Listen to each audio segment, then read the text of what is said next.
Reconnection successful. Hold on. Everything else needs to reconnect as well. Oh wait, I think I know what's going on.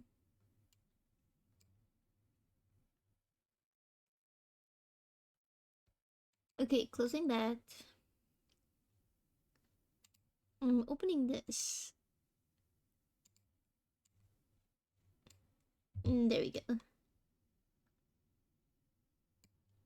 Hee beep beep beep. I think everything should be okay.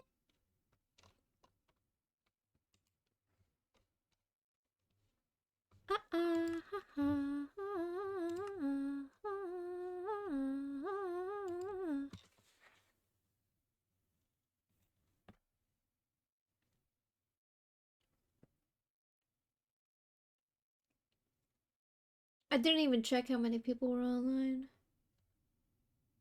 And it's only me, baby. Let's fucking go.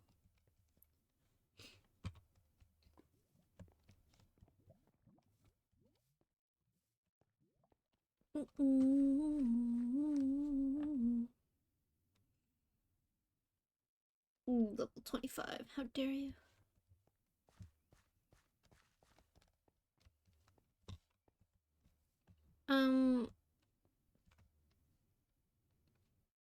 I think I'll just go this way. From here.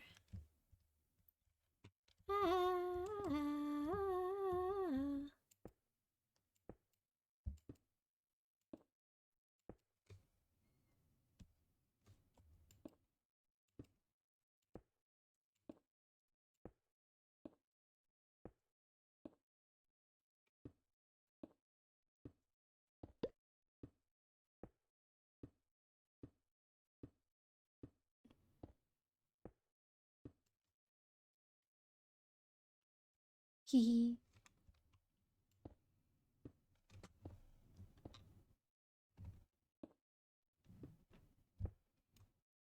I see the textures are not loading in. Very scary.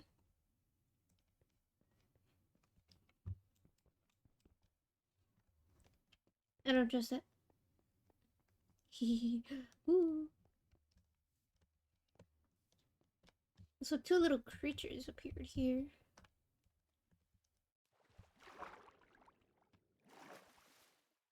Yippee! Oh, this is gonna take a while. There we go.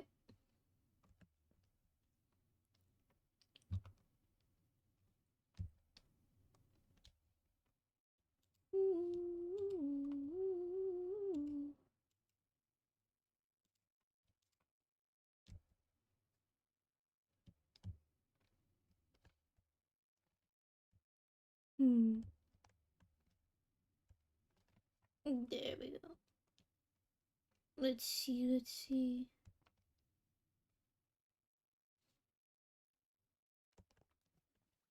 I know what to do.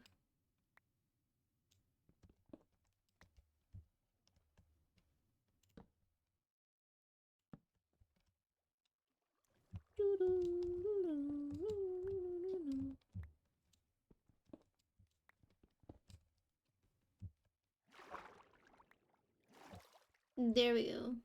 I hate that you can't see through the water. It's the faintest little thing. Oh, the water. Beep.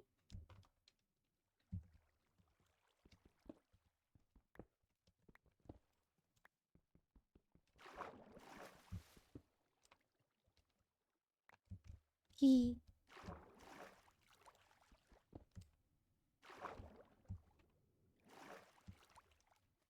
Well, I might have lost that. Okay. Uh, here, here. Beep, beep, beep. I have 9 more.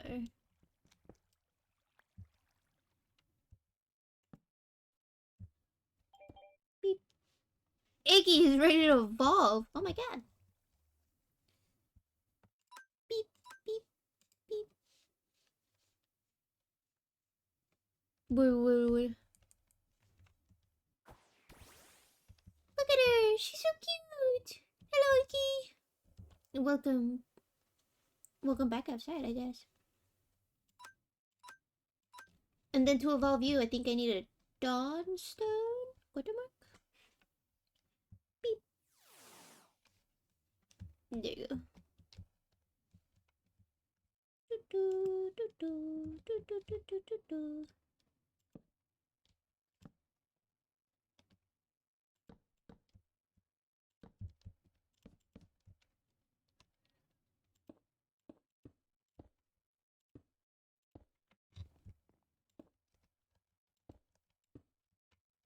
He.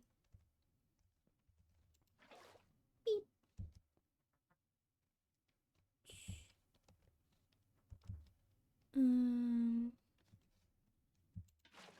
I'll put it right there for now.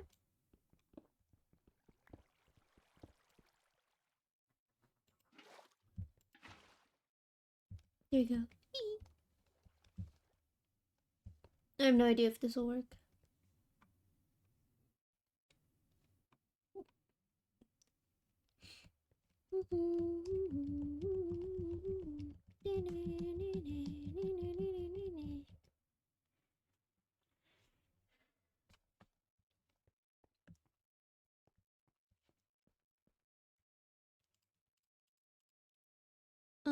I have a bunch of meat, so I can just stay here for a while.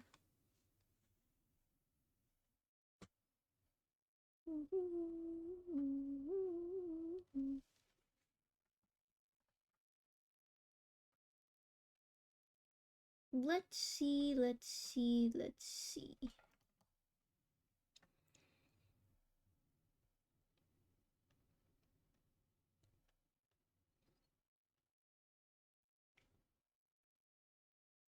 Cobblemon spawn right.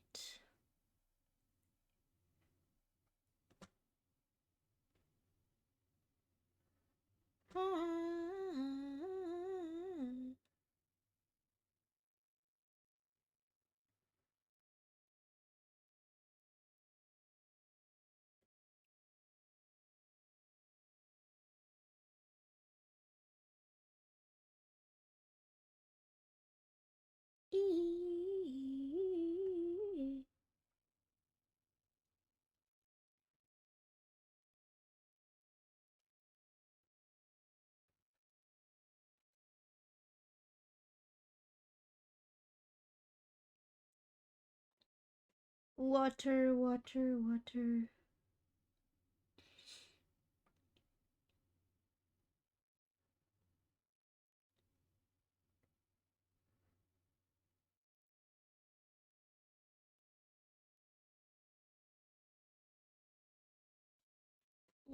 Water, blah blah, water.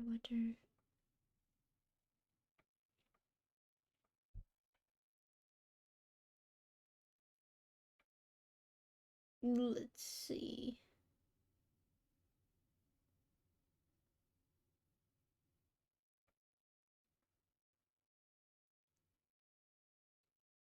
Why is it so hard to find one water type?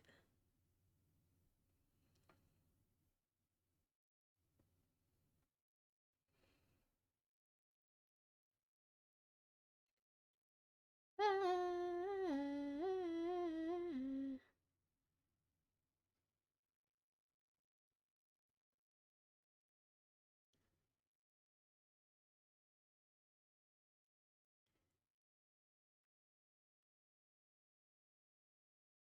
8 through 15. Maybe that's fucking why.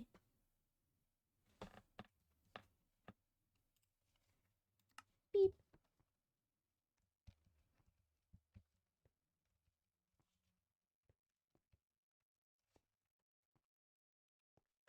So 10.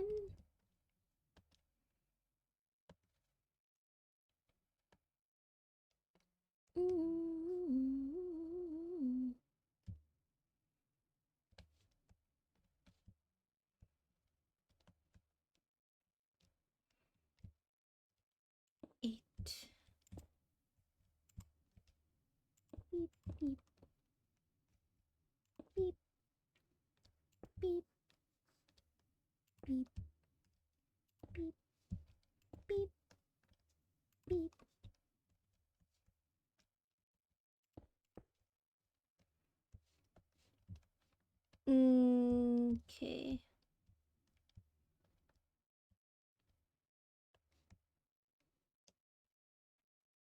I have no idea how to do this.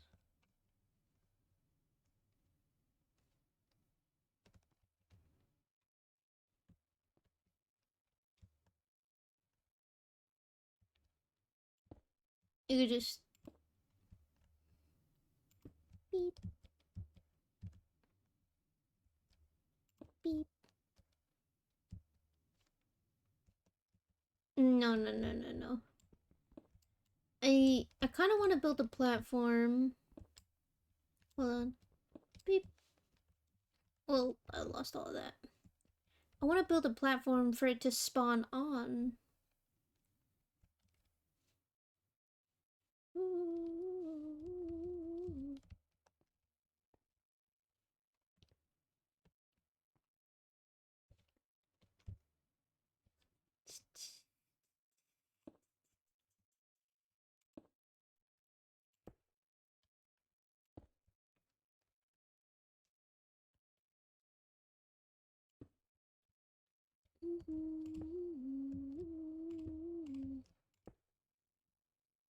Beep, beep, beep, beep, beep, beep, beep,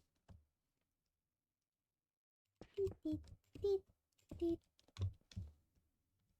beep, beep, beep, beep. Whoa. Hold on.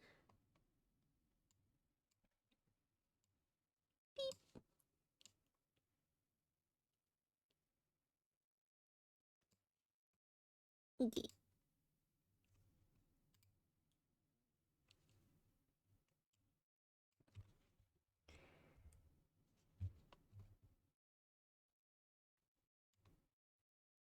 Beep, beep,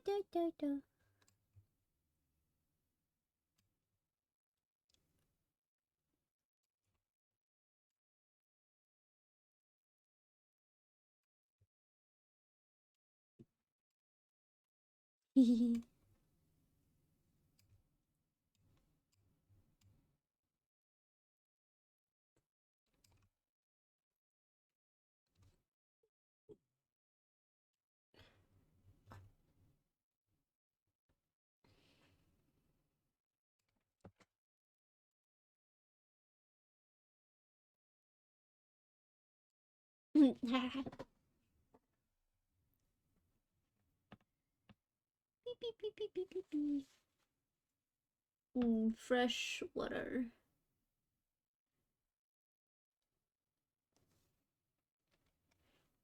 Fresh water.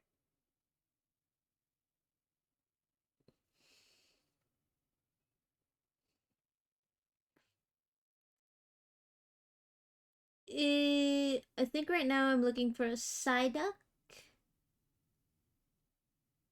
Hold on, I keep losing my fucking spot. Where is it? Tentacle.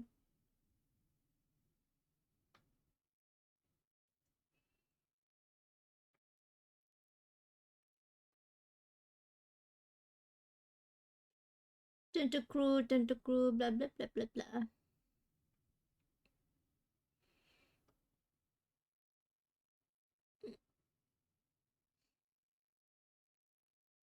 Seal. Oh, it's frozen. Never mind. Okay. Beep.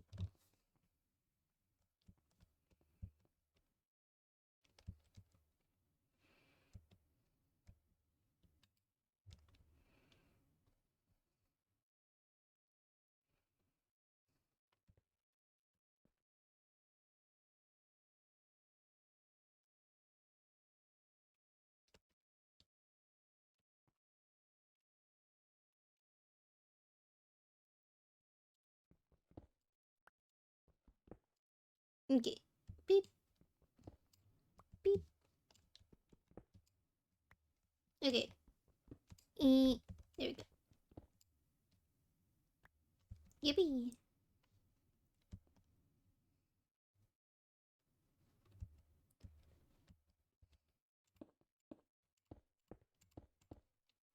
There we go.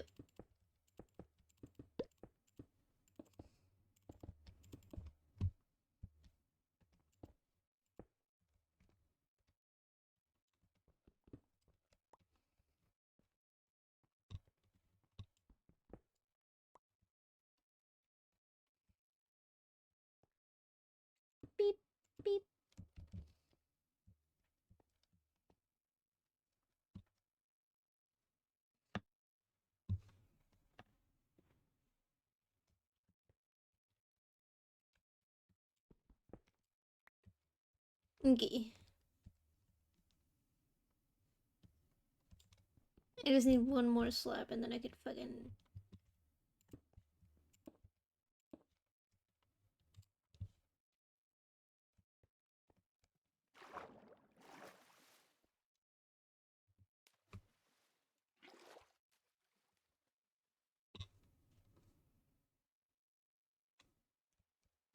Beep. Key.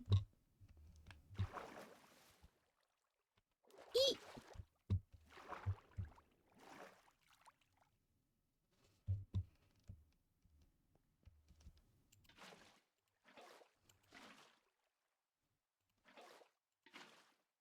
There we go. Now let's see if anything fucking pops up.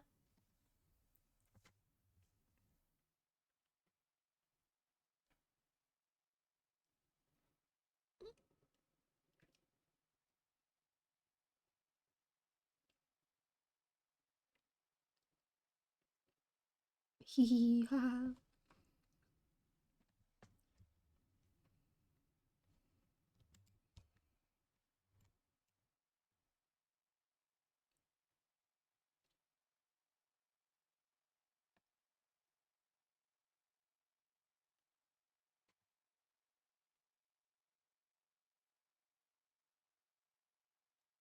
Hee.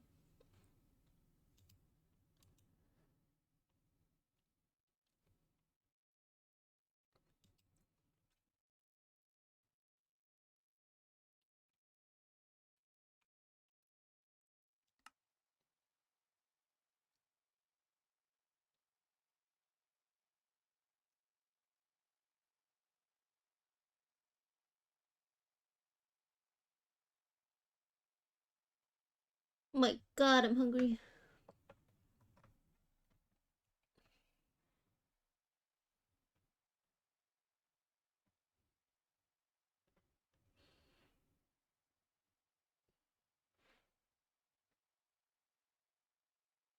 Oh my god, Elder Shadow Lady fucking posted a video. Hee.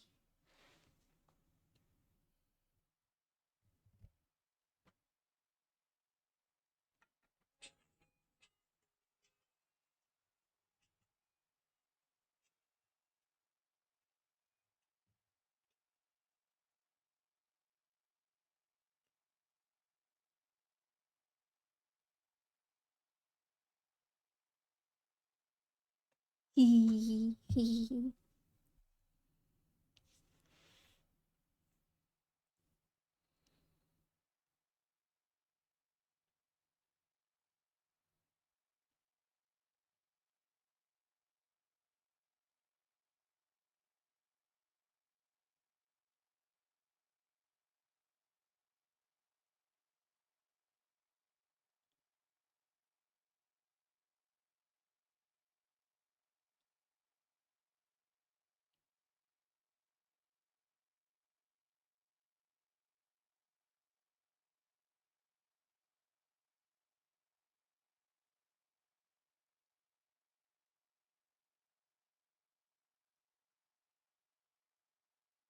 Yippee, yippee, yippee.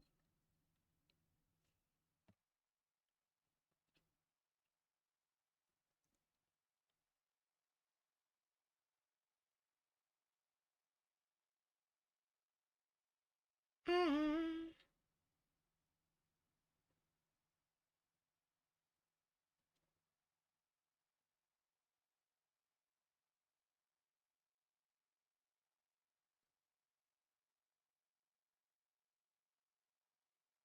Beep. Froggy. I don't even like frogs.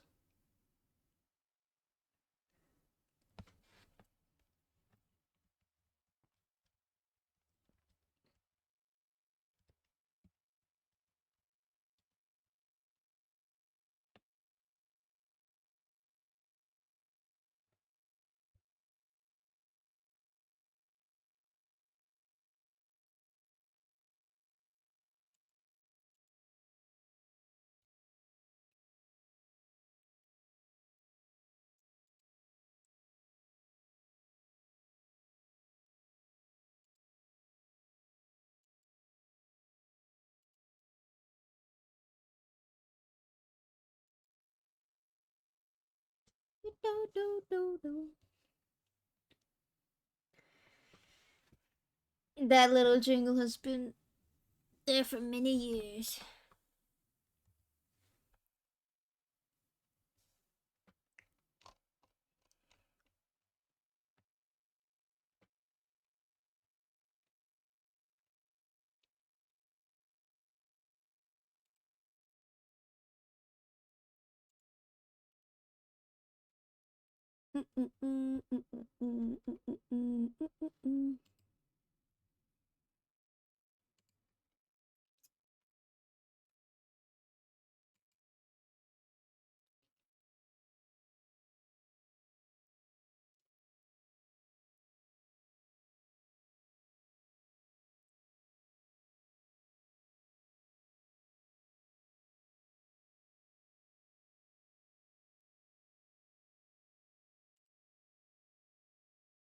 Ta-da!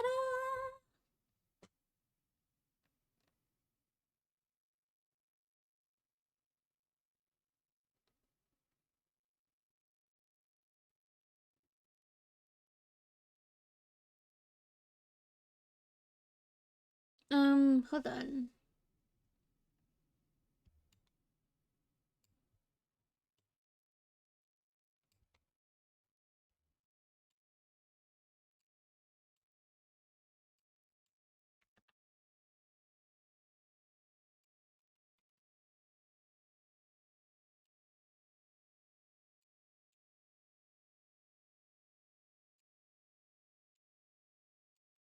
There we go.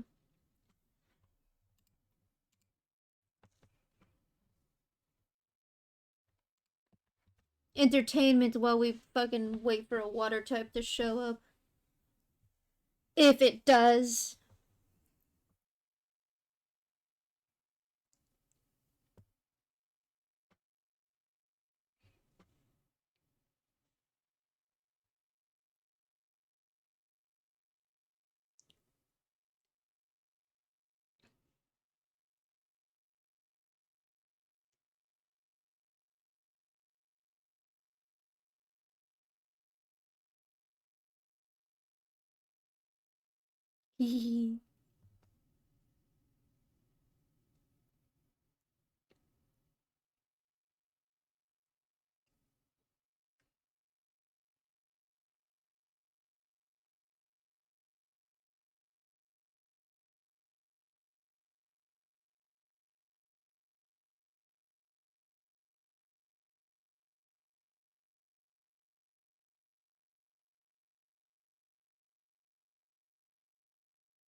Da-da-da-da-da-da.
Do, do,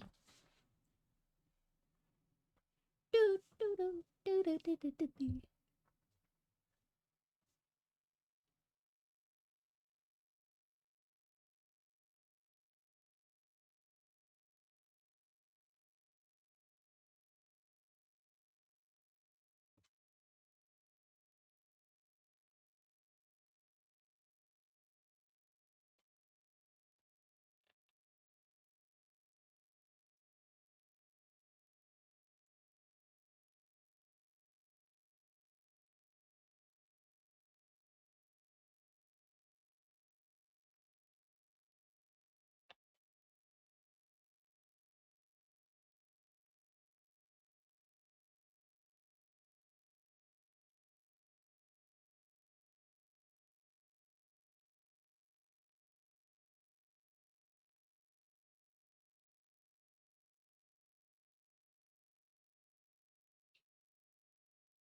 Meh.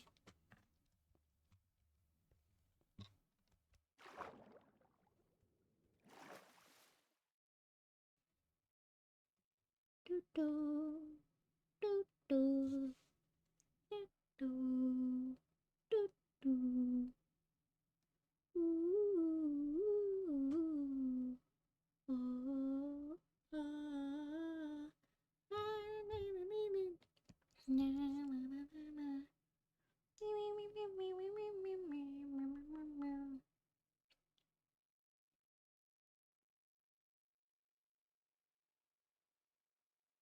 I'm clearing notifications. Hold on. No.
You.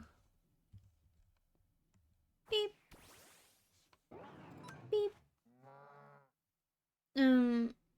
Uh, double kick.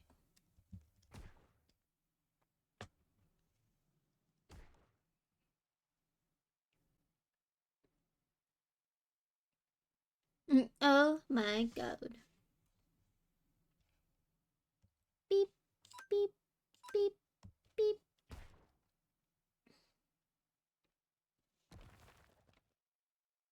Oh, come on. Earthquake. That's it.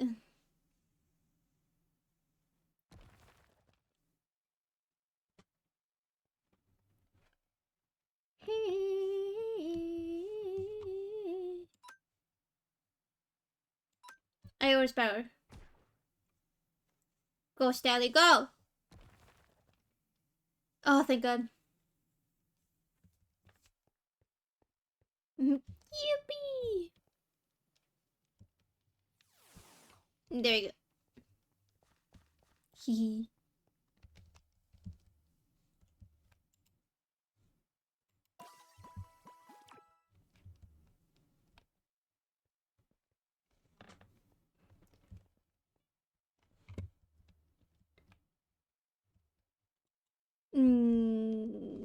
I have no idea.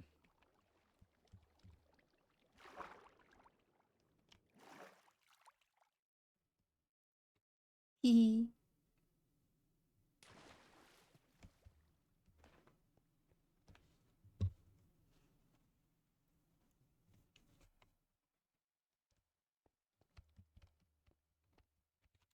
Dude, I have no idea how to fucking summon water types. Hello, Jurex. Hello. Also, don't have slabs. Any more slabs to fucking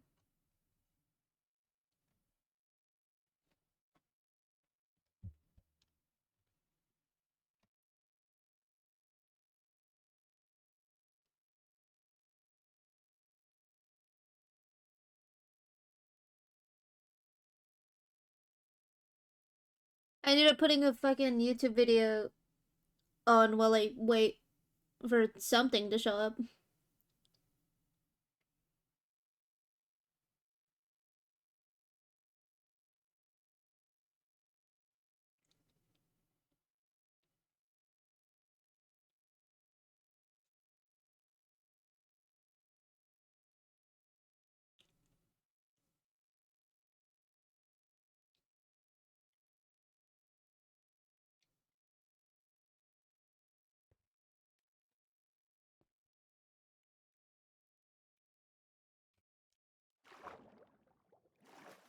I need to get more slab. Do do do do do do do do do.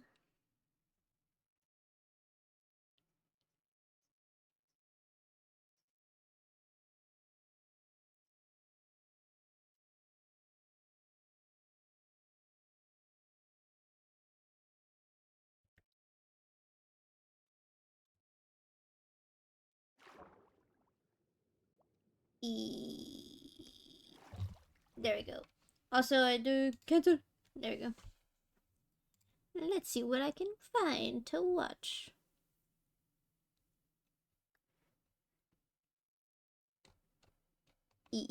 Controversy or something. I don't know.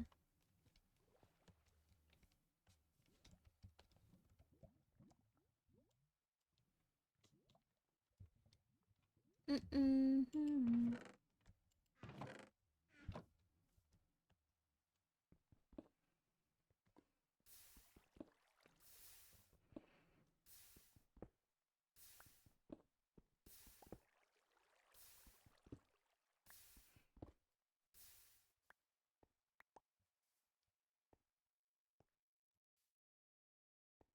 Ugh.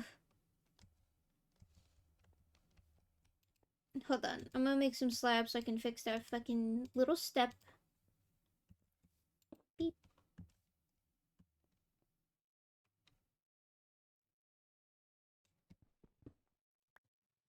Hee. No water types yet.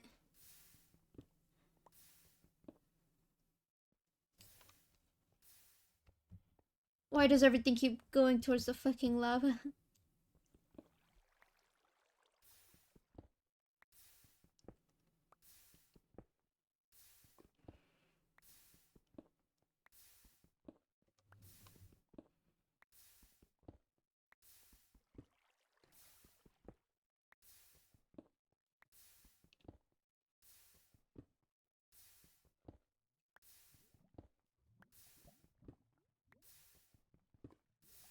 Oh, that gold went into the fucking lava again. Jesus Christ. Fails every single time.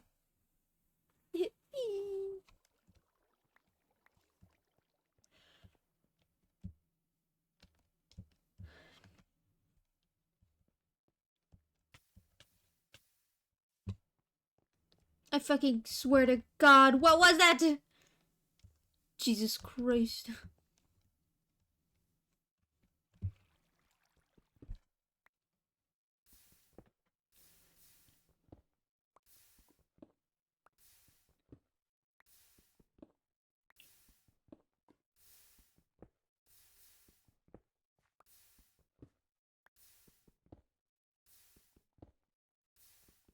It's like 3 different times that I hear something die in the lava, but I have no idea what it was. So I don't know if there's something spawning in the lava, or if it's just like a zigzagoon or something that keeps falling into lava.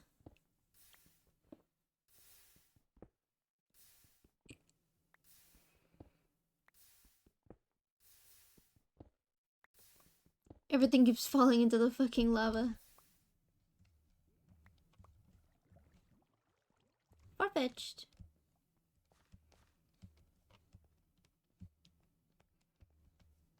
Beep beep beep beep beep dee dee dee dee dee.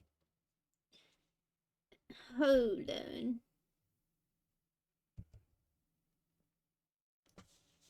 What biome am I in? It has to be like a plains or something, right?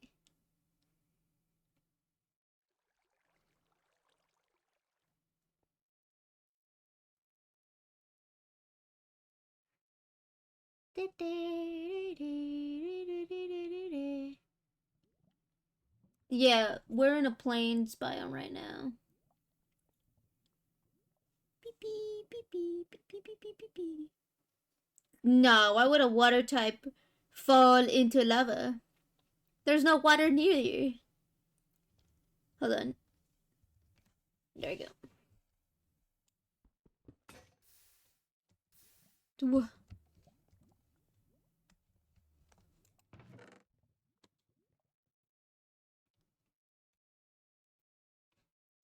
Beep,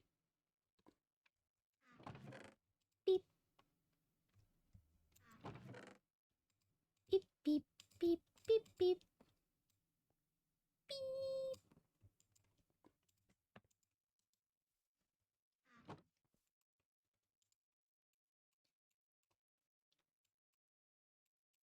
And there we go.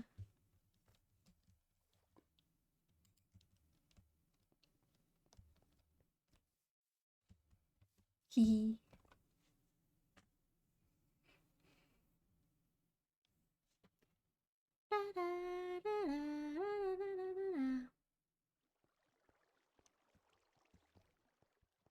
Okay.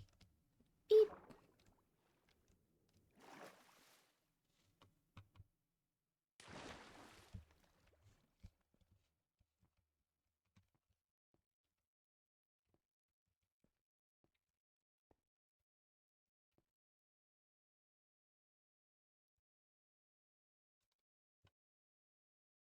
I don't have a fucking pickaxe. God damn it.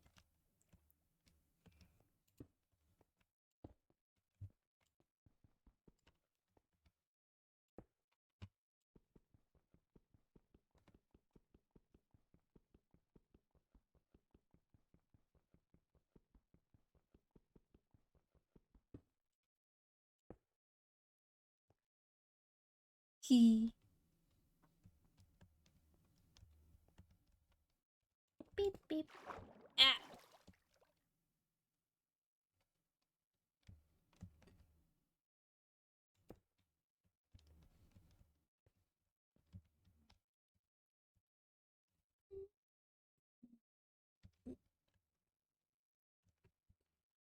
Yeah. Because it's all the way to 0, I think. Yeah, this is level 0. And it says that Psyduck, which is a water type, spawns at oh, that scared me. At 8 to 15, I think. To 15.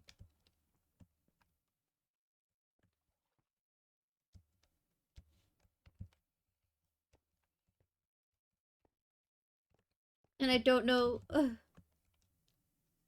Fucking stares at the water. I don't know how to make a fucking water type appear.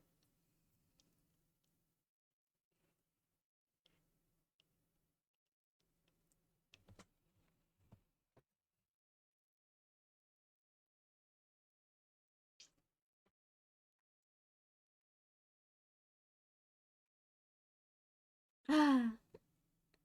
Beep.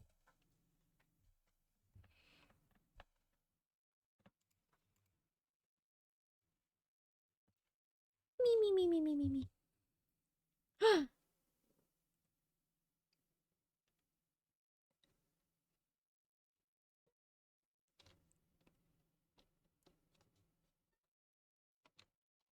Look at it's bows.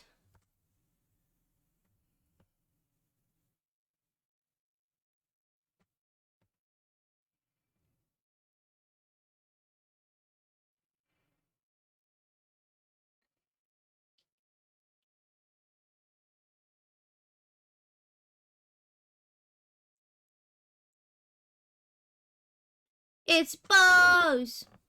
We love bows.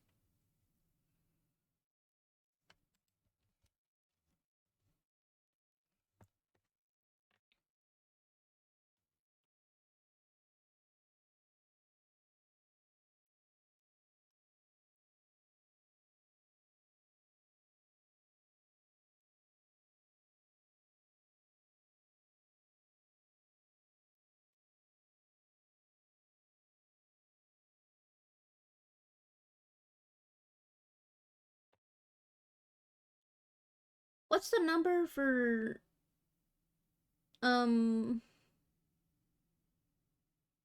ooh, crabby. That's levels. They have coast only. Okay.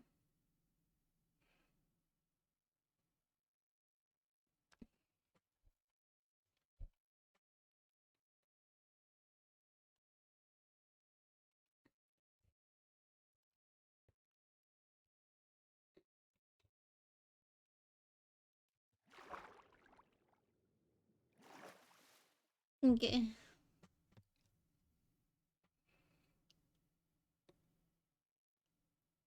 I'm going to keep expanding my island until I find a new biome, I guess.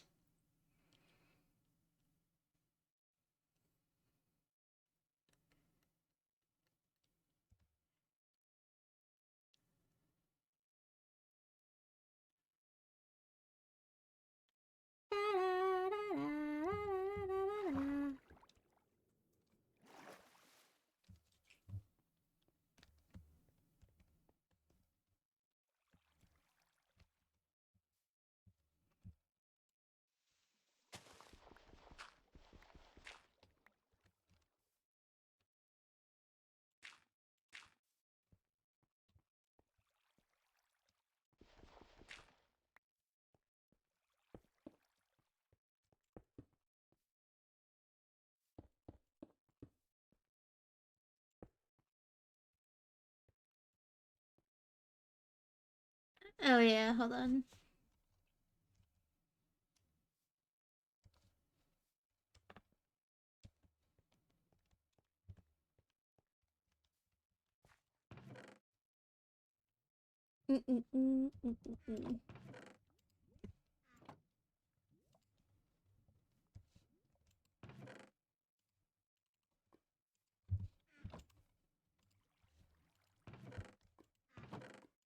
Beep, beep, beep. I just need to make a fucking pickaxe. Drax, you're never gonna believe. Eddie and I went to eat yesterday, and we found a really good ramen place.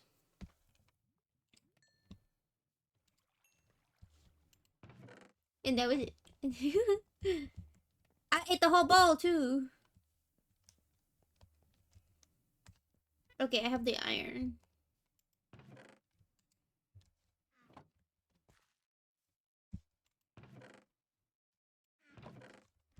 Oh my god.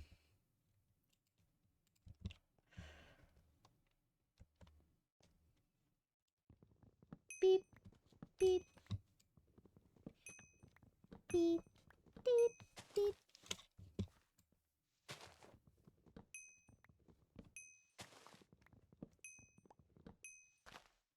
Hee. Also, we bought a cool inflatable mattress. It's a zigzagoon, okay. That zigzagoon just fucking fell in there. What an idiot.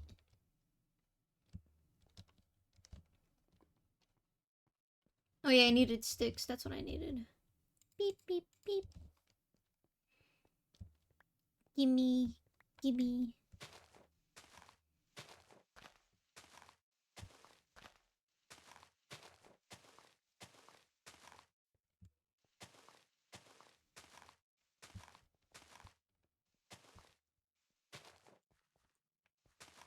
I just need 2 sticks. Zigzagoon.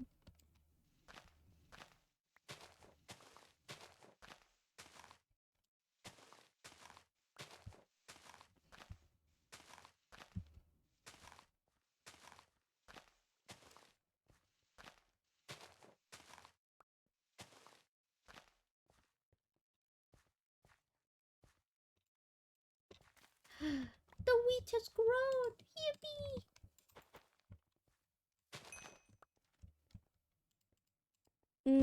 I could try to make an enchanting table, but also... Where am I gonna get obsidian from?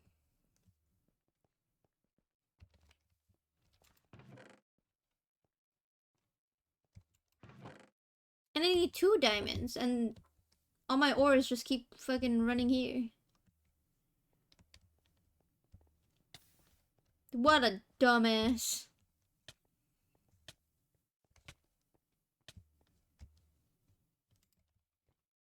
Beep, beep. There we go.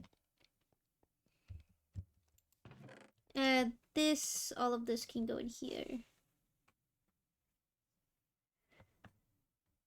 Yeah, yeah. Just like, just like, just like the amazing Senshi would say. Bread. What does a berry? Oh yeah, the Zigzagoon died here. I keep forgetting to make the pickaxe. Beep, beep, beep. Why are all these Pokemon, idiots?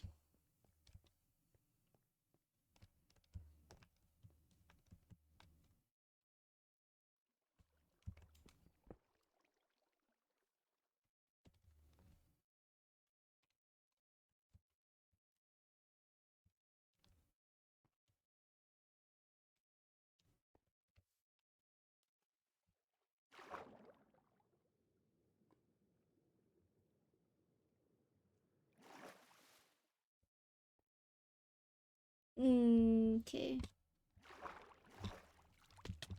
Ow, my flippin' bones.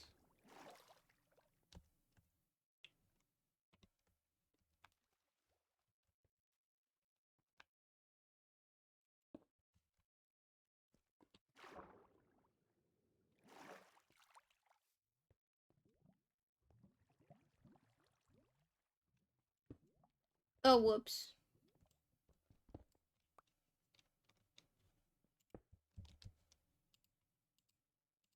Beep, beep, beep. I'll eat the bread.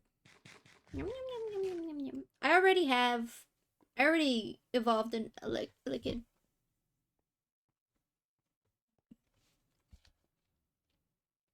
That would be so funny. The fuck is that? That is not a water type. That's a pack rat.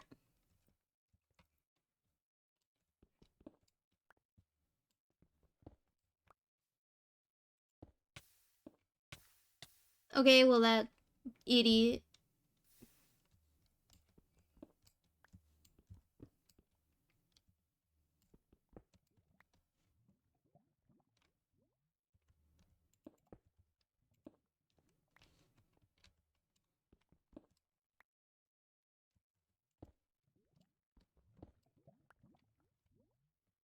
Soon as I'll sacrifice that one. Yeah.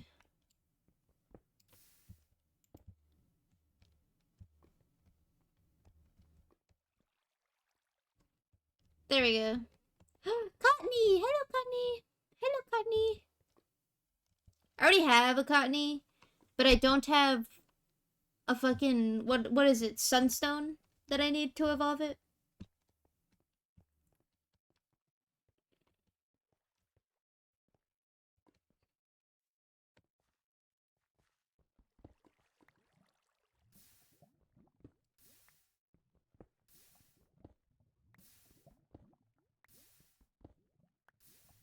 Hee.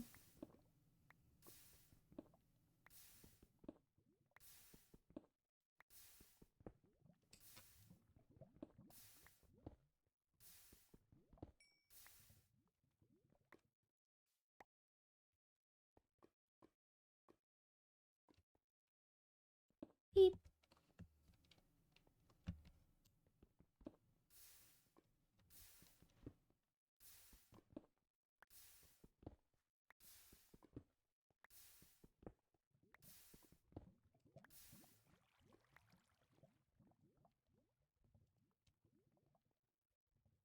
Oh my god.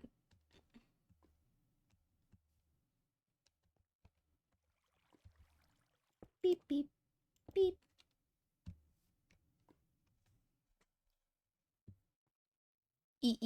Ah. I think it's the sunstone.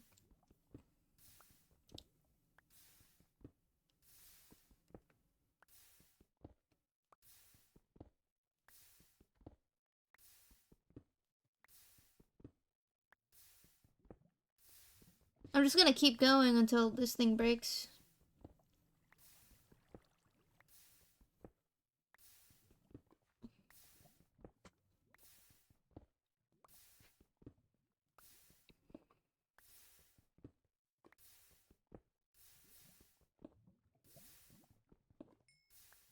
Oh my god. Hello, Courtney. I fucking Jesus Christ. Oh hey, it's a combi. It's a combi.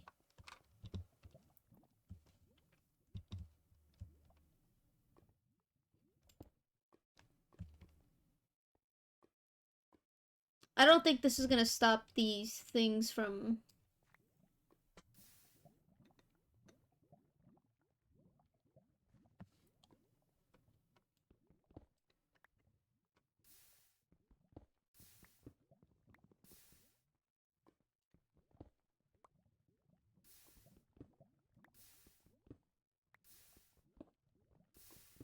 Okay, so that didn't fucking. How about?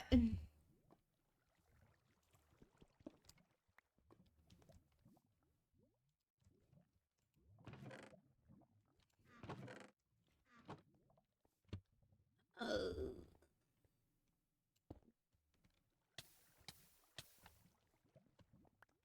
did what the what?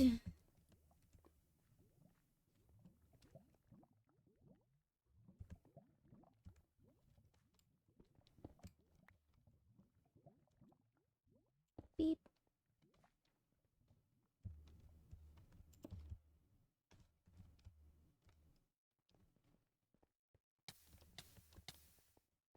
Oh my god. The fucking Zigzagoon again. Why? Jesus.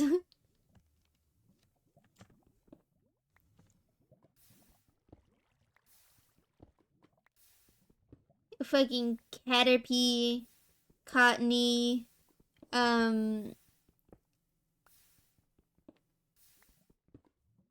Zigzagoon also died in the lava.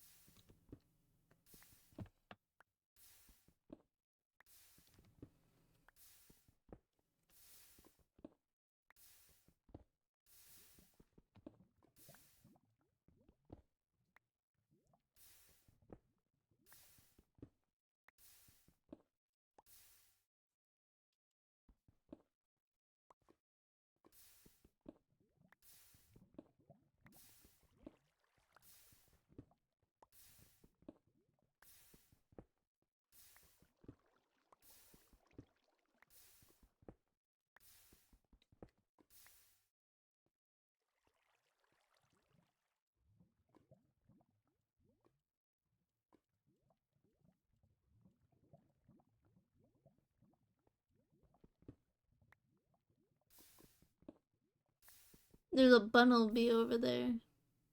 And a pack rat. Also, I'm the only one online.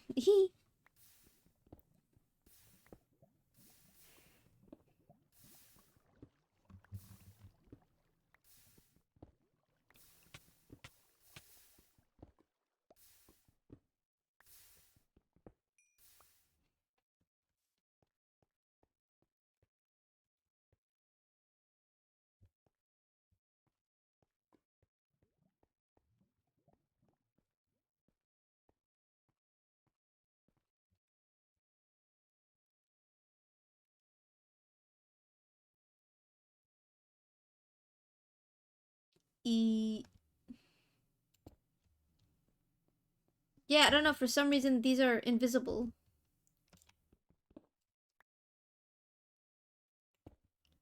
And I don't like that. Um, it is still plains.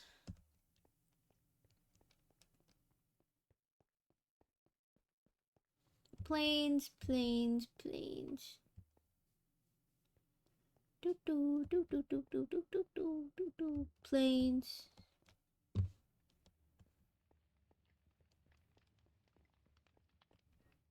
Oh, Nickit. Hello, Nickit.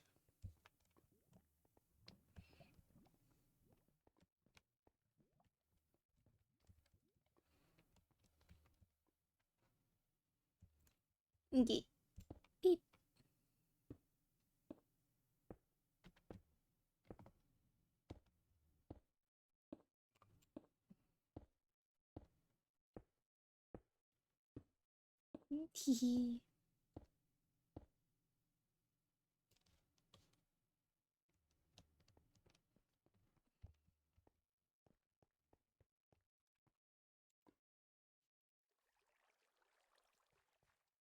Hee. Beep.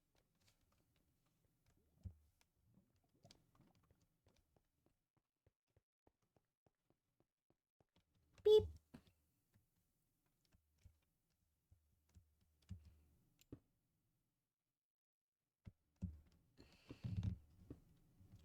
Plains. Oh my god.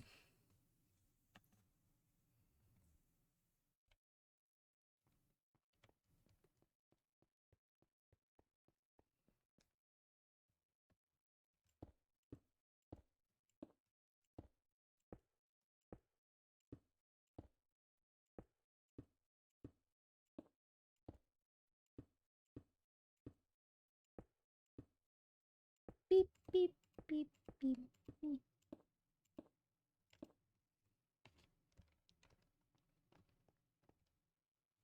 Another Voltorb. Beep. Do do do do do do do do do do do.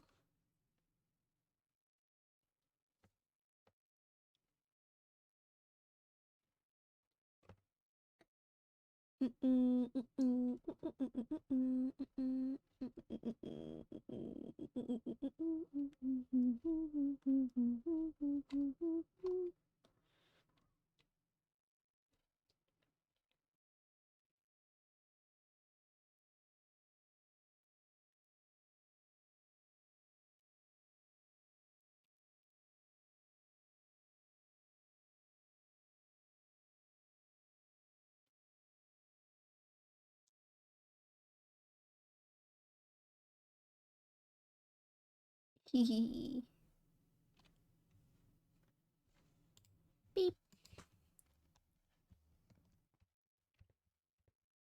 It's another Voltorb. It's another Voltorb. Hello, Voltorb. Hello, Voltorb.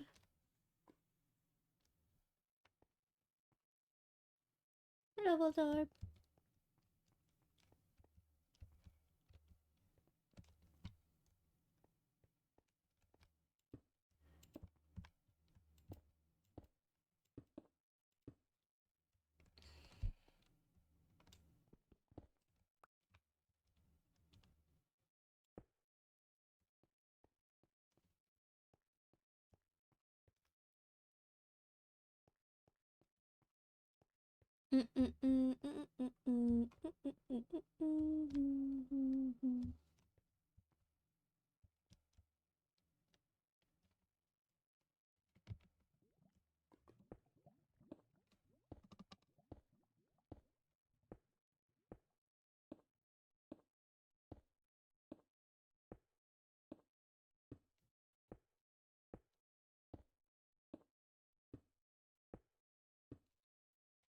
And of course.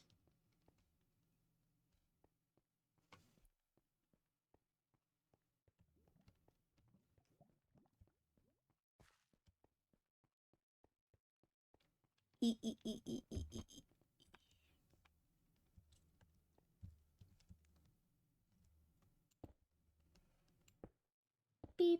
beep, beep.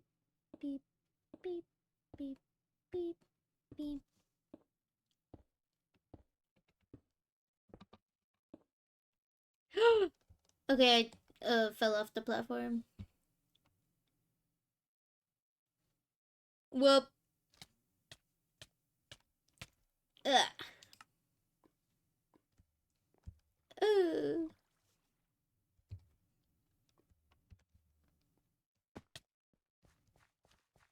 Potato doodoo.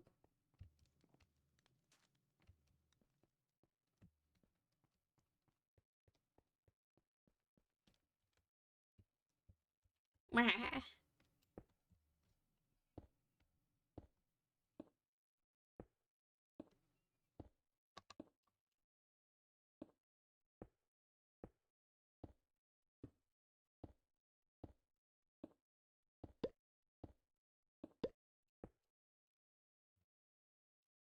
Ooh.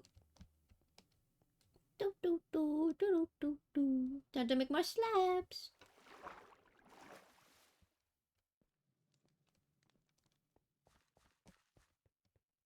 Slab.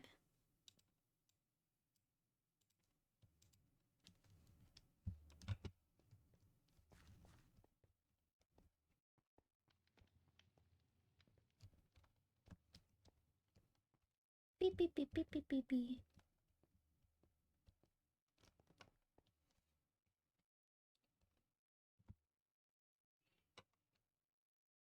Beep.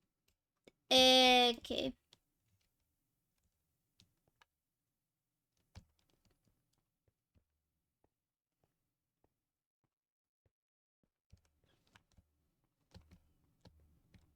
Mm. Oh my god. Hello, big guy. Buffalint.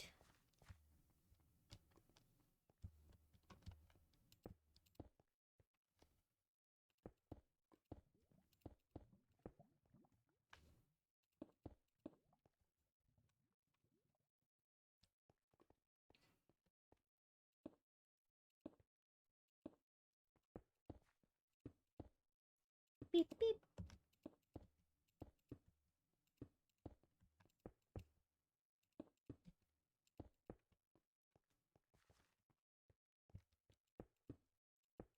He.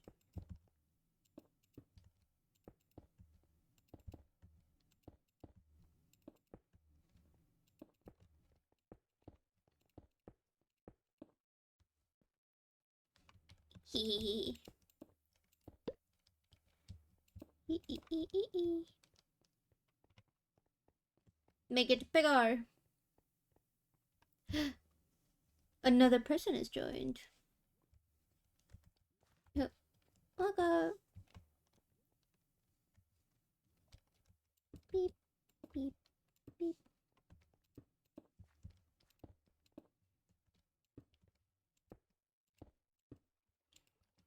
Beep beep beep beep beep beep.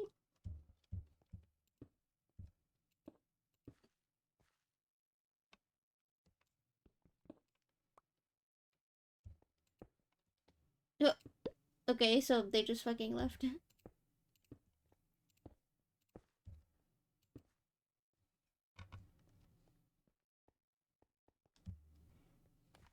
Hey guys.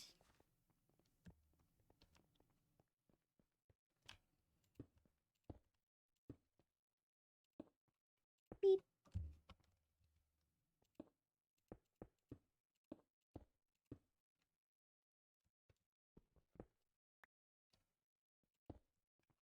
beep.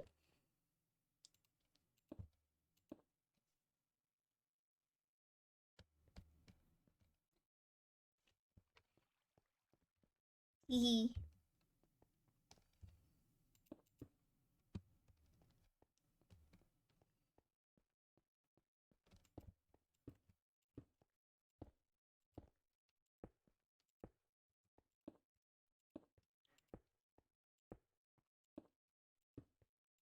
Hehehe.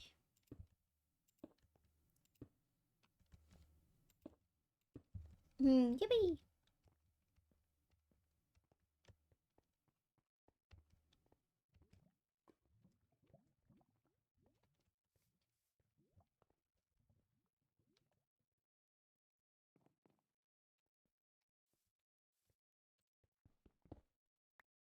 Hee.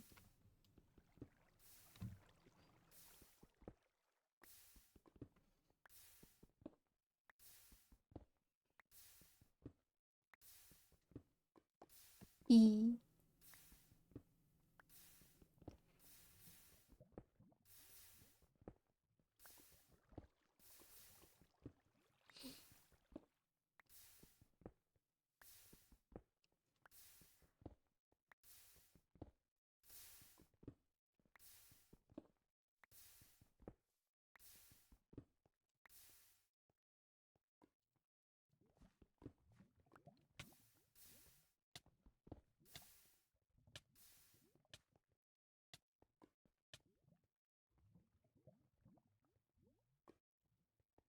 Holy moly. Chicken. Yum yum yum yum yum. Hold on, I gotta cook this. Hee.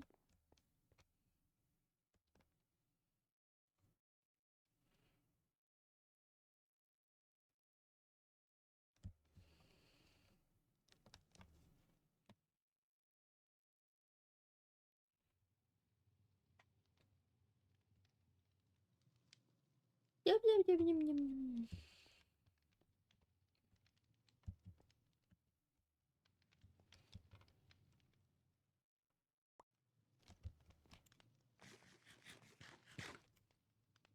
Hee hee hee. Do do do do do do do do do. Da da da da da. Da da da da da da.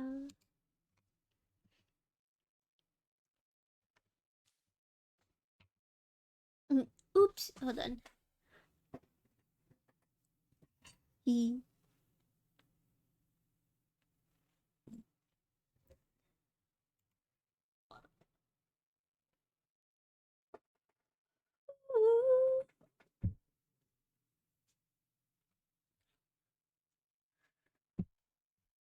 Cobblemon.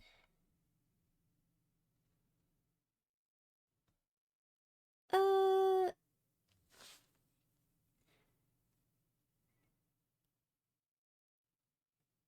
difficulty hard, hard, easy, hard.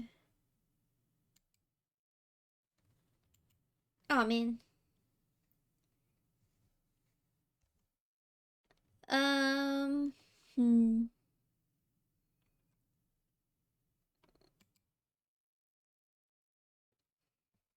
I'll try out the green.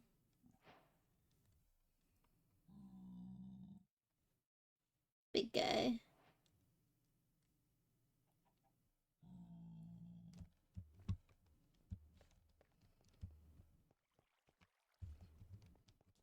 Holy moly.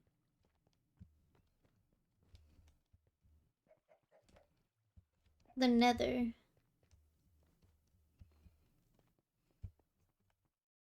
Hold on, where's my baby? So cute. My beloved. Look at him. Come on, big guy, let's go.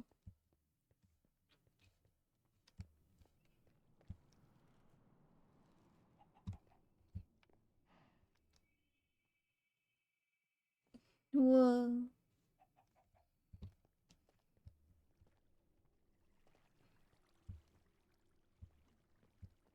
How cute.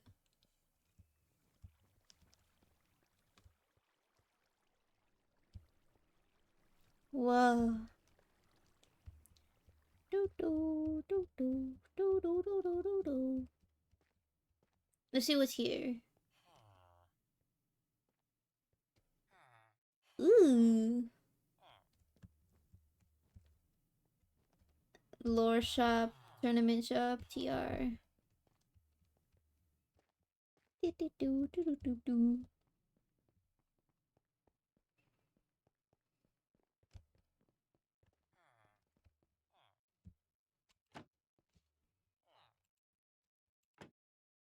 Damn it.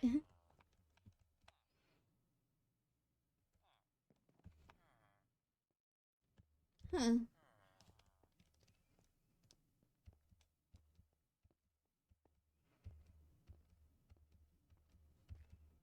do do do do do do.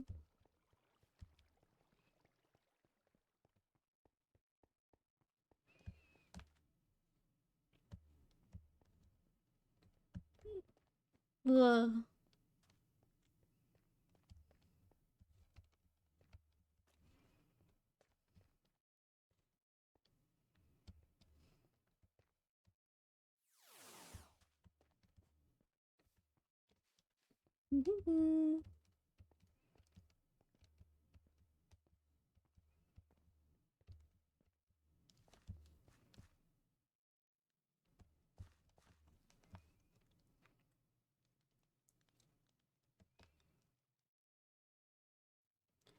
Wood shovel.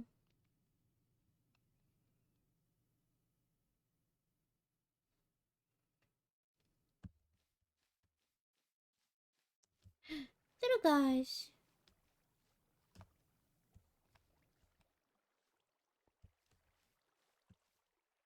Holy moly.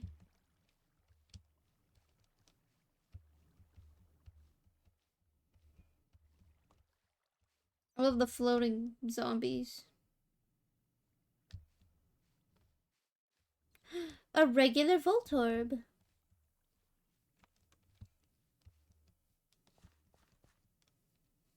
Bunnelby! I mean Banary!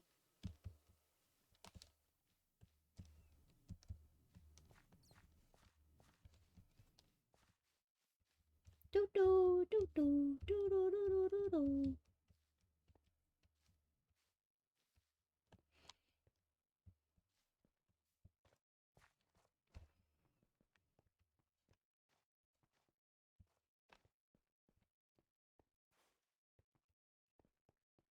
Beep beep beep beep beep beep beep beep.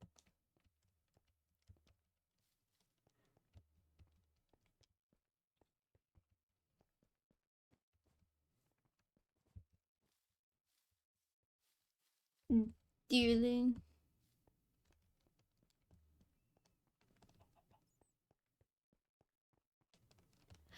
Hello, Ponyta. Right now I'm just exploring, I don't know.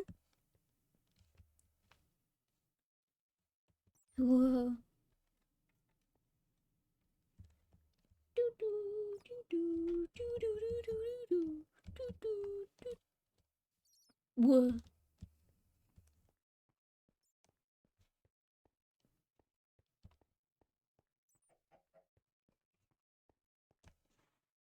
Ugh. Ow, my neck.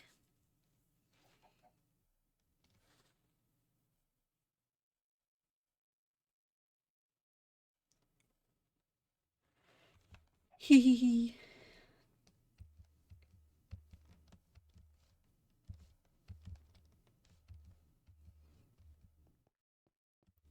Hello, Lechonk.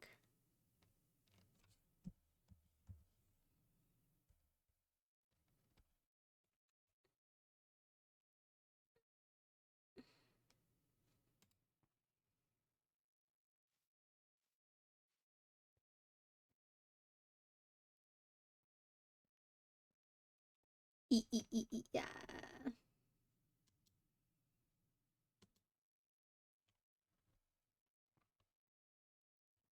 Hee.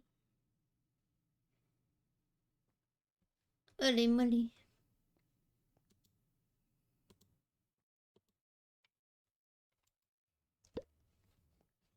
Hello, Lechonk.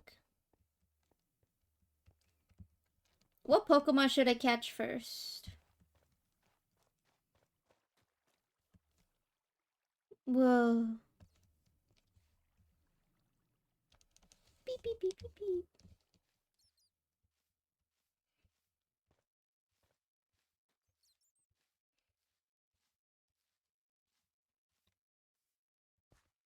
Hello, Banary.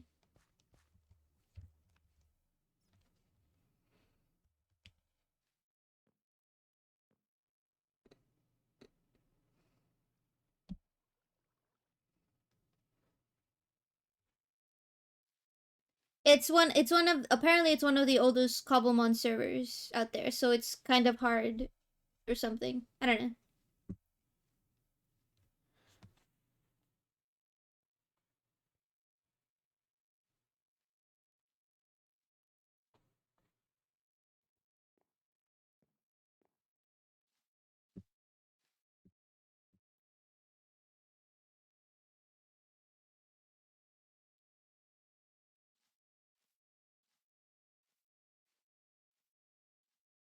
What?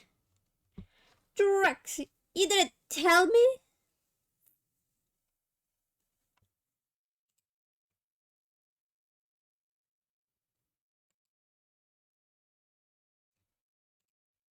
Oh no.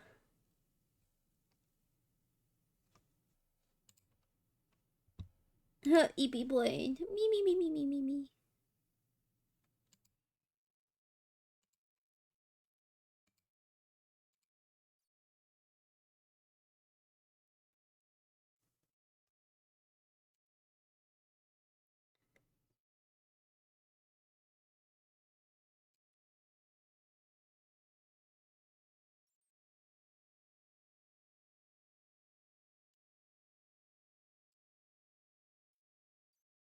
Beep. And Rango's player made sure to arrive with GM so Edgy's player wouldn't try to talk to her first. Oh no, hold on. Then quickly pulled Edgy's player to another room. I'm trying to figure out how to do this. Because I forgot. Set up to play, thinking that he would just accept his actions were wrong, apologize, and move on. He did not. Instead, he speed walks out of the room, goes halfway up the stairs, and yells, "Mom!" And this is where the real story begins. Edgy's player's mom, I'm calling her Jocasta from now on, is a shortish woman that looks to be in her early 50s, and we've seen her around the house before, but she's never really introduced herself or interacted with us. There have been attempts on our end, but she mainly avoids our table like the plague, so it comes as a strange event that, at the behest of her grown son, she comes down and begins to worry over him, pulling him into a tight hug. Edgy's player begins to almost tearfully describe the situation.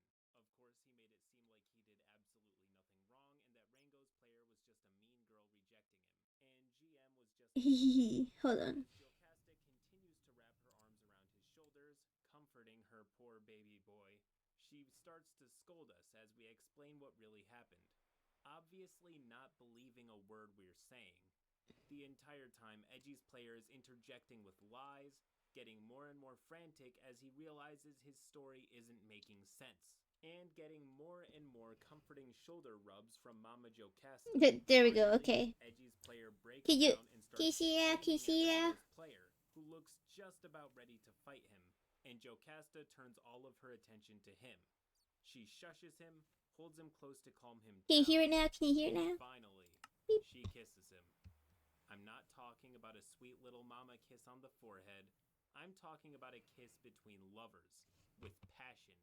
I'm pretty sure there was tongue involved. No. Nope, that's it. I think I'm gonna vomit. This is one of the most disgusting things I have ever had to read in my long crate crab career. Just put yourself here again for me, mentally put yourself at the table. After the GM has Hold on. Conversation Beep, beep, on beep, your beep, beep. behalf with the weirdo about how creepy it is to ask for your lube, There we go. he speed walks out of the room, yells at you, and then starts making out with his mom. I would physically throw up on their table if I had to witness that. But this isn't over. We still Can you hear have now? some Can you hear story now? left, unfortunately. So let's get right into it. Roll post. At that moment, everyone kind of freezes and stares until GM shouts, "Hey yo!" and starts running. I mean, absolutely booking it towards our stuff and the door. A moment later, everyone follows suit, and we all frantically gather up our stuff before literally sprinting out the door and down the street. We never stopped, never talked about what was going on. We didn't A even bit look more. back. It's a We were flippin'. just a couple of people sprinting That's- off into that's the it. evening That's to the whole escape thing. the horrors we just witnessed. We didn't stop until we It's not reached loading me for and me. GM's apartment. We all just kind of rushed in and frantically tried to make sense of what happened. Hold on. It was impossible. And soon enough, Mouse, Gyro, Rango, and Ditz went home, leaving me to write up this report on the strange events of what is now yesterday's evening. The situation is still unfolding. We have had no word from Edgy's player, even though we've been texting him all night. Also, Mouse forgot her laptop at his house in the sheer panic of the event. Beep. So we have to get that back Beep. somehow. I'll try to keep y'all updated with edits as more happens, but for now, I must rest my mind to avoid any permanent psychic damage I may have sustained after seeing whatever that was. There is no moral to this story except the common sense of please do not randomly ask women for nudes and don't snog your mother. Also, Oh, if you whoops! I have accidentally any fucking full ideas as to screened it. how to get There you that go. laptop back, please do tell. I'd rather it be the Sandlot style with as little interaction as possible, as there is no way we're stepping back into the lair of that beast. Edit.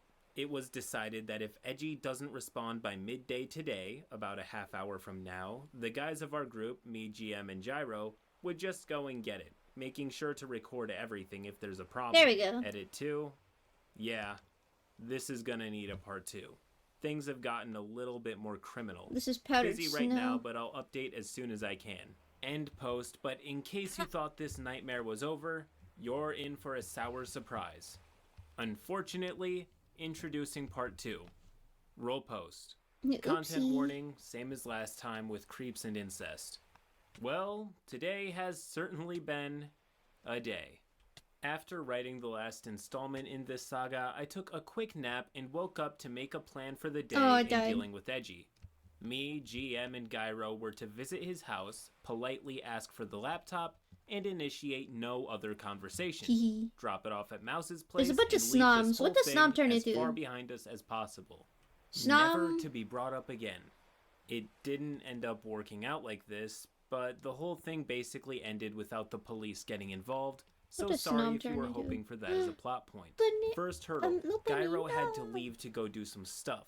This led Rango to insist on coming with Laptop Retrieval Squad as someone to record everything to make sure that if cops were called for any reason, we have video of Well, what I'm was gonna get going out of down. here, 'cause Even it's- though he it's- had a it's possession dangerous. that wasn't his, the law could easily turn against us since we Rush were going law. onto his property. We didn't and don't know how this situation would play out legally at all, and it was just I a don't safe have any bet to make sure Pokeballs. everything was documented.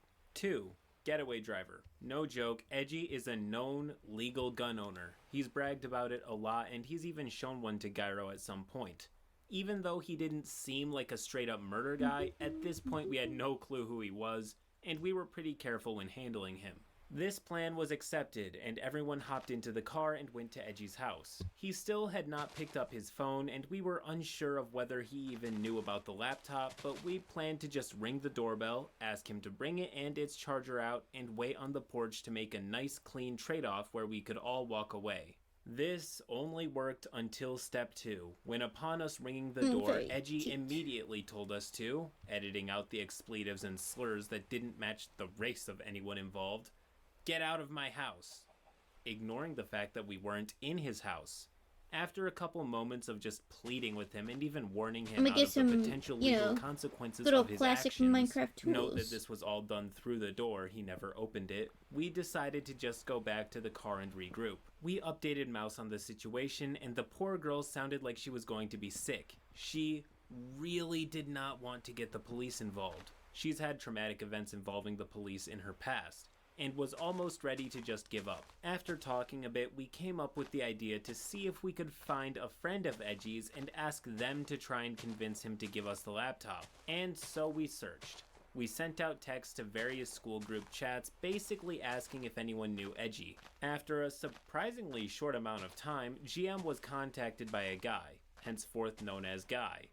Guy was actually pretty chill about the whole thing and offered to go down to Edgy's house and ask as a sort of mediator to pass off the laptop to us after he was done doing his stuff for the Yippee. day. And that's exactly what happened. Guy went in, talked to Edgy for like half an hour, and came out with the laptop for one very relieved Mouse, who was in the car with us for our second trip back. All in all, Let's probably do. one of the best outcomes for this whole situation. It didn't go exactly as planned, but everything was You're handled right. peacefully. Our goals were accomplished, and everyone went home. But nothing's ever that perfect, is it? You see, in our search for Edgy's friends, we stumbled upon and were given a cursed piece of knowledge. A veritable cognito hazard that would ruin the rest of our day. It was Edgy's Twitter account. And it was through scrolling his account that I learned 3 things, each worse than the last. 1. He There has you go. a massive fetish for Asian women. He has a massive fetish for Asian women. He has one of those accounts that mostly likes porn, and it's almost all Asian, specifically Japanese. And guess the nationality of Rango? Did you guess Russian? Because you would be wrong. She's Japanese. She's only half actually, but you wouldn't realize that unless she told you. The whole thing about him trying to solicit nudes was bad, but the fact that Rango specifically might have been targeted because of her race almost makes me furious, to be honest.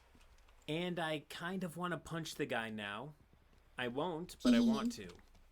2, I he's changed a the title catfish. now. On his timeline, he acted as himself, but in almost all of his replies, he acted as a woman who made sure to include a nude picture of herself whenever possible. We don't know who these women are. Oopsie They may daisies. just be pictures he found online, or they could be pictures he's successfully solicited from other people and is using them without their consent. Either At least I keep my scenario is items. reprehensible, That's but good. if it is the latter, legal authorities will be contacted no matter what.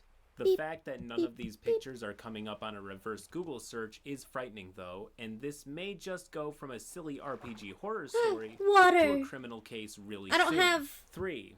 The thing with Fuck. his mom is real, according to him. Oh, he's so He cute. pretty constantly talks about Look at his him. relationship He's so with who he tiny. claims to be his biological mom in his main Crabby. tweets when he's not catfishing, praising the benefits of incest, and describing the sort of shit he gets up to. It's really gross. The one saving grace is that there is no actual evidence of this, and this may just be another thing he's making up on the internet. This is somebody's Or base. it may be the case, as someone's pointed out, that they're actually unrelated and the quote-unquote mom is just an older woman he's seeing and role-playing his mommy kink with.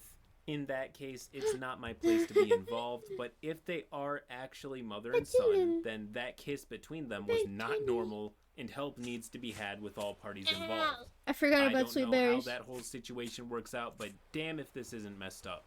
And that brings us to now. Obviously, Rango screenshotted everything she could possibly find, and we all reported him as an impersonator. But now, we really don't know what to do now, besides wait and keep trying to get answers from Edgy, who has started to return our texts, albeit very evasively. All in all, this has Little been a baby. weird experience, and I'm He's a little kind of baby. worn out. I'm excited I don't have to any keep playing Pokeballs, so I D&D, have but that's golly, my if this mission isn't to a make new, fucking Pokeballs. heavy load on all of our plates. And that's kind of been the last thing on our group's minds. I don't think there will Yeah, be a this part 3 is to this not story, promising. mostly because I think this whole thing is getting way out of hand. This is But not suitable I will at try all. and keep some edits of any really major updates that happen. All in all, this whole experience has scarred me for life, and this truly Whoa. has been an RPG horror story. Thank you for reading my walls of text with way too many What biome commas is and this? confusing grammar, and good night. End post. Now, before anybody leaves this Amethyst video with any Canyon. shred of hope in their hearts that this is not his real mom, I present to you a comment OP left on the post. I'm pretty sure it's his real mom, same last name and everything. I kinda wish she was just his way older girlfriend though, because that would make this a whole lot messed up. That said, unless they are extremely committed to this bit, this is very likely an incest case. Even if she is somehow not his mom, this is still very sick behavior. I still think that Edgy is a bad dude, but it's hard for me to not feel bad for him. Behaving like this does not come from a good place, and the dude probably had a really bad upbringing. Anyways, if there are any developments to this story, Okay. I'll make another video or community post about it, but in the meantime, Very pretty though. Beep. a psycho slasher worthy of his own horror movie in your D&D game, Whoa. not as unlikely as you may think. This one Ugh. puts the horror back in the stories. Roll post. This game is set in the Tal'Dorei campaign setting, and I am the DM. Mush. My boyfriend, who we will call Daniel, is a Dragonborn paladin, and his brother, who we will call John, played his Dragonborn ranger brother in the game. The other players will simply be known by their classes, which includes Cleric, Warlock, and Wizard. Oh I've my played God. different games with Cleric, Warlock, and Wizard, and know them to be very patient and encouraging players. Since D&D was new for Daniel and John, I felt this was the perfect team for them to get started with. Okay, I have some Daniel saplings. immediately bonded with the party, but John struggled. Here's some context. There we go. John is high-functioning Yum, yum, yum, yum. ASD, who was unfortunately stunted Wait. in his development by Oh. their mother, who felt he should, quote, play up his condition What for government happened? benefits. Daniel grew up having to keep his emotions numbed For while what? John and his mother would get in regular screaming matches. When Daniel approached his mother about why she just allowed this Aw, behavior, man. it was brushed away with, quote, that's just John. Daniel, however, was not allowed such outbursts. As much as I applaud the group for being so warm and accepting, this feels like movie-level foreshadowing.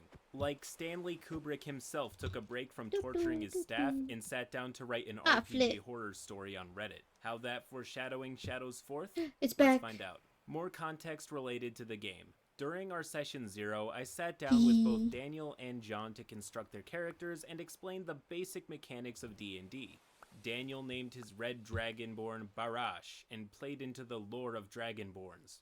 John named his black dragonborn Neltharion.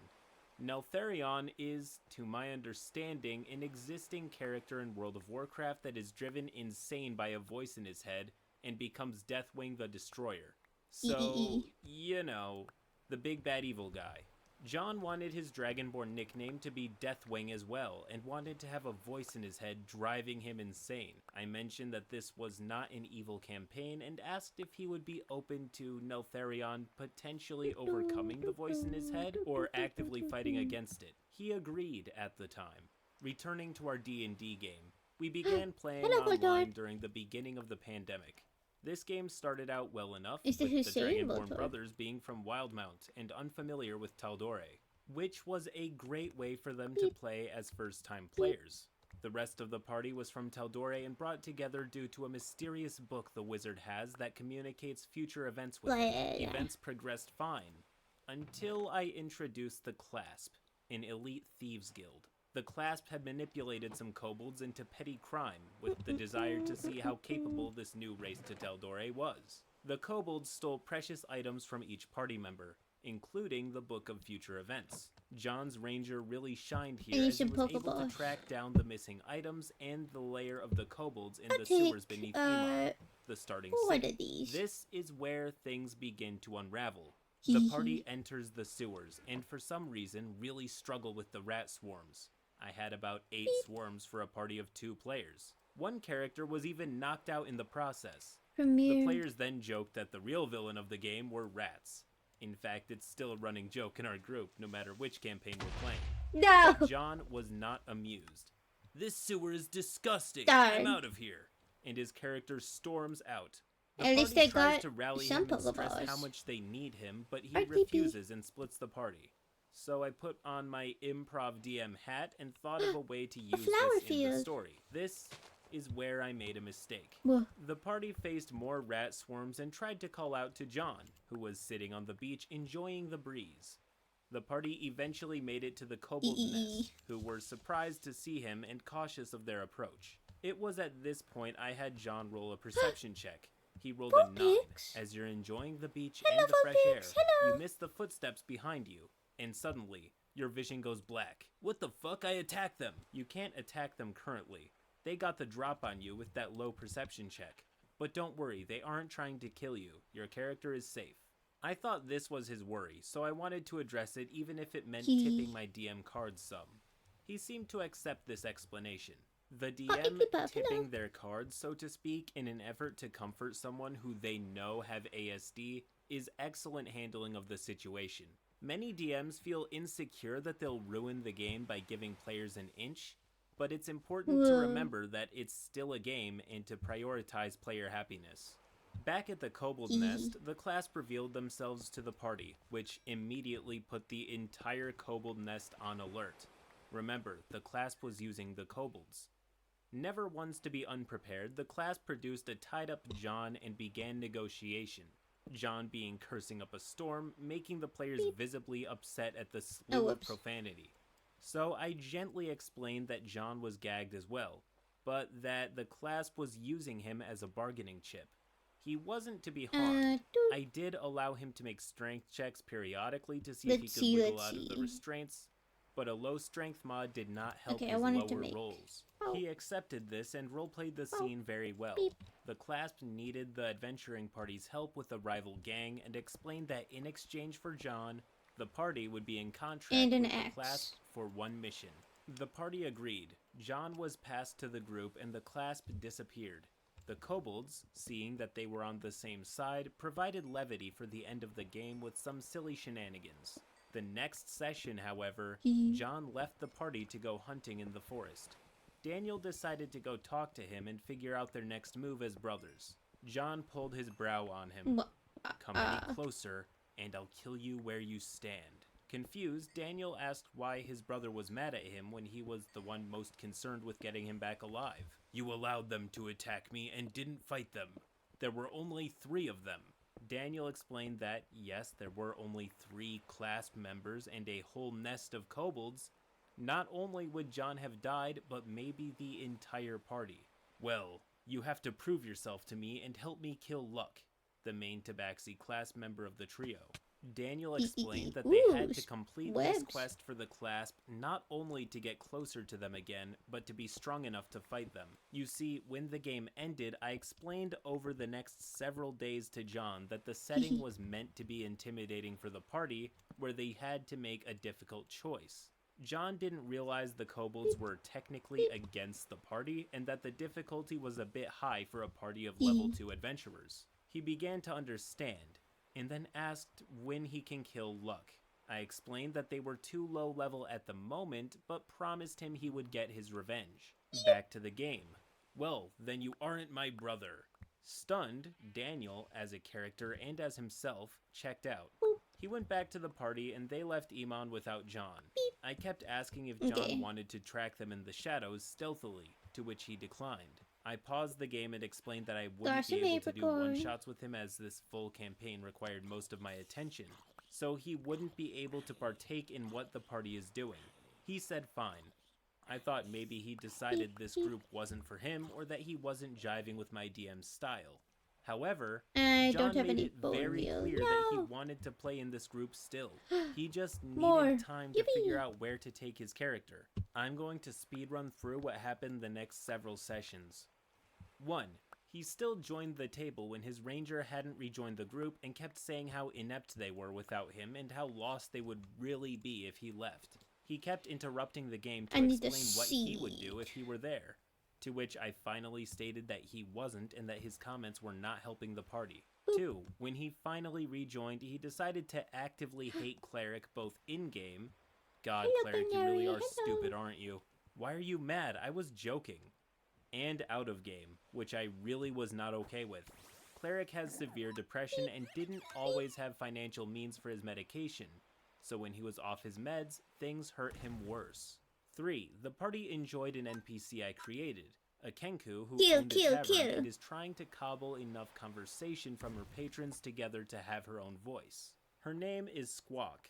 John threatened to kill her if the party stayed in the tavern for too long, and often complained out of game how much he hated her. They were living together at this point.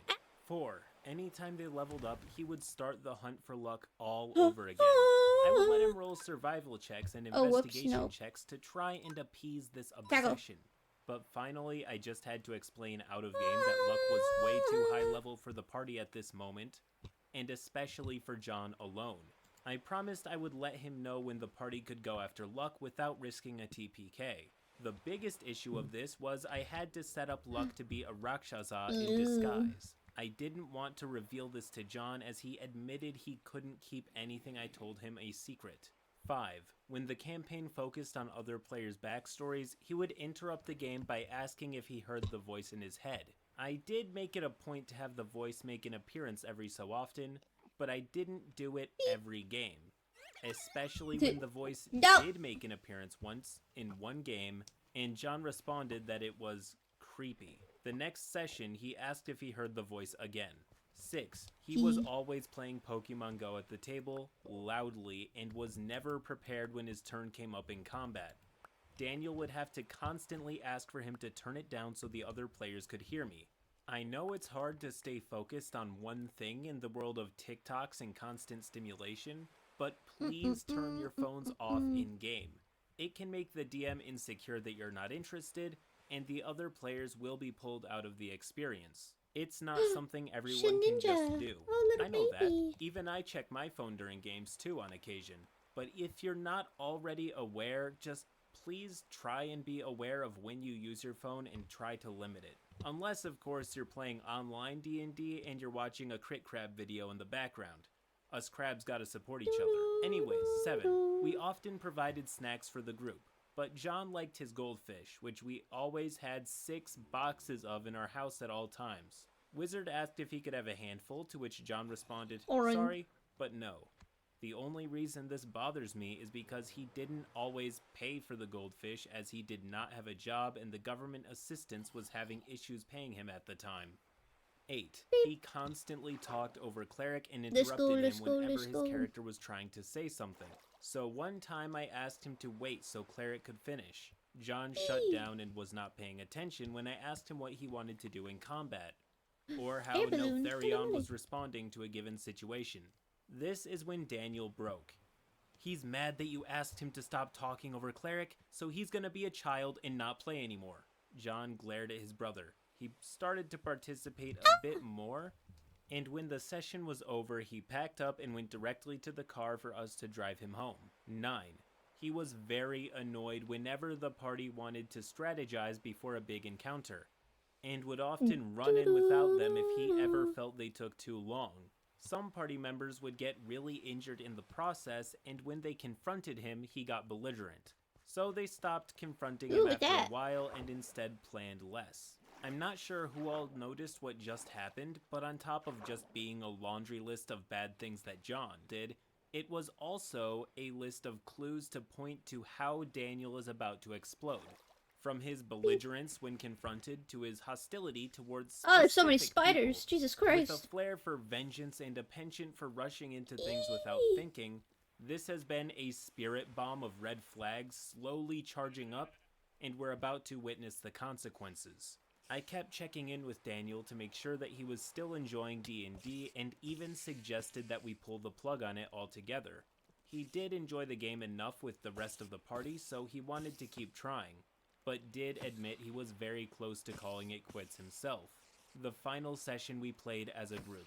John was cursing at me for dealing damage to him during a fight with a manticore, cursing that his attacks weren't hitting when he used sharpshooter every turn, and cursing about the fact that Cleric didn't take any damage that fight. I don't have a He saddle. then went back to playing Pokemon Go at the table. Daniel would periodically go into the house and refill on food and drink. One of the players brought wine this game. Now, Daniel is not a drinker. He hates the feeling of being drunk and felt drinking wasn't worth the hangover in the next morning. AO based? When the session ended and Daniel and I went to bed, I tried to discuss the game and figure out our next move with John. He admitted he would not be able to do that tonight because he was drunk. This was very concerning for me, and I knew then that I wanted to talk to John about leaving the campaign. One day when we were all home, I asked if John was enjoying the game because his actions indicated otherwise. I told him I wouldn't be upset if he did not care for my Oh yeah, I saw style, the Sims as thing. it is very much But a I'm personal streaming. taste kind of thing.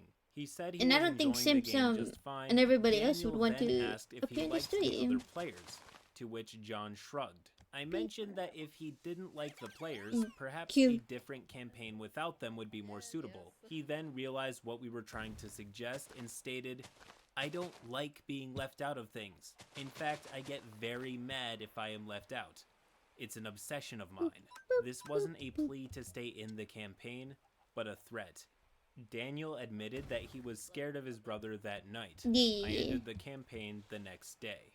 We are approaching the climax of this tale, so once again we play our favorite, but also incredibly morbid and twisted Yeah, I game am here on the interested. channel, What Happens Next? Now, in case you haven't read Honestly, the I title just of need a this bow, video and then or picked up on that'll where be this it. is headed, I'll spoil it for you, unless you want to spam skip until the end of this game, that is. Anyways, spoilers right now. So, who does John stab? A, the DM, B, his brother Daniel, or C, the cleric? Of course, due to the sheer difficulty of this question, there will be a bounty of 3 sand dollars on the line this time. So place your bets and roll post. During all the in-game tension, things were tense at home for Daniel and me as well. John typically had complete run of the house, while Daniel and I would hide in our room to get away from John. We would ask for help with chores, to which he would Like reply, autism. I mean, if you force me to, I guess, but I'm gonna fight you tooth and nail. Just like This autism. leads me to my next mistake. John wanted an emotional support cat, to which Daniel and I agreed to get him one at the same time we got a kitten for us. We Yippee! adopted 2 Got kittens, him. to which Daniel and I ended up being primary caretakers. As you can imagine by now, John has a temper which really came out when he played video games. This scared his emotional support cat, so he wasn't often in John's room. One No. morning, I came out to feed the cats, and his emotional support cat came up to greet me. John did Oh, these are not pink like ones. this. Ew. He stole a litter box from the common area and took it into his room, along with the food and water dishes. He shut his emotional support cat in his room and then confronted me about, quote, making his cat dependent on me. I began yelling in response, finally fed up with his bullshit. He threatened me with 2 knives, and I ended up at the emergency room getting 15 stitches in my hand and thumb. John and Daniel's father came and moved John out of the house before I was released from the hospital, and Daniel and I now live together, just the 2 of us. We haven't talked to John in person, and I haven't really communicated with him through text either. However, a month after the stabbing, John did jump on Discord and asked when the next game was. I removed him from Discord, and Daniel kicked him out of our D&D group himself.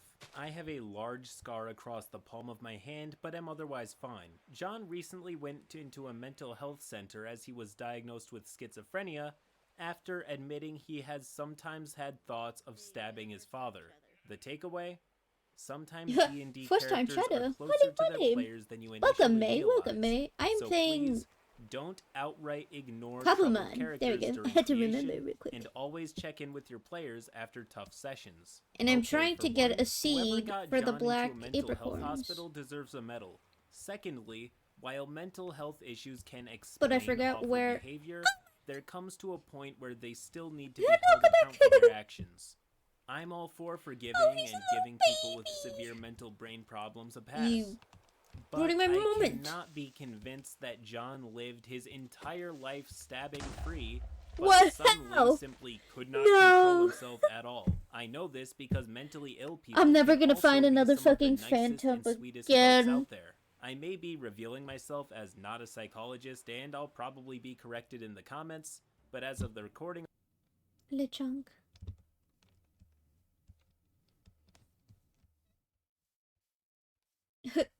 and now a D&D player that These little actually guys. almost died rather than stop Oh, playing. I fucking 10 love sand Courtney. dollars if you can guess what he was dying of. Roll No. post. No, no, no, I no, have no. a player who doesn't look right. Pale, sweating, and confused. Head was clearly not in the game, but he keeps swearing up and down that he is just fine. Just, quote, ate something bad, it'll pass, kind of thing. He's going to the bathroom every 30 to 45 minutes. We're going through our third combat encounter when Wrapped he him in gets there. up, suddenly rushing to the restroom and clearly puking. I go back and check on him cleaning up, and he makes excuses saying that he already feels better. About 15-ish minutes later, he I heads back win. into the bathroom again. Idiot. His wife, who is Anyways, also you, playing, says my that he keeps beauty. having to pee every 30 to 45 minutes. Wow. Those symptoms sound Oh, I thought that was a extremely phantom. Never mind. familiar. Oh, He comes back out and Weeping. sits down, looking the same as before. I And don't have a stop the shield. game. I ask him I if could he's make a been shield. peeing a I'm lot an lately. idiot. He says, Ha! yeah. I ask him if he's been extremely thirsty lately. He says, yeah. You know where this is going. I hand him my blood sugar tester and told him, let's skip the argument and prove me wrong, will you? He starts going Beep, off about beep. how he doesn't have diabetes and that he beep, just beep, ate something beep, wrong, beep. and the reason he's thirsty is because of blah blah blah.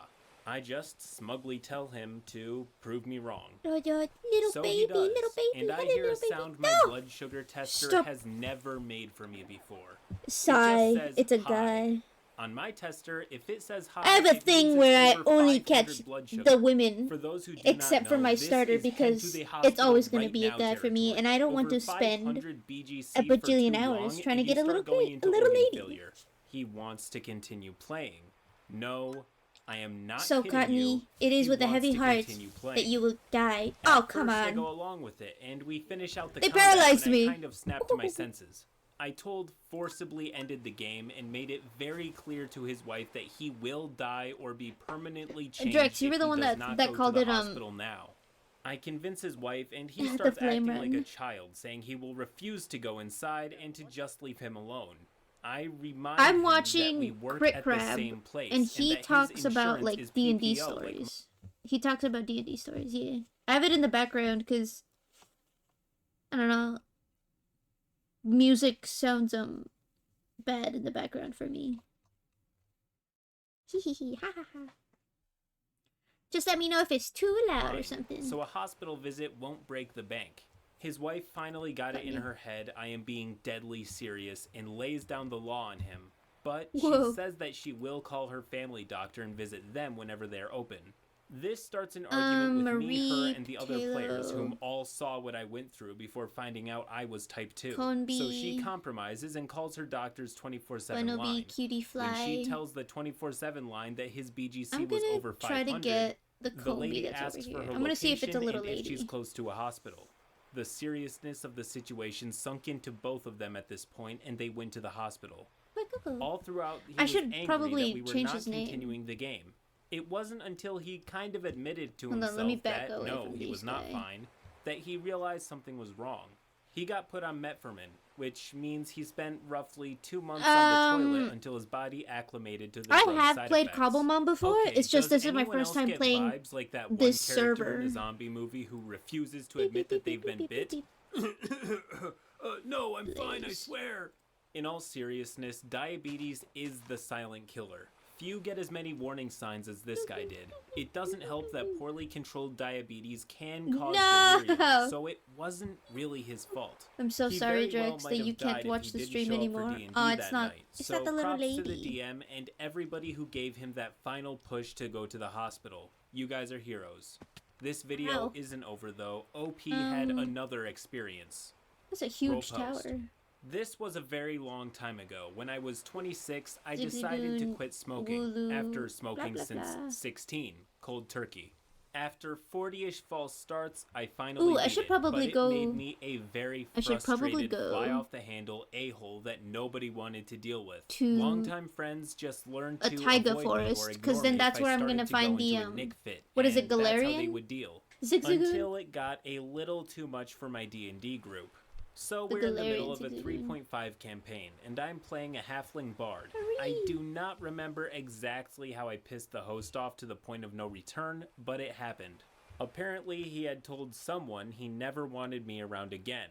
So next Oh, week these when are I showed so up, he was acting cute. strange around me. I love the He little kept animations getting they added. annoyed when I spoke, kept assuming I would do certain things, Yeah. and even had the DM tell him to chill Drex, out you're if just he gonna was be on the being annoying. 30-second That delay. was the final straw. That is, this dude gets up, slamming his hands all on the mobile table, users. and screams no. Yeah, this points is definitely his finger at taiga me and biome. tells everyone that I'm the problem, Galarian not him. Zigzagoon. He goes on this Galarian long Zigzagoon. tirade that I get angry too often and frustrating to talk with, and this is why he never wanted me over Zigzagoon. again. There's a Zigzagoon I spoke over up here. and I don't know if said, it's the black if you and didn't white want me one, but we're here, about why to didn't you find tell me? out. He says he did, says he texted and called me, then immediately Hello? said he called another There. player, then stopped. Realized he only told his wife, who told no one. What big This bye. is a nuanced issue. On one hand, OP self-admittedly was being Oh, aggressive it's a and unfriendly, fucking regular so one. people wanting Ew. him gone are not necessarily wrong for wanting that. On the other hand, flying off the handle and not communicating this either directly or at least to the DM was a huge mistake and hurts his overall case. A huge decider of who's in the right or wrong here would be determined by how exactly the OP behaved, but we don't have that much to go off of, so let's continue. He then made it about me, said I should have known I was unwelcome, said my behavior would not A be random welcome legendary. anywhere except a biker bar. I don't know He just what kept freaking out legendary. while I was packing up my I stuff don't want. and left.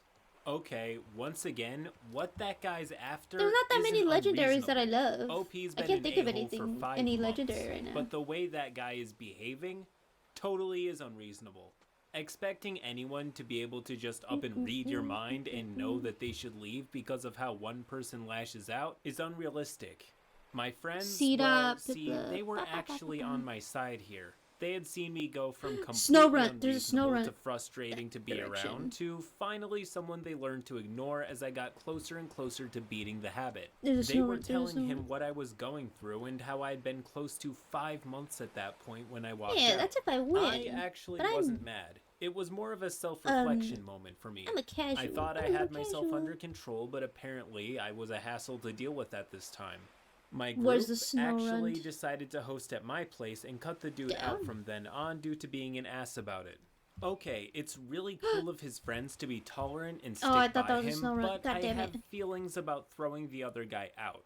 You see, he was acting out really poorly, but they forgave OP for it for 5 whole months. The fact that they can't or won't facilitate that for the other guy just feels wrong.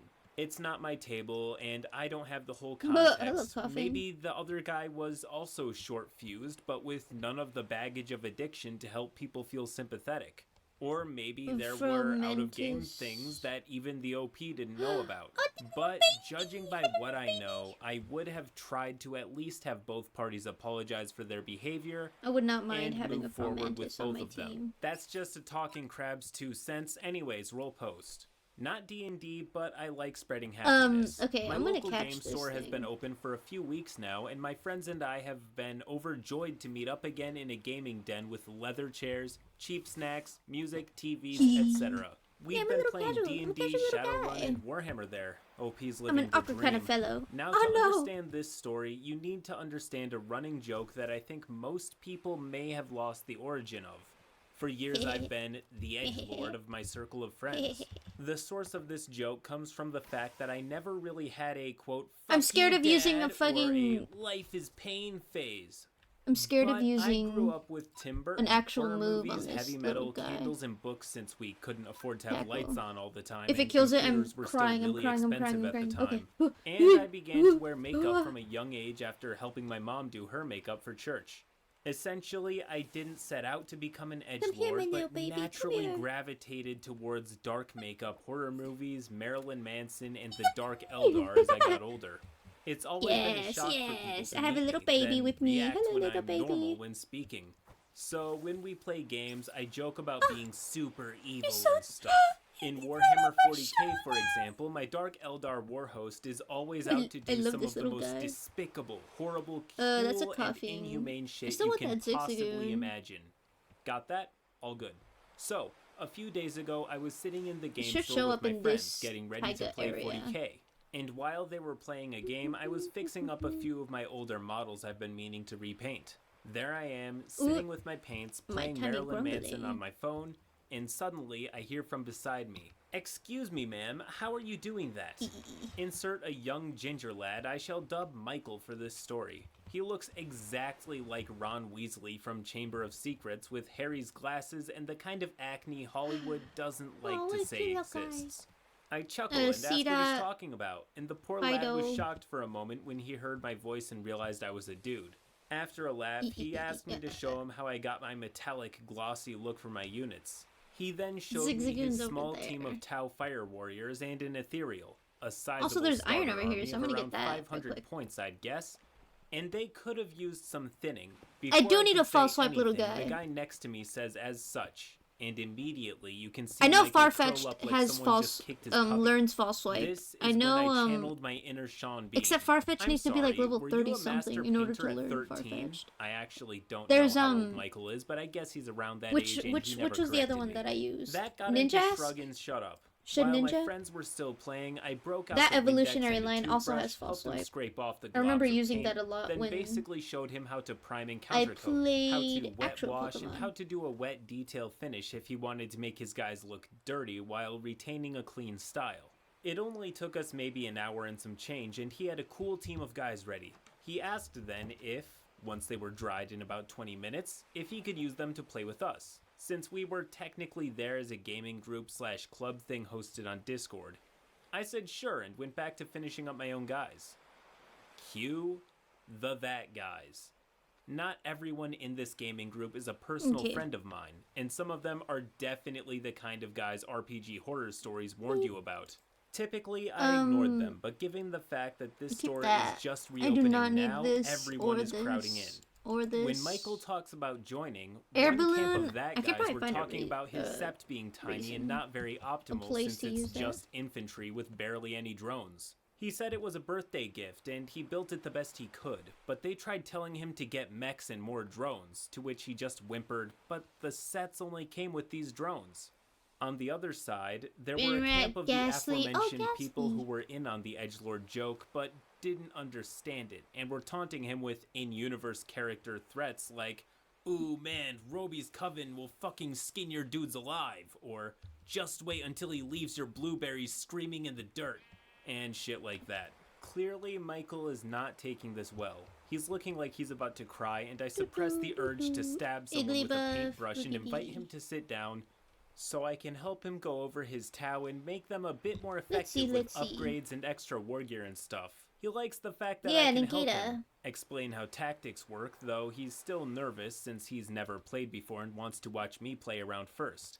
I say okay, and it's about time for my turn anyway. So it was my Prophets of Flesh versus Cult of the Bladed Cog. This feels like the plot of Yu-Gi-Oh! Or one of those other product placement anime, and I am loving it. Makeup-wearing, crazy-haired gamer. I need to look up more Gold, Pokemon that and learn his younger, false swipe. nerdy sidekick, challenging all of the people who doubted them.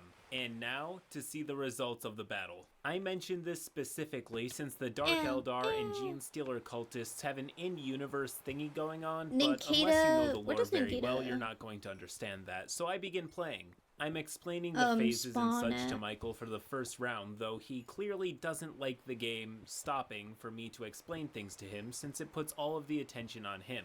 Instead, I keep playing and let him catch on. While this is happening, however, that guys pipe up once again and start joking about ripping apart hybrids, stealing organs, grafting their extra parts on my guys, stealing their bionics, that sort of thing, whenever I rushed my pain engines into melee. Normally, I jokingly describe my pain engines rending their enemies with their massive claws in an assault, or my grotesques tearing their limbs out from their sockets and hucking limp, quivering meat sacks around the battlefield. But clearly that was not the time. Instead, we finished up the game, I began harvesting the bodies, and we moved along. OP getting his first big win under his belt and commanding the admiration of his small orange sidekick, the two are now ready to battle side by side. But only time will tell how that goes. Roll post. Next up, Michael asks if he can go since his guys are dry, and he has a pretty good understanding of how to play.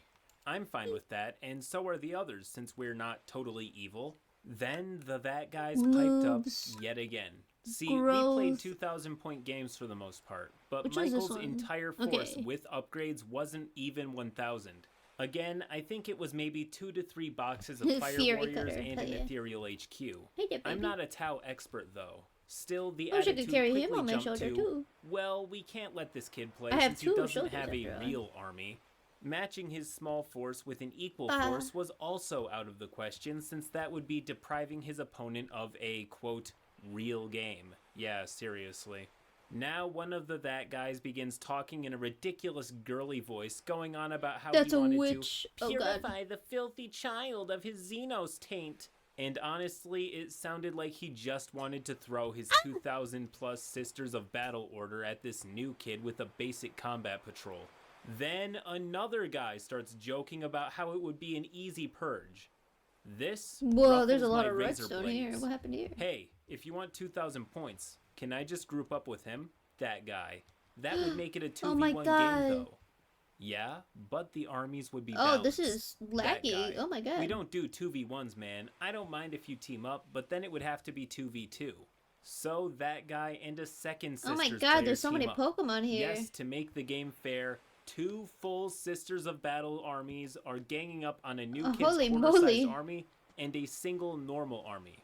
To make this even worse, some of that guys actually began calling me out for teaming up with another player, talking about how stupid it is that Dark Eldar would team up with Tau.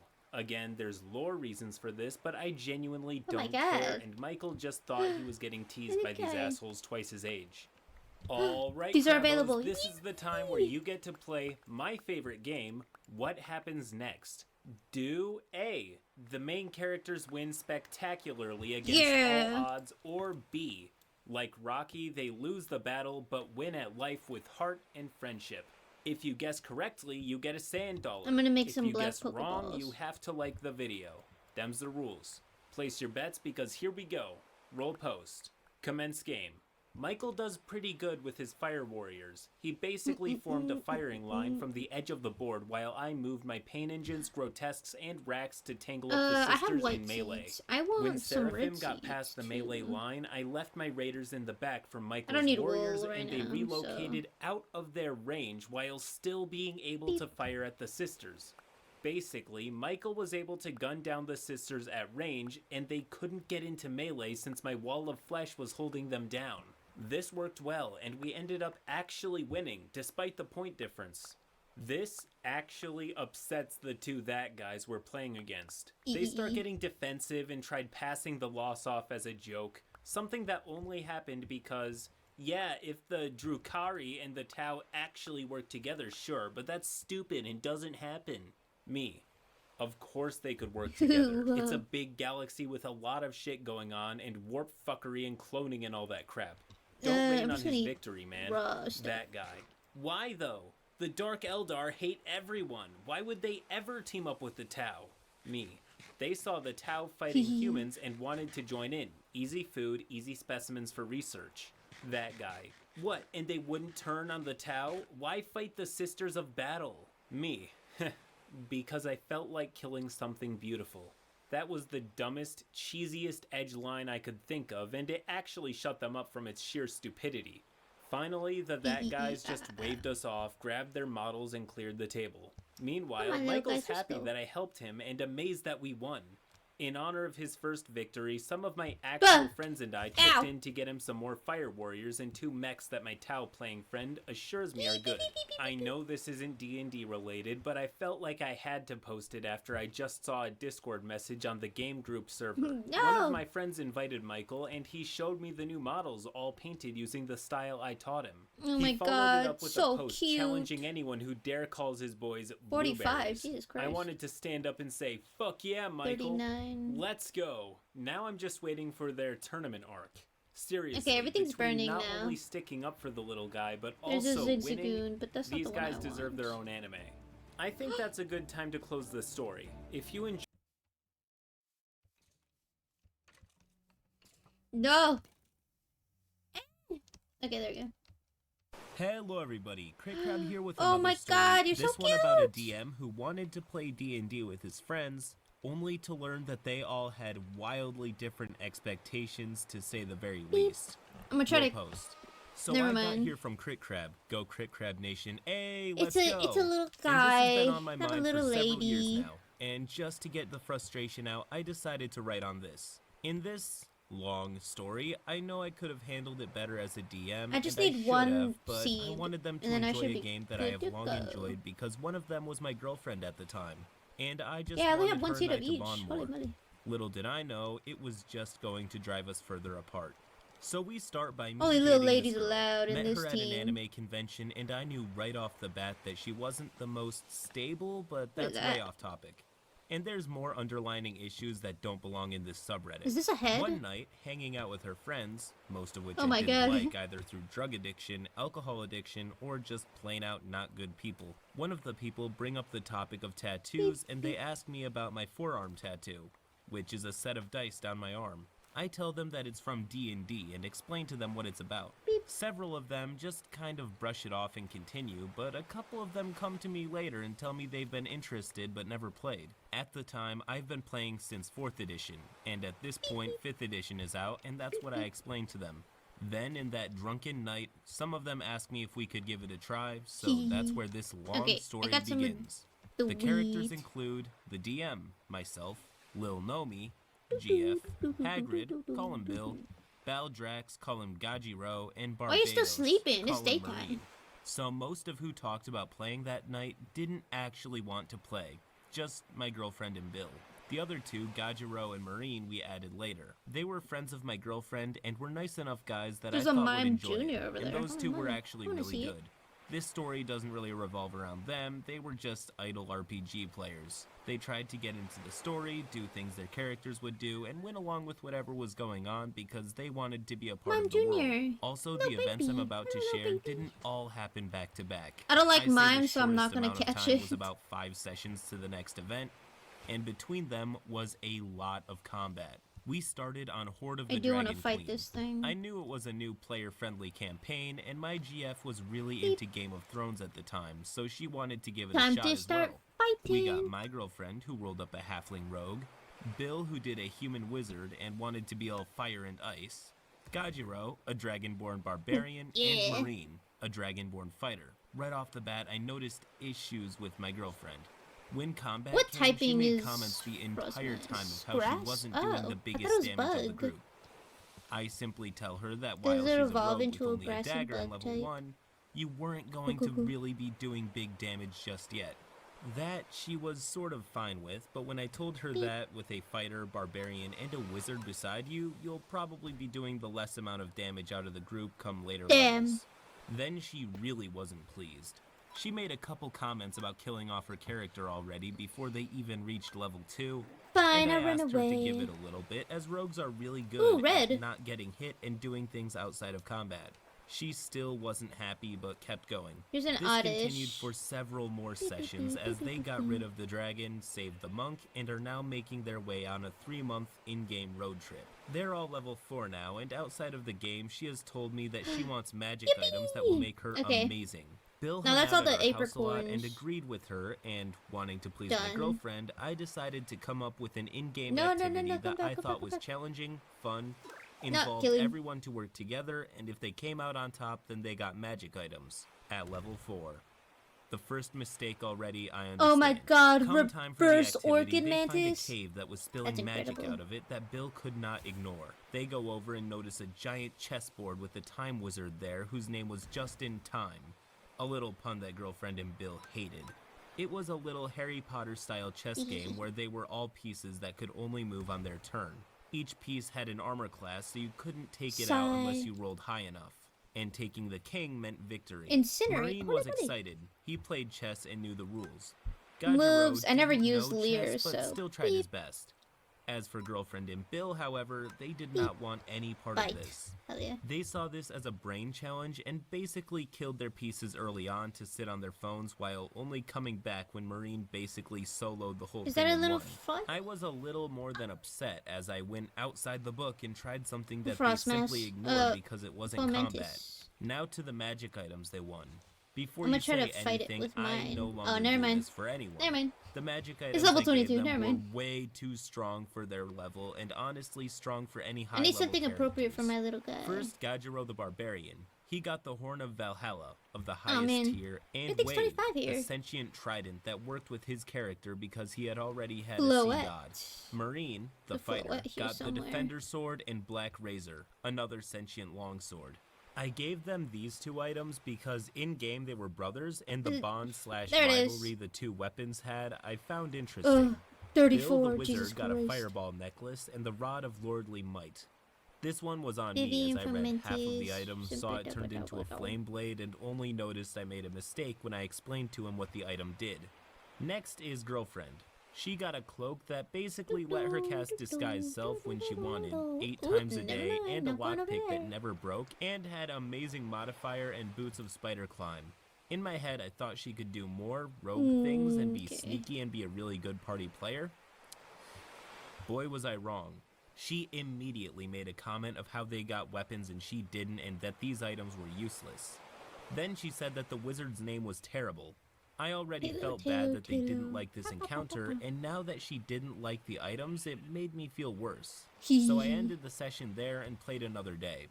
Outside of the game, she explains again how she thought it was unfair that she wasn't doing Ooh, the there's biggest water over damage, here. and Maybe we can still, fight a I water tried to type. calm her down by telling her that now, with these items, she'll basically never get hit and be able to sneak everywhere. She wasn't having it. To add to that, I A little almost never guy, targeted hello, her little guy. in-game. Once again, yeah, that's on me. And Gajiro and Marine were such good tanks that GF and Bill didn't really ever have to worry about getting hit. Well, 2 sessions from then, they make it to a castle Oh, and God. find the cult. I made the worst possible decision I could The have fuck is made this by little guy throwing gonna into do? this castle the terrible, yet amazing, the game-ending and game-breaking, the ever-so-feared No. deck of many things. And I thought this way it was no longer up to me if they got good things and they wouldn't be mad at me. I was wrong again.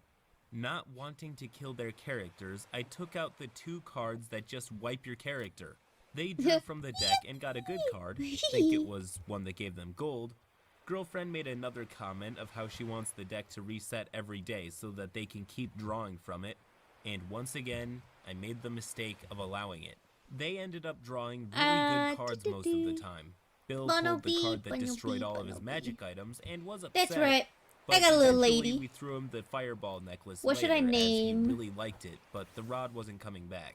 They eventually What should I tried name to get Fomantis? smart I'm gonna and name this one taking off Statly. all their magic items before pulling from the deck each time.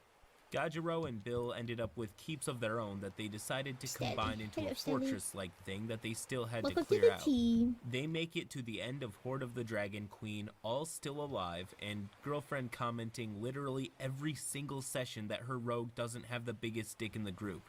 She would go out of her way to fight enemies herself to feel powerful, sleep with NPCs just to kill them in their sleep, and split from the party to start combat. In this case, I really did try my best to spoon-feed her encounters that a sneaky rogue would excel at, but she didn't want any part in those as they weren't combat. Now, post Horde of the Dragon Queen, they go and try and take their keep. This keep basically had 2 large towers that each player would be in charge of, and a large central Whoa, area that's to a lot of join up. water. Each one they had to overcome. The barbarian side did have mostly combat as I felt it fit in with barbarians. The wizard side, however, was filled with puzzles and riddles that they had to figure out before unlocking and defeating the boss monster in the central room. Girlfriend and Bill hated literally every single encounter in Bill's side of the keep. Several floors with escape room-like puzzles and a hard riddle at the end. Holy moly. I wasn't the best at coming up with those, so I looked Let's see, online let's and see, got let's some that I knew see. they didn't know.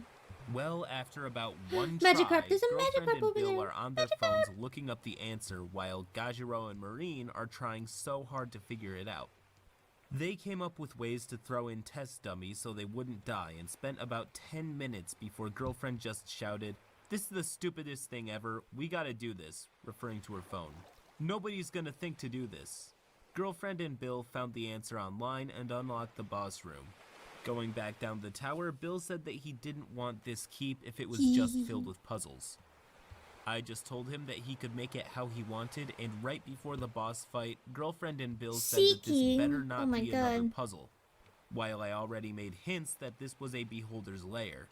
We didn't get that far into Rise of Tiamat, as after that whole thing I really was not feeling like hearing about how all my work was useless. Marine eventually went off to the Marines, and Gajiro moved, so there's that too. Okay. Even before then, they kinda checked out. Gajiro said to me that he liked the campaign, but wasn't liking playing with my girlfriend and Bill, which honestly I both. can understand. Later on, Bill wanted to try and start a campaign, which went a whole 1 session as I made a fighter named Belmont and spoke in third person. I was There's a going to magic be a carp pure right tank for the here party, and somewhere. all of my skills were going to be ways to block damage for everyone. Bill nor Girlfriend liked my hello there. character. Didn't No like my magic carp, backstory come on back. hating fish, and did not like my third-person I got speaking him. as they never really did roleplay. Right. Truly only spoke Leave third it. person maybe 3 times. 1 session in and I go down Magic 3 Carp times knows as the tackle. last time Girlfriend just walks from my character saying, "Yeah, let him die." Didn't even Oh, wait, no. ask to play that No. again, nor do I think Leave they it. tried to play it again. The third time, we started Tomb of Annihilation and the same problems came up. Girlfriend and Bill wanted to be super strong super early, switch, and I didn't let Sally. them this time. The other 2 we brought in, Girlfriend and Bill, kind of roped into their mindset as well. They went on for about Wait. 10 sessions before Oh, I God. couldn't take it anymore. Never The mind. final Switch. straw came No, when I'm gonna Girlfriend catch, I'm found gonna out catch, I I'm was gonna catch, I'm making gonna my catch, own catch, catch, campaign and honestly never planned to tell her. I was really just writing it on my Wherever free the time, fu- and maybe I could run Wait, it which one am I someday. fighting? Well, she found out and asked to play it. Oh, no, was I don't know only which one I'm about a fighting. quarter of the way done and said that I could continue as they played. I agreed, and we started with the same 4 as I'm Tomb fighting of this one, okay. Annihilation. They literally hated the starting session. It was a murder mystery. They had to figure out who had committed the murder, what secrets the mansion Yippee! held, and take the blame off of themselves. What? Oh god. They turned it into a bloodbath as they killed anyone who they thought was lying, never searched the house, bodies, or room that they were in. Stelly, no! So we ended it there and nothing got done. There we go. Girlfriend and Bill said that they hated that whole thing and didn't think I knew how to write a good story. I stopped playing and writing my campaign beep. after that. Oh wait, no. It's this. Since then, the girlfriend and I clearly broke up. What? There were a lot of other problems we had, and it really fucked with me. I moved fairly Oh, close tiny to little Gajuro and island. another anime convention friend, and they wanted to start a campaign with me. At first I declined, as it just brought back way too many sour memories. Gajuro, like the absolute bro that he is, helped me through that really rough year of my Hello, life, Zigzagoon. and I eventually started I'm Horde going of the to try Dragon my best to Queen kill once you. again with a group of all new players, except for one and Gajuro. At the time of writing this, that group is nearing Tiamat, having a great time, and I run another Curse of Strahd campaign. I'm still having a rough time with the Careful. dating side of things, and really haven't No! gotten back to the person I once was before meeting her. But Wow, I'm that back to did playing nothing. D&D, and I'm loving it. Stelly! Edit. I know I should have handled Time it to better, but carry. when the time came, I knew that before writing this. After reading the comments, I see the big issue is Double in kick. me not letting her switch classes and not giving her Ow. damage-dealing magic items. There was a session 0 as we lived together, and she went through the Yes, classes and chose yes! the rogue Super herself. effective. Yeah, after hearing she wanted to do bigger damage, I should have let her change. There was a lot of back and forth outside of D&D 2 that when the third or so session came around, she no longer wanted to switch. Or by that time, yeah, of course I would have let her. She eventually got a magic dagger. Dagger of Venom, if I'm not mistaken, as they got it in the castle before the deck, but after burning the library. There you go. I had let her know about the sneak attack bonus that she got, but she wasn't a fan of very sticking good. to the shadows, which you don't even have to do. And I think in the Tomb campaign she also played a rogue. Last thing, I'm like 98% sure she wasn't cheating with Bill as he was gay and had a crush on Marine. That went literally nowhere, by the way. Hehe.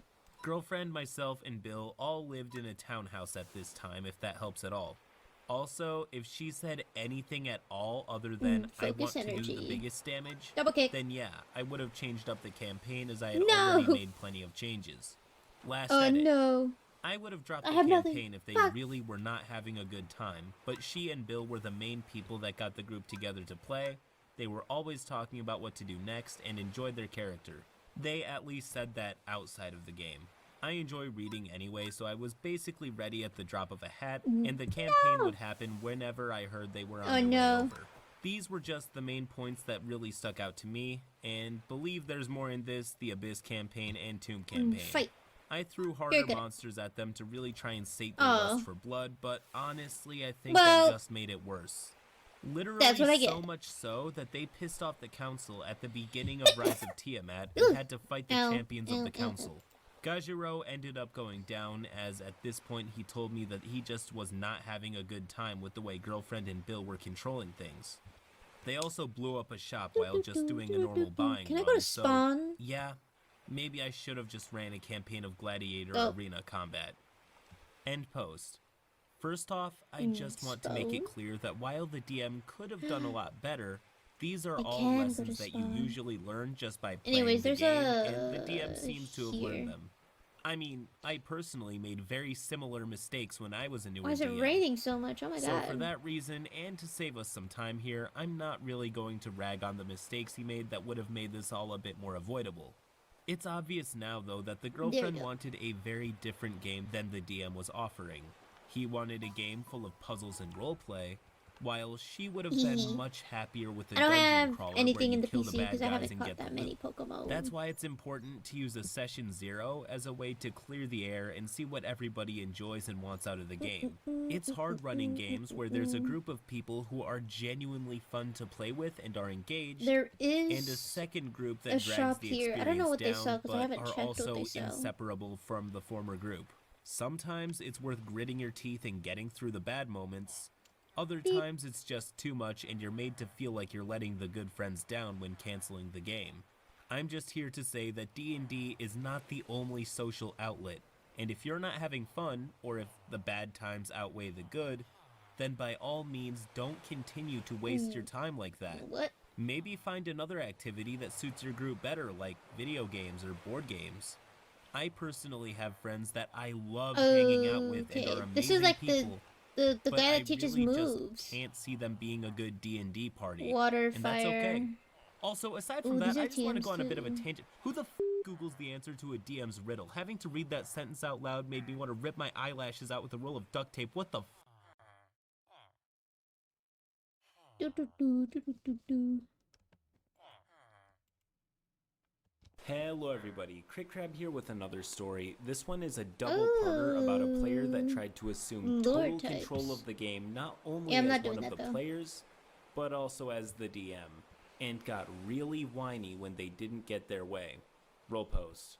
This is Oh, it's the raining story of everywhere. how a Money, money. PC and DM butting heads eventually led to That's our group the- not so spectacularly imploding. What kind of slowpoke? Apologies that That's this the post is that's long. Muck For from. context, prior to this Muck. campaign, I had only played a couple of one-shots to get my feet wet.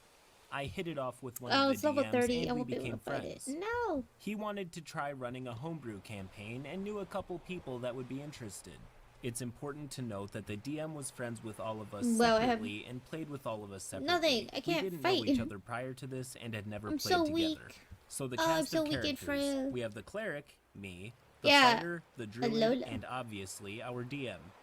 In the I'm beginning, so weak and our frail. campaign Oh was god, going that's really that's well. shit ton of Our creepers. characters all meshed well and played off of each other's strengths, and we had some really good Ooh, RP what's up moments. there? And I was fully invested in the Hello, story. Lingoma. Kudos to our DM for making a compelling tale and weaving all of our characters' personal backstories into it. As stated before, I was a new player, and incidentally, so was the there? druid. Similar to me, she had only played short games. The fighter, however, I have no idea boasted what's up there. years I of can't playing see it. D&D and various other RPGs. I only say this to explain why I didn't notice some of the red flags before things got out of hand. I assumed that as the 24. veteran, I'm trying she to knew find what low she was level doing, Pokemon. and this is just how people That's played. level 30. Now, the fighter played a character that was pretty abrasive and stubborn. Generally, I have no issues with characters like that. Like I said earlier, all of our characters managed to get along well, and sometimes this abrasiveness even made for some interesting RP moments. Our characters had some interesting interactions, as my character tended Goldie, more towards Goldie. diplomacy, and her way was usually, "F you, I'm right." As time went on, these were less interesting RP There's a lot of moments, and more, fucking I sand actively have a here. headache trying to deal with this nonsense. Instead of going beat by beat over everything that happened during our campaign, here's a sampling of some of the fighter's behaviors. The fighter at one point or another insulted almost every NPC we interacted with, even the ones we liked. My character worked double time to smooth feathers. Questioned the DM. A Is lot. that Slowpoke Criticized his sleeping? rulings, Is that quoted the Slowpoke handbook sleeping? at him, or sometimes just freaked out about encounters if they weren't balanced Beep. in our favor. Any chance that her character could die was immediately met with opposition. Fully checked out any scene that didn't feature her character, to the point where she would interrupt us in voice chat to tell us about some video she was watching or some funny meme she had just found. Anything she doesn't care about or doesn't want to make a decision on Oh my immediately God. deferred to my character. When I tried to have a discussion Fomentis, you about it, it was did just great. reiterated that she would do whatever my character You learned to said. move. Especially being a full-time player, The I was user lays roots that uncomfortable restore having its that much HP on every control over turn the because group's it's rooted, it decisions. can't switch out. It Oh my frankly god. also didn't make sense for my Oh, character look at to want to you. be in A control of all little, the little decisions. baby. She was very much a team player kind of person. Ended scenes abruptly by leaving, telling us out of character that There she was are bored with fish this, or here. having her character do something so the scene had to end. I love to RP, so this one especially upset me. There were a few times my character level was having 18, an so I can't intense fight moment it. and it was just brushed aside as if it didn't matter, which is hilarious 29, no considering way the am I next bullet fighting point. that thing. Towards the end of the campaign, she decided her character had a Oh massive my god, crush it's on swimming! mine, which sounds all right on the surface, I suppose, but her character showed no indication that this was the case until one session, late into the campaign. Oh, that scared me. She was suddenly all over my character trio. almost constantly. My character made it obvious, several That times scared me. in game, that she was still grieving over the loss of her wife and was not in a place to 49. pursue Money, money. romance. At least, I thought she did. This point isn't a grievous sin, just something that made me definitely uncomfortable and confused. Leading up to our that final bad session, the the fighter and elephant the one? DM had a few It tips, is. so the energy of the Also group was level rather 33. Jesus Christ. contentious, let's say. It's Ugh, also these important levels are to too note high. that prior to I can't having fight what would be our anything. final session, we had taken a break from the main campaign to join a campaign the fighter DM'd. This went, interestingly. I have some wild stories from this one, and I'll probably write those up eventually. That campaign only seemed to heighten the Slowpoke. negative energy between the fighter and the DM. I'll skip all of the plot mumbo jumbo and jump straight into the incident. Grimer fucking Back in our jump scared original me. campaign, our characters are I thought that was a discussing player with for a NPCs second. how best to break someone out of jail. The druid and I presented a few options that were shut down. The fighter presented an option that was interesting but had a very is that? minuscule chance of actually Oh, it's working. the koala. Think It's the all little of the koala planets have guy. to align That's always just like holding so his for this log or plan to something. work. After being shot down, she stops talking. The druid and I continue to brainstorm with our NPC pals when abruptly, the fighter declares that she is leaving That's to go way do too high something level. else. We are obviously Cat caught rat, off guard, especially dodo. since we had finally agreed on a Wingo. plan and Hello, were in the Wingo. process of fleshing it out. Kill him. The DM, sensing the fighter's irritation, asked if there was something wrong. The fighter responds that yes, she's annoyed that our plans keep getting shut down. She doesn't appreciate the DM railroading us into a decision. I jumped to the DM's defense to say that I didn't think she was trying to railroad us. Rather, the NPCs have more knowledge of the world currently than we do, and they're trying to help us. Plus, he did accept a few of our ideas, and we were currently working on fleshing them out. The fighter reiterates that she thinks this is dumb and that her character wants to leave. She feels like everybody thinks her character is stupid because nobody liked her idea. The DM responds that they didn't hate her idea, it just wasn't likely to work, and the NPCs didn't want to stake their only chance on that. The DM finally asks what he can do to make the game better for the fighter, and she tells him to, quote, stop fucking hand-holding us through every problem and maybe I'll have fun. The DM immediately disappears from voice chat. Oh shit, he's definitely upset. The druid and I talk with the fighter to try and figure out what the fuck is going on. The fighter keeps reiterating that we are being railroaded and her character is being made to feel stupid. The druid and I try to explain that we don't feel that way, so it's hard for us to understand why she thinks that.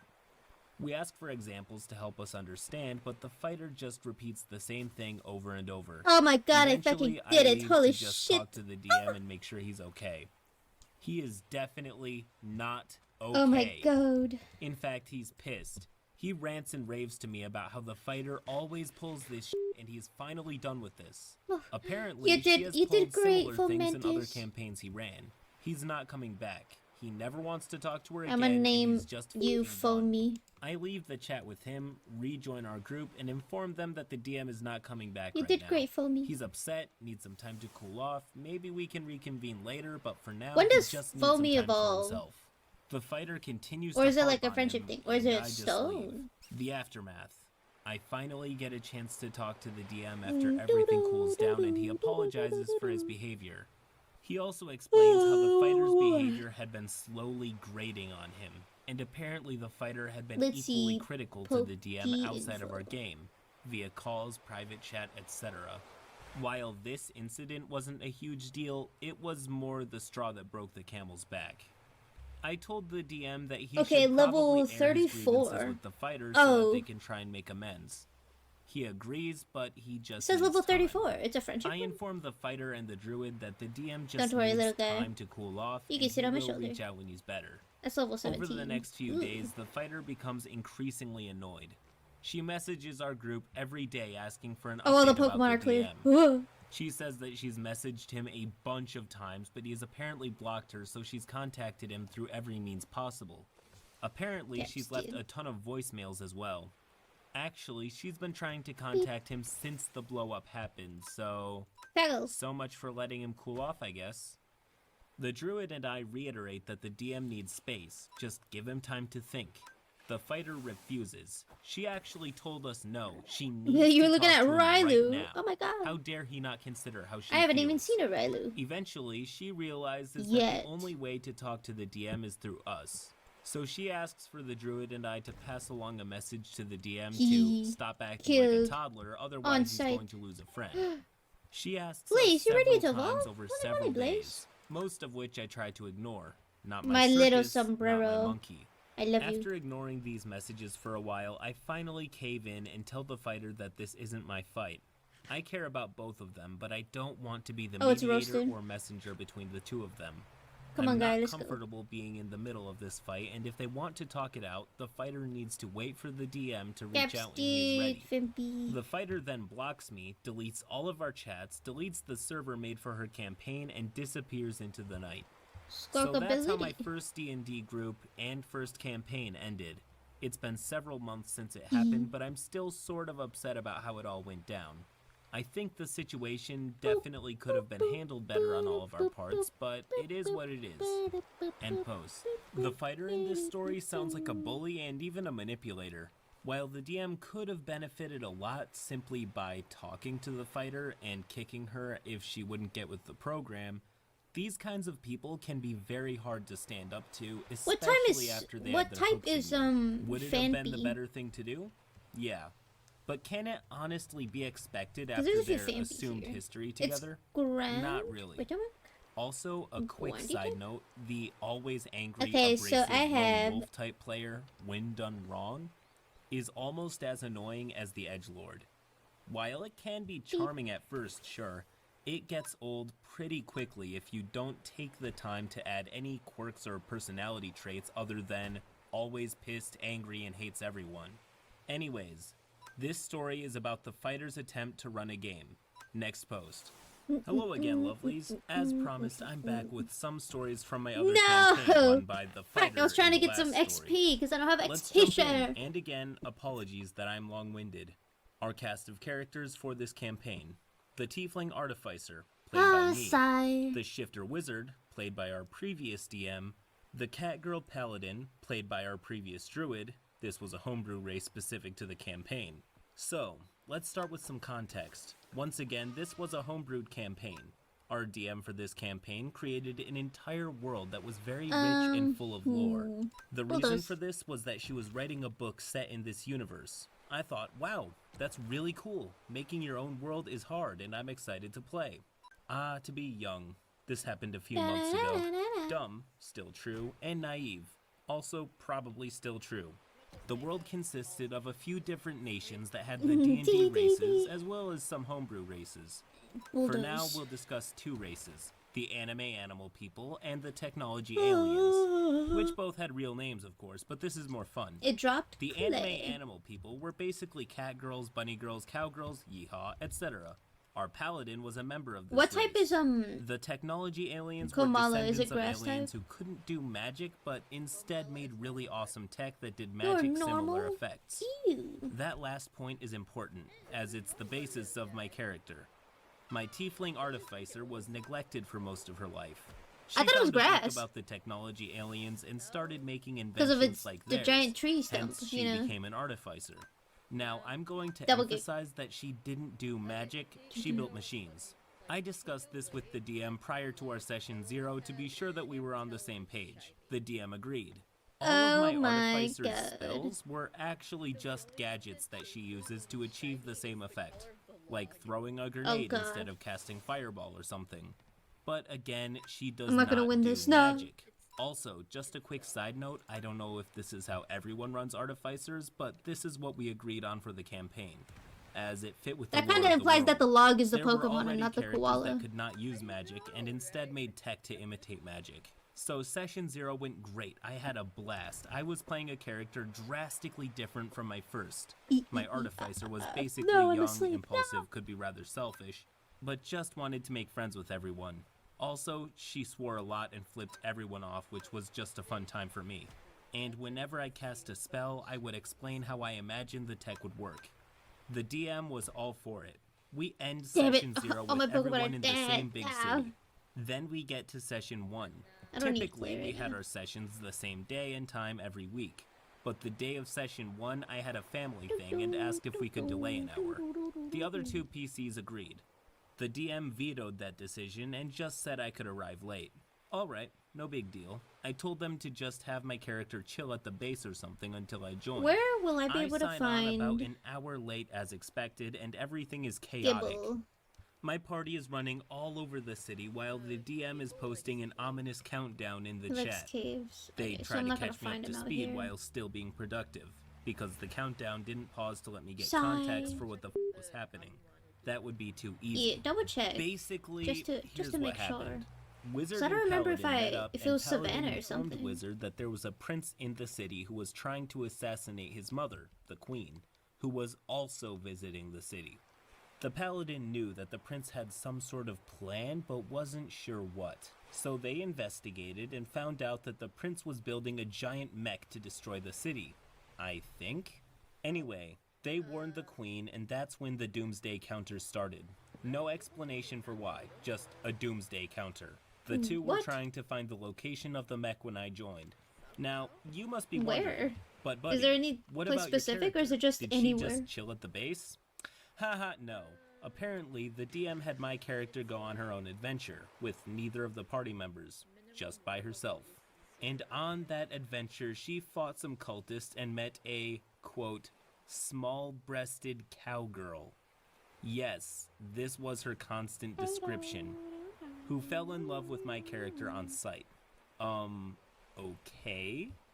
Just a fun little side note here, but after this event, almost every Okay. NPC knew that the cowgirl Yeah, liked my I would character, expect it to and be not ultra so rare. subtly implied that if my character refused to date her, my character would probably be killed, because this girl was the daughter of an assassin mafia or something. Did my other two party members get a forced romance? Of course not, I'm special. And if you asked yourself, hey buddy, didn't your last campaign have an attempted forced romance with the same player? Yes, it did. But that's probably just a coincidence. The mountains. Anyway, finally find the location of the mech robot, try to sneak into the warehouse, we're mostly successful. Fight a few Oh, baddies, chitty. things are going well. Still got like 5 hours on the doomsday clock, by the way. But then we hear the sound of something powering that's up, my head. and there's a giant boom of energy. Everyone make a wisdom save. I fail. Artificer had comically low Whoa. wisdom. Wizard Big fails. Pokemon. Paladin succeeds. The DM gleefully informs Wizard and I that we lose all I of our can't go in spell that slots. direction because it's all. Confused, I interject. Me. So wait, you mean Nidoran? magic spell What are you slots? doing Because here? I don't cast spells, I use tools.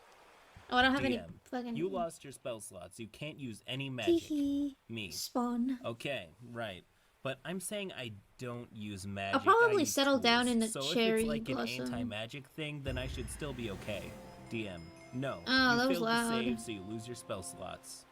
At this point, I don't want to keep arguing because we're getting nowhere, so I just agree. Sure, my tech got scared by the big boom and doesn't want to work anymore.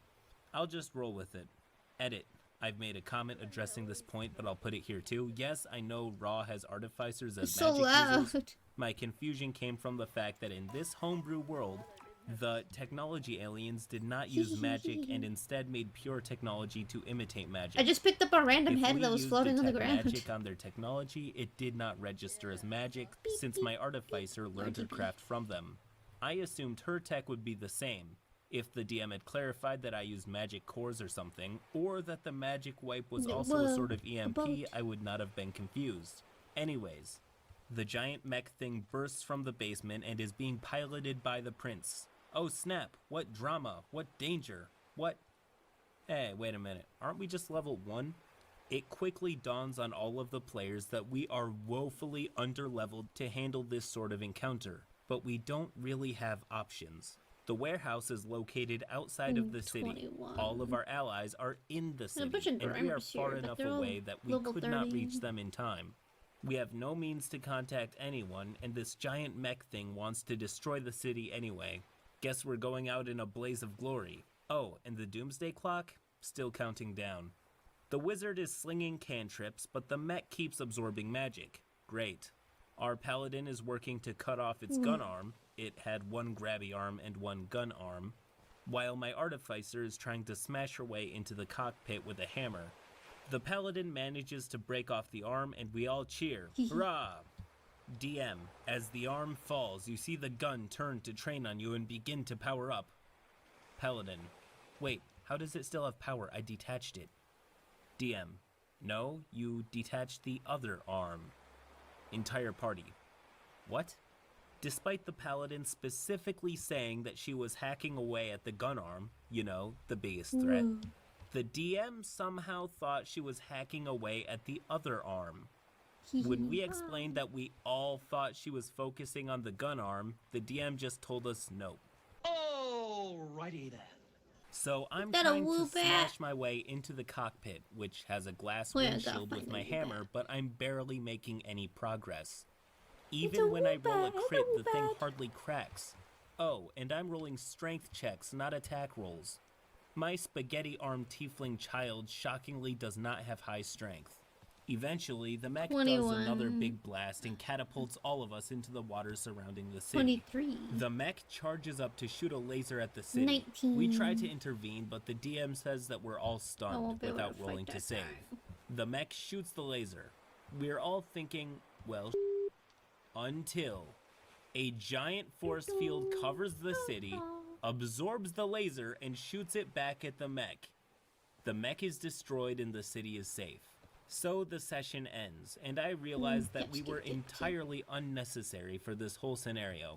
The mech was planning on shooting a laser at the city the whole time, and the city always had this defense.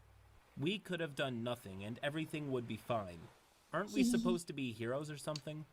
The DM informs us that the countdown was for the technology aliens. Apparently, they were planning on just destroying the whole neighborhood the thing. mech was in to neutralize the threat. The DM also spent several minutes berating us for fighting the mech. DM, Beep. you weren't Consider supposed it. to fight it. I was not prepared for you guys to fight it. Why would you do that? You should have run away. Wizard, but you said it was going to Roasted destroy leaf. the city. Paladin, yeah, and you told me my character's mission was to stop the prince. DM, but it wasn't supposed to happen yet. Me, but wait, I mean, didn't you which just comic tell book us fan? the Yeah, technology yeah. aliens would have destroyed the neighborhood if we did nothing? A ton of people would have died. DM, protein? they would What not does have done protein do? that I if you forgot. had not warned the queen about the assassination attempt. I'm confused. Wizard is confused. Paladin attack, is the most right? confused because the DM primed her with this mission. So we were supposed to run away from danger, should give not it tell the queen that her to- son wants to off her, and do what? Spend the session window shopping?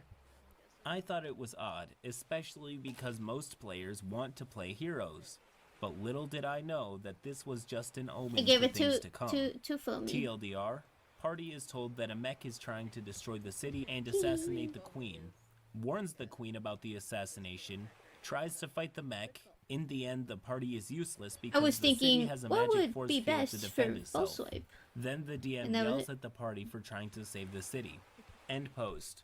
You know how sometimes if a DM is especially railroady, I say that they should There's write a book? Cottony. I guess this is what happens when they take that literally. Ow, It's what also the fuck? interesting to me that the DM would A complain to the skeleton, party that no! he was not ready for them to fight the mech after the party It was did. beating it and probably would have continued I wasn't beating thinking. it if not for the DM changing the outcome. Let's see, let's All see, at let's level see. 1. Also, DMs that try and railroad the party and Yeah, I then figured that was complain you. when they do anything off the script have little to no idea what D&D is actually about. Telling the party about No, a problem no, is forget. usually an invitation to step up and fix it. And with D&D being the creative sandbox that it is, it's not an unreasonable expectation to be able to solve the problem your way. In most games, the experience is enriched by players treading off the beaten path and doing Anyways. crazy things that the DM did not prepare for. That's where my, and I assume many other DMs' best Fight. stories come from. Anyways, Live if a you enjoyed man. this story, please I- do I- leave I a just like needed the and experience. subscribe to the channel for more stories just like this one. Till next time. No, please, no. We'll go with Ember. It's the lower one.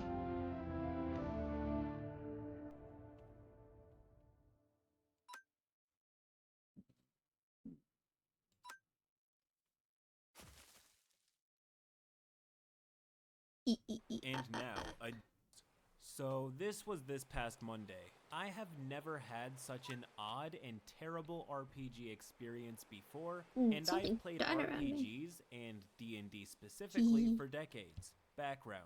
I have recently gotten back into D&D after an extended period. I used to be a forever DM from 3.0 all the way through 3.5. Yes. Didn't care for 4th caught it. edition, so I I gave up the caught her. hobby. Trying to get back into it, my wife and I hit up the I local caught game shop and played Courtney. a few one-shots. Yippee! Out of that came an invitation from a fellow player to join a group starting a brand new, long-running campaign. He seemed cool, Oh, it's a so we Baneri. went to Hello, the first Baneri. session. This is where the fun began. To save time, I will introduce the characters as they become relevant, rather than dumping all Never the mind, intros on Baneri. you all at once. So we begin our story as my wife and I arrive. Goliath, who was the host of our group, and the Dungeon Master are already there. They were in the living room with no overhead Incinerate. lighting, and the Goliath is Heal lighting her. candles Oh. so that we can see the card table that he set up. This was already a bit more intimate of a setting than I was Oopsie-daisies. expecting, but we roll with it and go sit down. Before we can even take off our coats and sit down, the DM spoke. The first words out of the DM's mouth. I need to see your character sheets, cause this is a homebrew world and this campaign will go to level 20. And certain race class combinations are not allowed as we will be Incinerate. playing this campaign for years. And you No, have I'm to killing commit this to the thing. full game right now if you want to play with us. Even if All it kills this was me. done without the guy breathing even I should have once. fucking used Stally from the That was a bit beginning. overwhelming to be hypothetically forced into a years Hello, long little guy. commitment before we even sat down.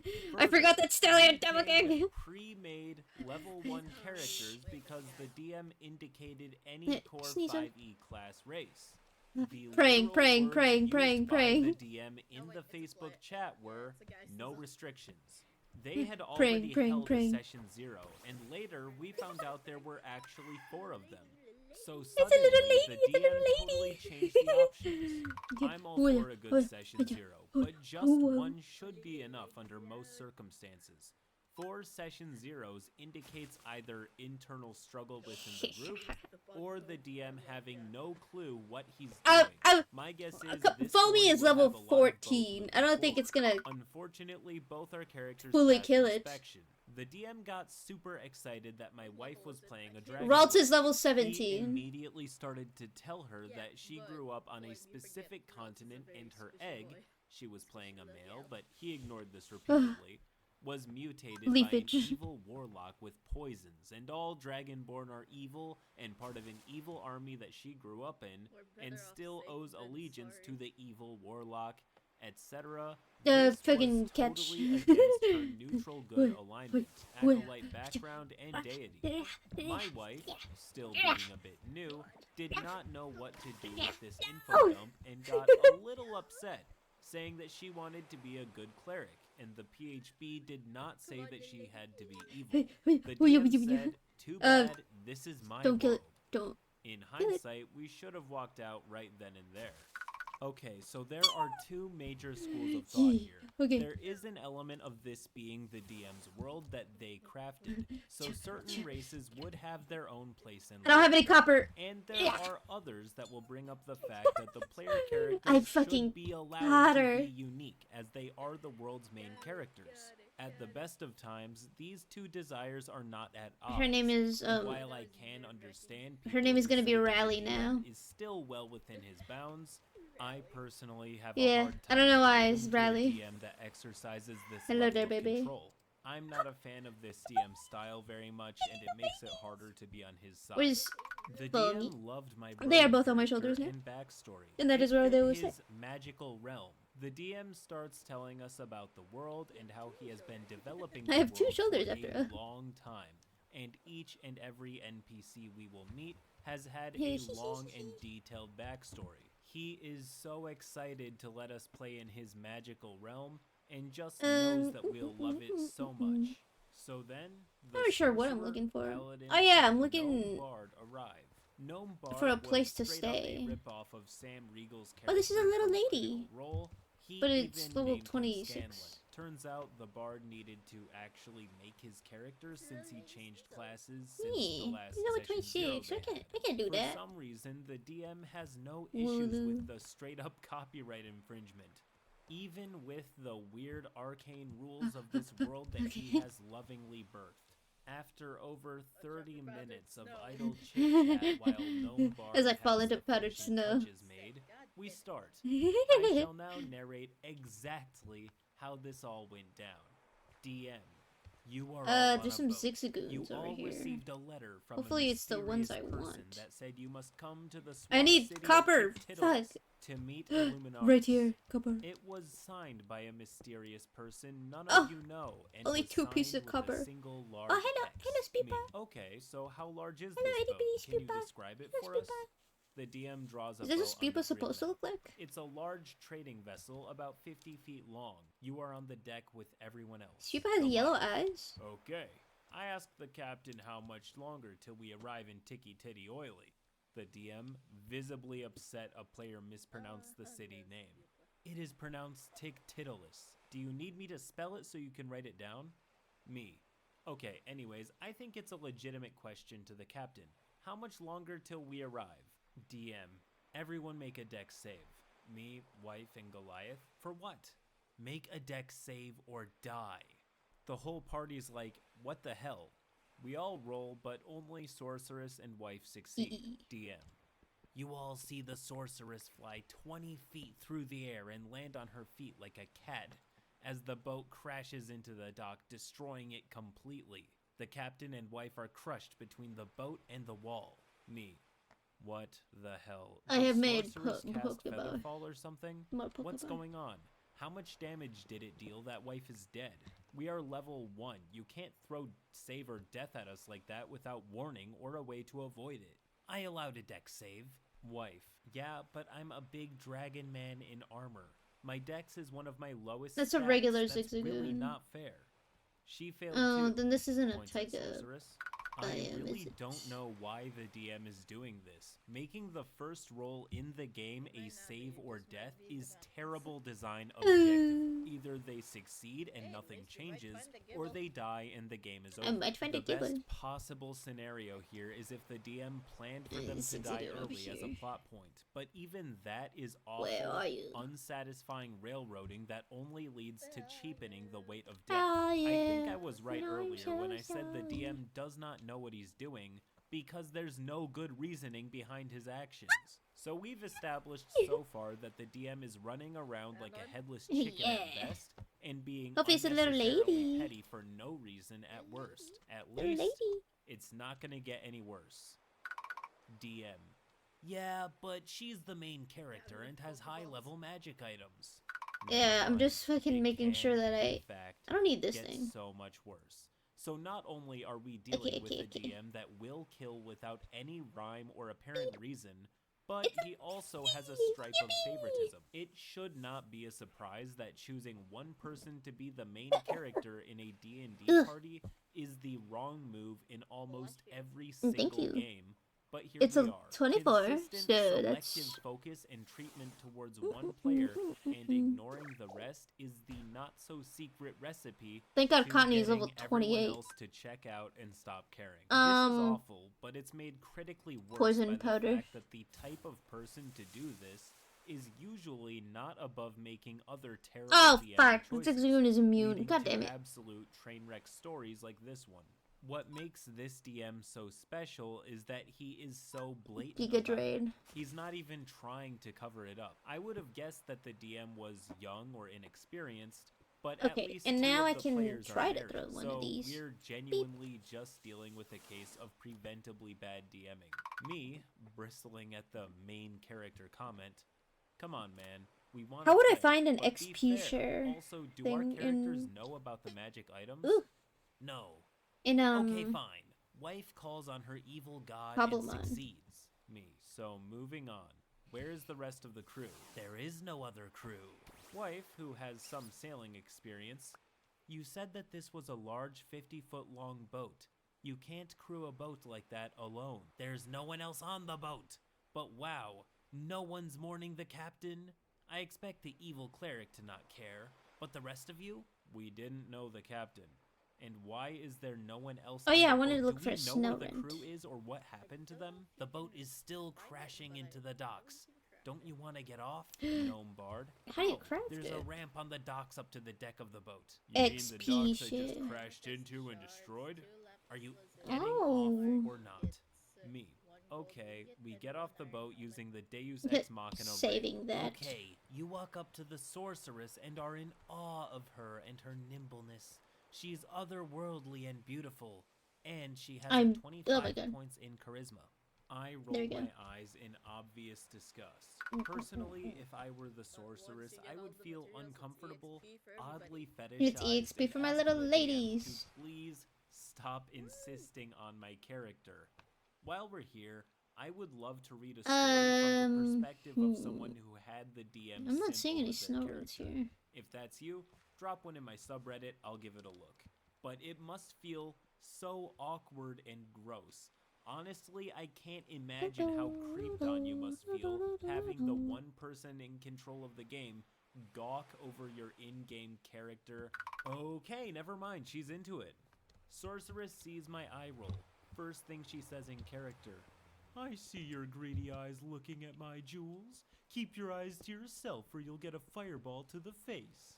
Me out of character. Fireball? We're first level. Maybe you are. Me in character. What jewels? I don't know what you mean, madam. I know you're a thief. You're playing a rogue. All rogues are dirty thieves. You cannot pickpocket my magical items. Do not presume to know me or my character. But I have not told you or done anything that would lead you to think my character is in any way dishonest or going to steal from you. I am not even playing a thief-like character. You are wrong. All rogues are evil thieves. I roll my eyes at her again. To the DM. So, we are off the boat. What do we see? You are in the city of Tictitilus. It's a swamp village. Wife, who are we supposed to be looking for again? Illuminaris. Okay, do we see Lumiere or Cogsworth for that matter? It is Illuminaris. Do you need me to spell it so you can write that down? Dude, have you played D&D before? This is standard stuff, my man.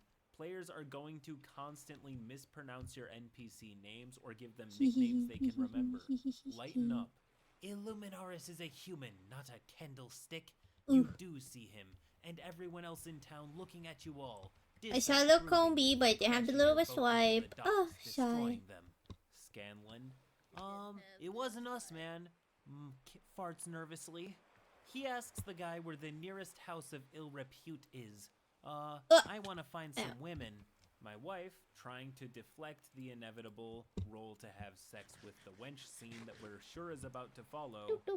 What does this guy look like? He's human and holding two long sticks with torches on top. So he is a candlestick. I ask him if he has any clocks anywhere around here. Illuminaris does not look pleased with you. He says, I was told to meet you here by Axian Moonstone. Come with me. Do you always do as you're told? DM, clearly upset. I'm an idiot. You guys are not supposed to know that yet. He has to do whatever you guys tell him to do since you are all the descendants of gods. No, I'm Then cooking. Don't tell us Oh, that. thank God. If our characters are not supposed to know something that's important about the plot, do not tell the players. DM getting even more agitated. Yeah. He starts walking. fucking into another one. town. Do you follow him, Goliath? I guess so. Bard. As we walk, I look around. Do I see any places to get lady favors? No. What do we see? Nothing. So I'm suddenly struck blind. I feel around and call out to my companions to help lead me to a temple of healing to cure my blindness. The DM ignores my antics while most of the table is laughing Oh, along thank with me. goodness. We've hopped off the train from Bad Story and arrived at our destination of the utterly insane. The DM panicking, spilling the beans, and freaking out over the slightest misstep is just a symptom of the deep, underlying issues that permeate the DM's style. I don't even blame the players for failing to take the game seriously anymore. They're just gonna try and have fun with a game that makes it impossible, and I respect that. Hell, if I was in this scenario, I would be memeing too. I don't waste my time so easily. Gnome Bard. So, we follow him? What does this town have in it? Who do we meet along the way? No one. He leads you down to the town hall. Wife, do we find that odd or I don't need it. creepy? No.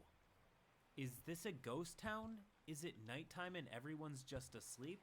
No, it's daytime. Do you follow Illuminaris? Me starting to get annoyed and realizing just how much railroading is occurring. Okay then, we went to the town hall. Illuminaris leads you into the town hall. He locks the door behind him and leaves. Goliath, who is sending me text messages on my phone apologizing for the terrible DM by this point. I call out, rude much, as he leaves. Do you really do that? Yeah. You don't want to do that. This guy has like plus 20 to his intimidation Whoa. skill.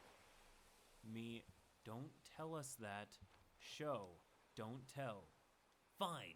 He comes Holy back moly. and intimidates you, Goliath. You're now frightened of him. Wife, we look around the room. What do we see? The only door is locked. That is the one he walked out. This is fucking Gnome Bard. destroyed. It's all destroyed. I look around. Is there anything interesting in this room? There's a weird fireplace. Okay, I cast Ooh, detect magic. It feels like What's a up with the ghost town fireplace? here. You're not supposed to do that. Why not? You said the fireplace is the only interesting thing in this room, but you're not supposed to know it's magical yet. Fine. Is there a chair in the room? Yes. I sit and wait for the plot. Gnome Bard. I cast detect magic at the fireplace.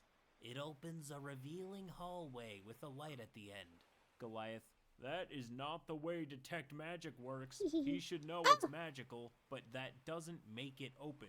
I said it opens. Do you go in? Everyone but me and my wife go in.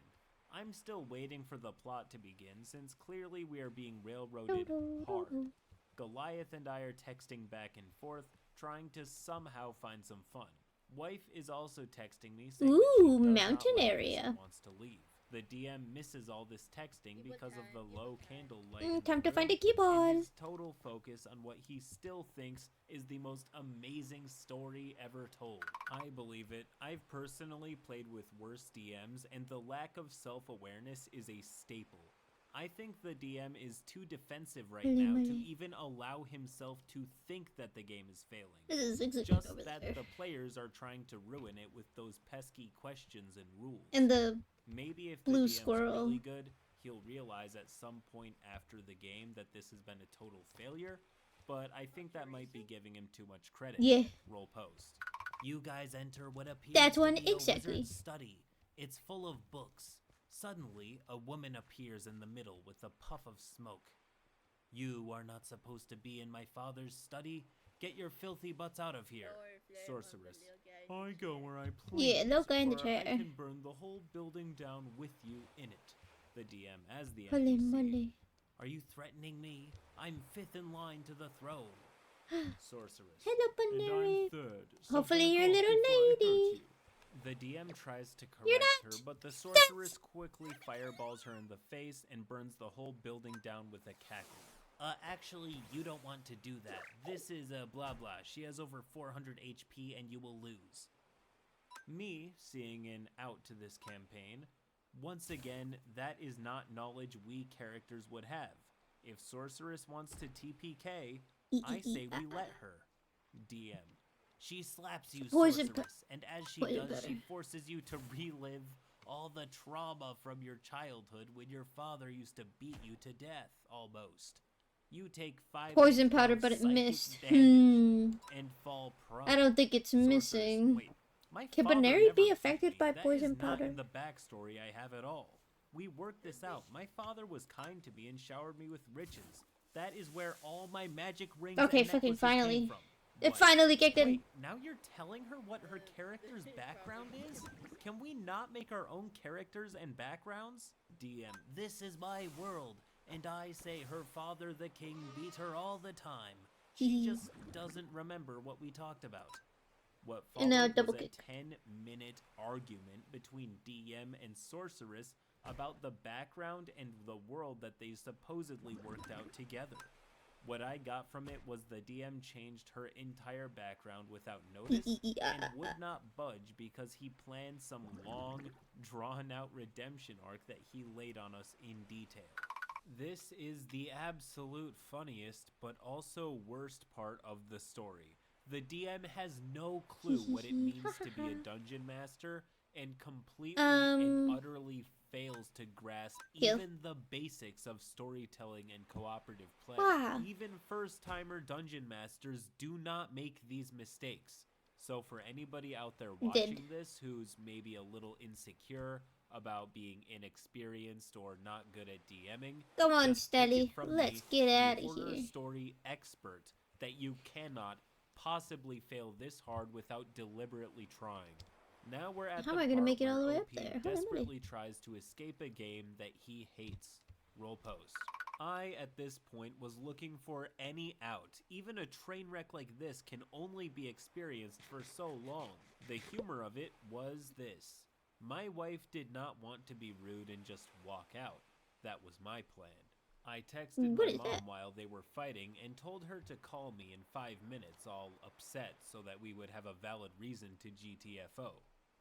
My mom did not get the text for another 25 minutes. After the heated argument was settled by the DM, basically telling Sorceress that if she didn't like it, he would bump her back down to first level and take away her magic items. Me.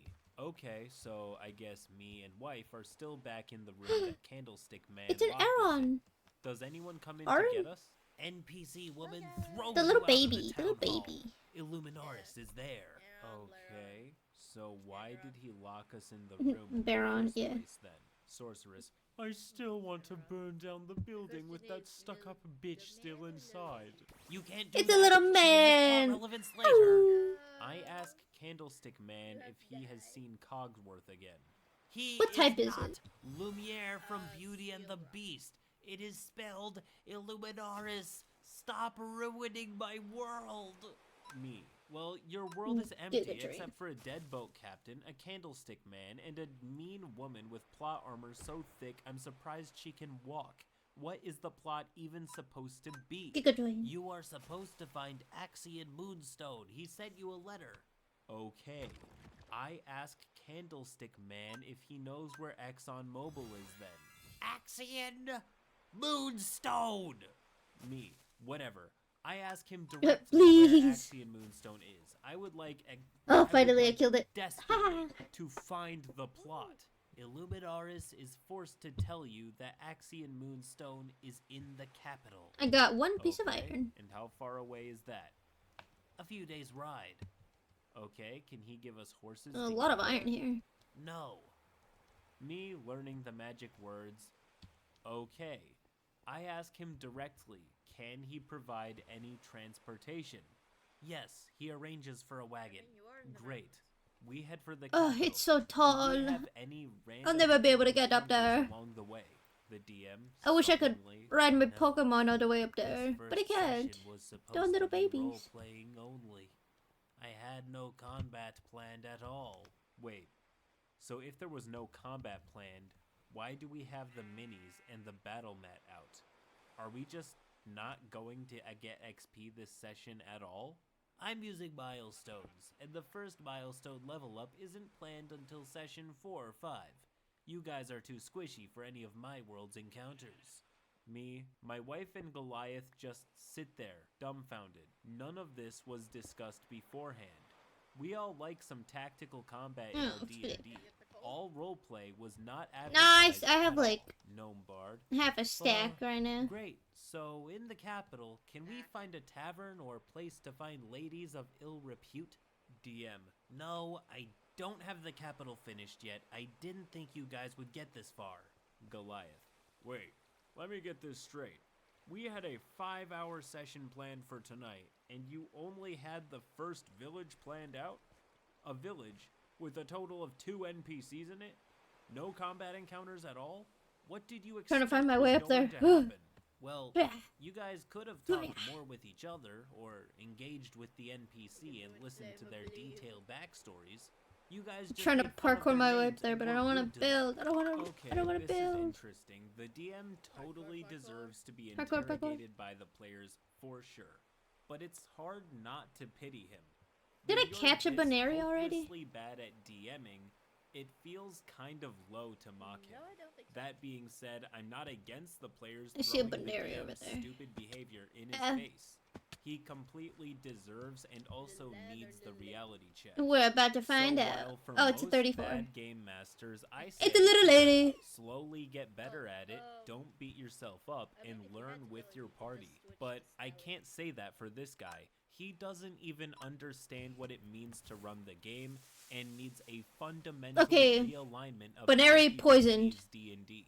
At this point, my mother finally called me and gave me and Switching my to wife the Stally. chance to Oh, GTFO. no, never mind. Once we left, Goliath texted 17 me and health. apologized again. He asked if I could have my mom call him to get him out of there, but unfortunately it was his house, so he was stuck.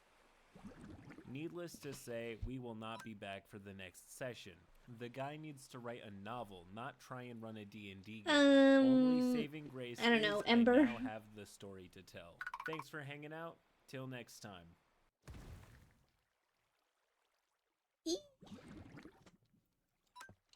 I'm gonna try to put Pokeball now. Hello everybody, Crit Crab here with another story, this one about a genius DM that outsmarted and exposed a cheater in her game that can only be described as cringy and lazy. Content warning for caught him. sexual assault. Roll post. Problem player is a 30-something-year-old man. His Shed character is Ninja. Hello, Shed supposedly Ninja. chaotic good. Yeah, The I first caught. red flag appeared Bun- before the Baneri. very first session of their very first I campaign. got the little lady. When the player gave his level 1 character stats that were all 16 and above, with 3 20s, as well as several rare magical Where did items. you say This the included Dawnbreaker because, as the player argued, the his ninjas Dragonborn fighter's name was Krellis Pokemon Dawn Scream, and spawn? he The should have little a baby sword that version? matched his surname. The DM told him that he should have followed her character creation instructions and lowered the stats to more appropriate levels.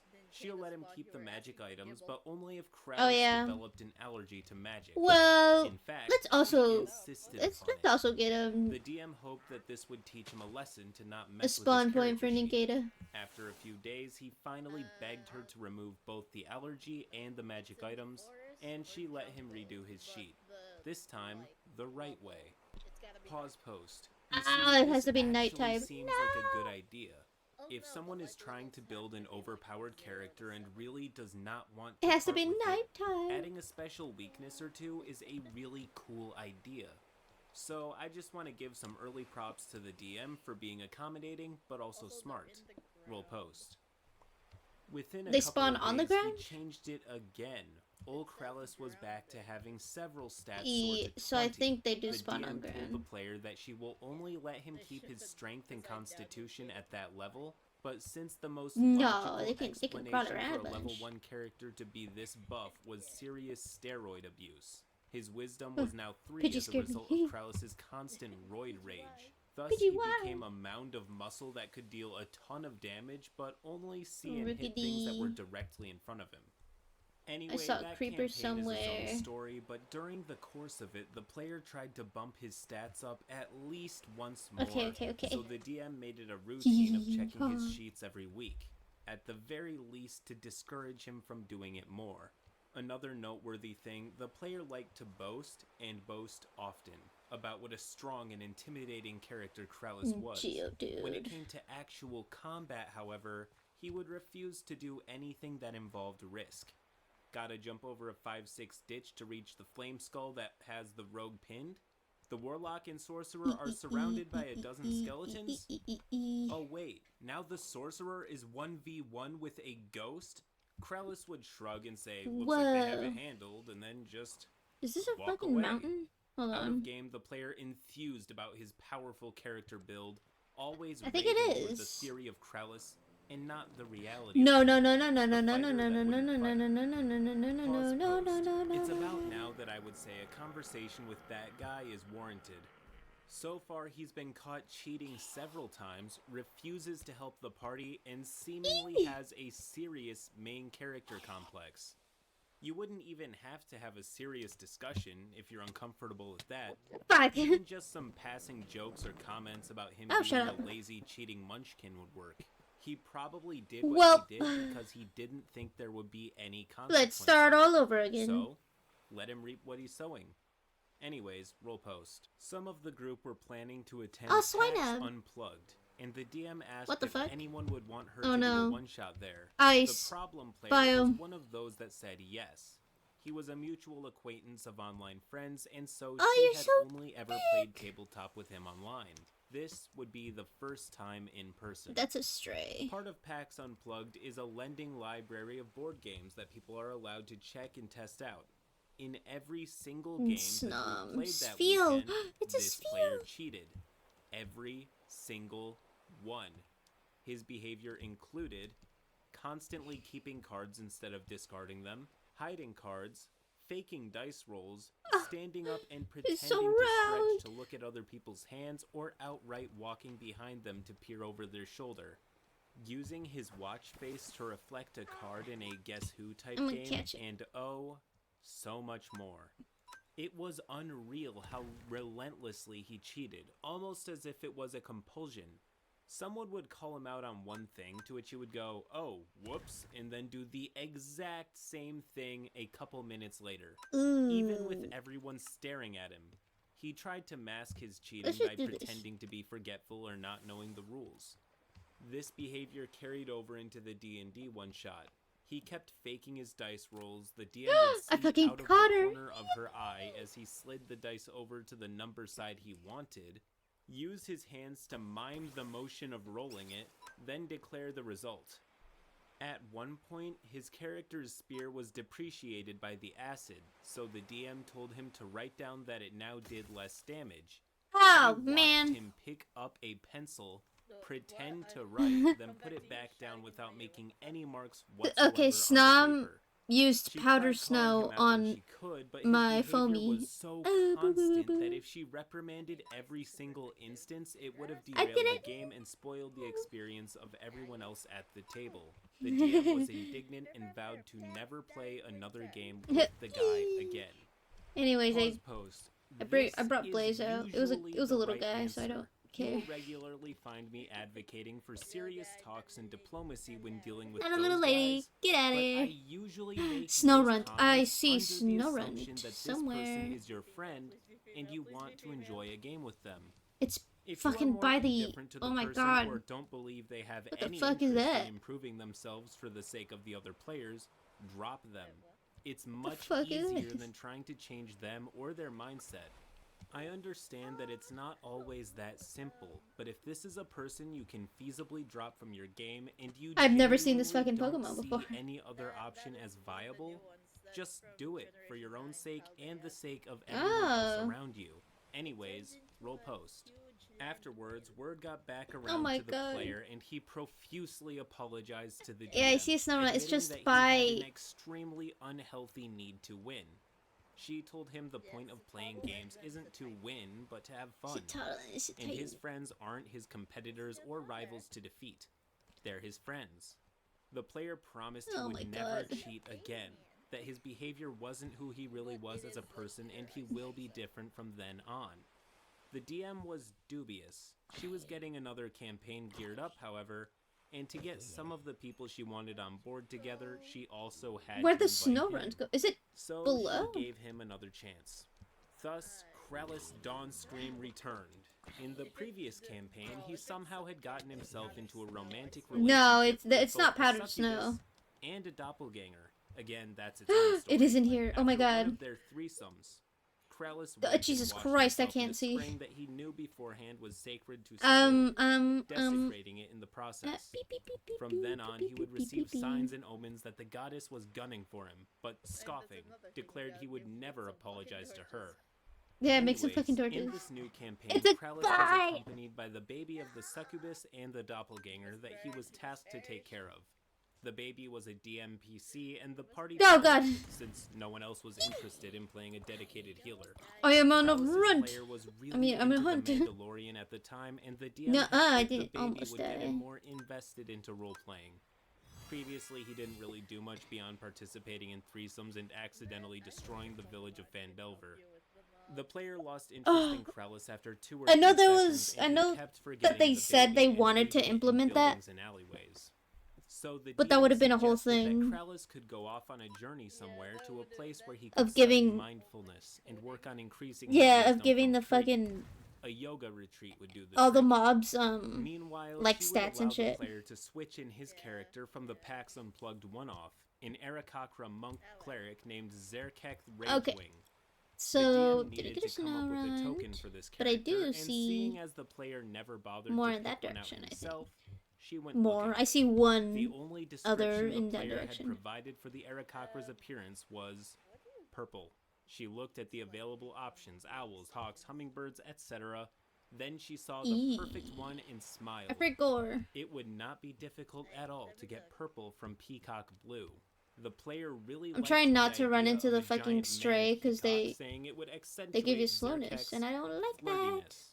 A moment of silence is in order here. For this cleric's character's deity, the player had picked some random homebrew god that was barely fleshed out ripoff of an Elder Scrolls Daedra, albeit a gormless What? little girl version of it. This was fine for the one-off, but for a campaign, the DM wanted something that would be a little bit more substantial, and preferably give her away, if needed, to rein his character in. She told him to pick a new god. After a few seconds of lazy searching, he shrugged and said that he would do just one of the major good ones. A tad Jesus perturbed Christ. at his lack of effort, but not surprised. Okay. She told him that honestly she really doesn't think he's capable of worshipping There's a anybody snow or run right anything here. other than himself. Oh, In it's a fact, fucking as a cleric, why dude. doesn't Zerkek worship himself as his own god? Kill The him player asked. He now. would only serve himself?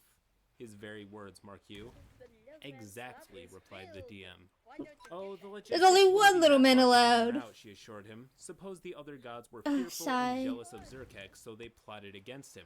First, they locked him inside a mortal shell in Aarakocra on account of their very short lifespans. I don't need And this. I then don't care threw about his infant this. incarnation Never before melt Knowles to ice. ensure he was I eliminated. don't really have But an ice Zerkek type right now. showed them he survived and thrived amongst keep the it. gnolls and learned that there is keep still it in my a little tendril of hands. power within him, I connected won to his eventually, but divinity, not dead, but I think I have dormant. his feel Only actually. by praying to himself could his But I don't sleeping think I'm gonna use it godhood right heal now. and help. So, in order to cast spells or access cleric powers, Zerkek must beseech his own blessing and sing his If own I'm gonna use an praises. ice type, I want it to be Okay, quick stop post. This is Frost just one of Lass, the yeah. coolest character backstories I have ever heard in my life. This DM is an amazing talent and gives all of us DMs a good name with her skill. The patience that the DM is showing here with that guy is a sign that she's not only a good DM, but also a good friend. Ugh, I know. Genuinely, if this video ever finds the DM from this story, just know I know that at I spawn aspire there to have the skill is- that you do. This is some seriously cool stuff and I'm loving it. Anyways, roll post. Blink my eye. The player immediately enthusiastically There's the station Now, what to on like. earth would There's a Zerkek fucking need the Poke god Center of? that they The set up DM at mulled. spawn. The player did But if I not go to answer spawn for right now, I'm quite gonna some time, lose so the this DM area. ventured a suggestion. How about mirrors and reflections? He would seemingly be a minor god, but if it worked a lot like Statler. DC Comics Mirror Ooh, there's a few Master, snow his runs over power here. would belie appearances. The player said sure, and right then and there wanted to start adding mirror teleportation powers to his character sheet. The DM gently shook her head, however, and told him that at level 6, Zerkek needed to work up to them first. Thus, Zerkek, the giant, scantily clad purple peacock monk cleric, joined the Kill party. him. Introduced as Kill him. Krallis's Ah, fuck. very, Use protect. very close tent buddy from his It's a little mercenary guy. state, the player nodding his assent to this description. Zerkek Only one came little to man house allowed. sit Krallis's things while the Dragonborn journeyed to his yoga retreat in order to learn how to eat, pray, and love. As Krallis stood before the open road, only one of the other party members, It's all the Curse Tabaxi Forge. fighter, It's like a mod came out pack, to wave goodbye and then to if you him. download The it, rest then sat inside their the house in server's their like respective already rooms, there. waiting for him to leave. Krallis took a step, the very first step on his quest to find himself. The sky grew dark, the morning sun blocked by a blood moon. Apparently, this No, was rather I'm a- unremarkable to oh. Krallis and his player, who didn't give a reaction and just kept trudging on. This will be the last time I killed her. Krallis Dawnscream was ever seen alive. Zerkek's first outing, the player seemed to enjoy himself. The party was tasked with breaking into a safe in an upscale residence that happened to have 3 daughters. All debutantes. The plan was for the Anyways, I half-elf see more snow runs warlock over to here. pose as a gentleman caller. He was picked since the rest of the party consisted of anthropomorphic animals, a robot, and a baby, Sigh, so sad. and distract the family while everyone else snuck in and did the stealing. As an Aarakocra, Zerkek was supposed to be the warlock's wingman. When they walked through the front door, Zerkek immediately pushed Little the man kills warlock him. onto the side and shouldered into the room with the ladies, Snow Ranch is over unfurling his here. giant peacock tail to block the warlock from entering behind him. An actual peacock block. The 3 girls gaped at him, and that's when the party realized that only one of them was 18, the others underage. The warlock I'm gonna use whispered to Ember 'cause it's just the focus weaker on the one. 18-year-old, but Zerkek smiled and said since Okay, he's Ed. technically 3 years old, they're all available to him. 24%, The 24%. rest of the mission he spent playing a liar while dropping terrible one-liners, hypnotizing the girls with his tail feathers, and at one point casting the command spell on a 14-year-old to stop her from crying from the sensory overload. Pause post real quick. This is a very huge and immediate red flag that definitely warrants the I "dude, caught stop him, being don't creepy worry." or we will throw you out" treatment. Roll post. This emerged Good, as a good. trend for Zerkek. He never used the command spell on enemies, only on young women in a position of vulnerability. For instance, Now I'm gonna the go to party had come spawn, upon a 'cause I little don't girl in distress from seeing her friends need die in an anything else from explosion. here. She had found Unless the I find a necklace of seal fireballs that had somewhere. caused it, but was still in shock too much to let it go. Not even Nah, this attempting isn't to a mountain console her, area. Zerkek used command to That place force her maybe to is a give it mountain to him. area. I don't The think so. DM noticed the pattern of this and decided to Unless I find a test it to see how seal. far it There's went. only seals here. The 18-year-old debutante showed up at the party's house, still enamored of Zerkek. Oh, She that would had run suck. away from her parents, she said, and wanted to become his high priestess. Seal.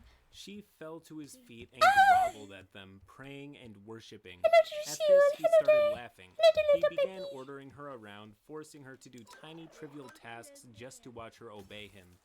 He cackled even Get more him, when she picked get up a him. knife and began to carve a Z Oh my God. into her forehead. Only after the other party members objected did he use the command spell to force her to stop.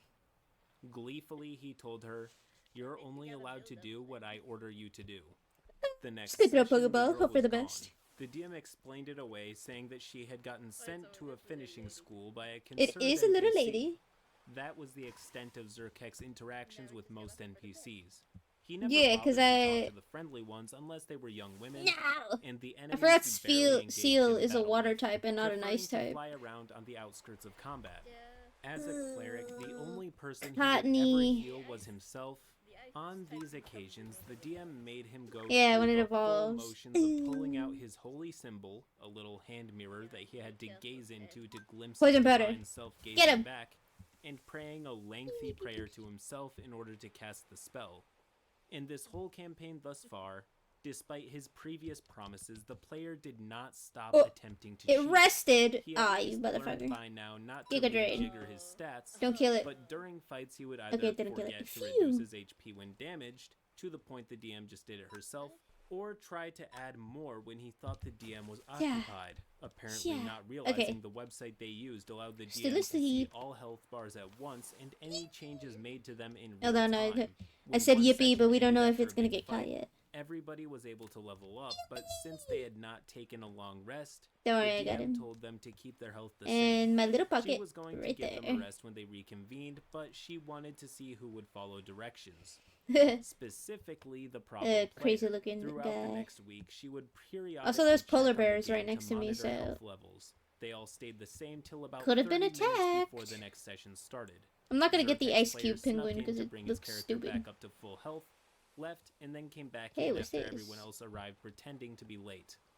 The DM called him out on his antics repeatedly, but nonetheless he continued.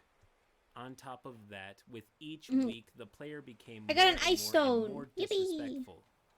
He kept joking that he was just going to play The Witcher 3 instead of showing up for sessions, and sometimes music I don't know what from I'm that gonna use game the could ice be stone heard over his for, mic. but I have it. He also was always insinuating that the DM herself was cheating on her own dice rolls.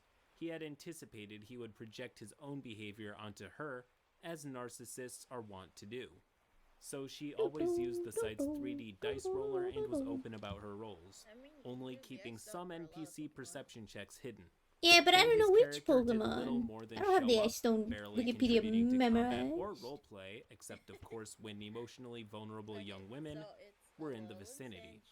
And from some of the things he would Sandshrew. say, it became more and more clear to the DM that the player considered her, since she was the dungeon master, the big bad of the game. Little white The cheating whale. was him thinking he was outwitting her, the final boss monster, thereby besting her and becoming the winner of Dungeons and Dragons.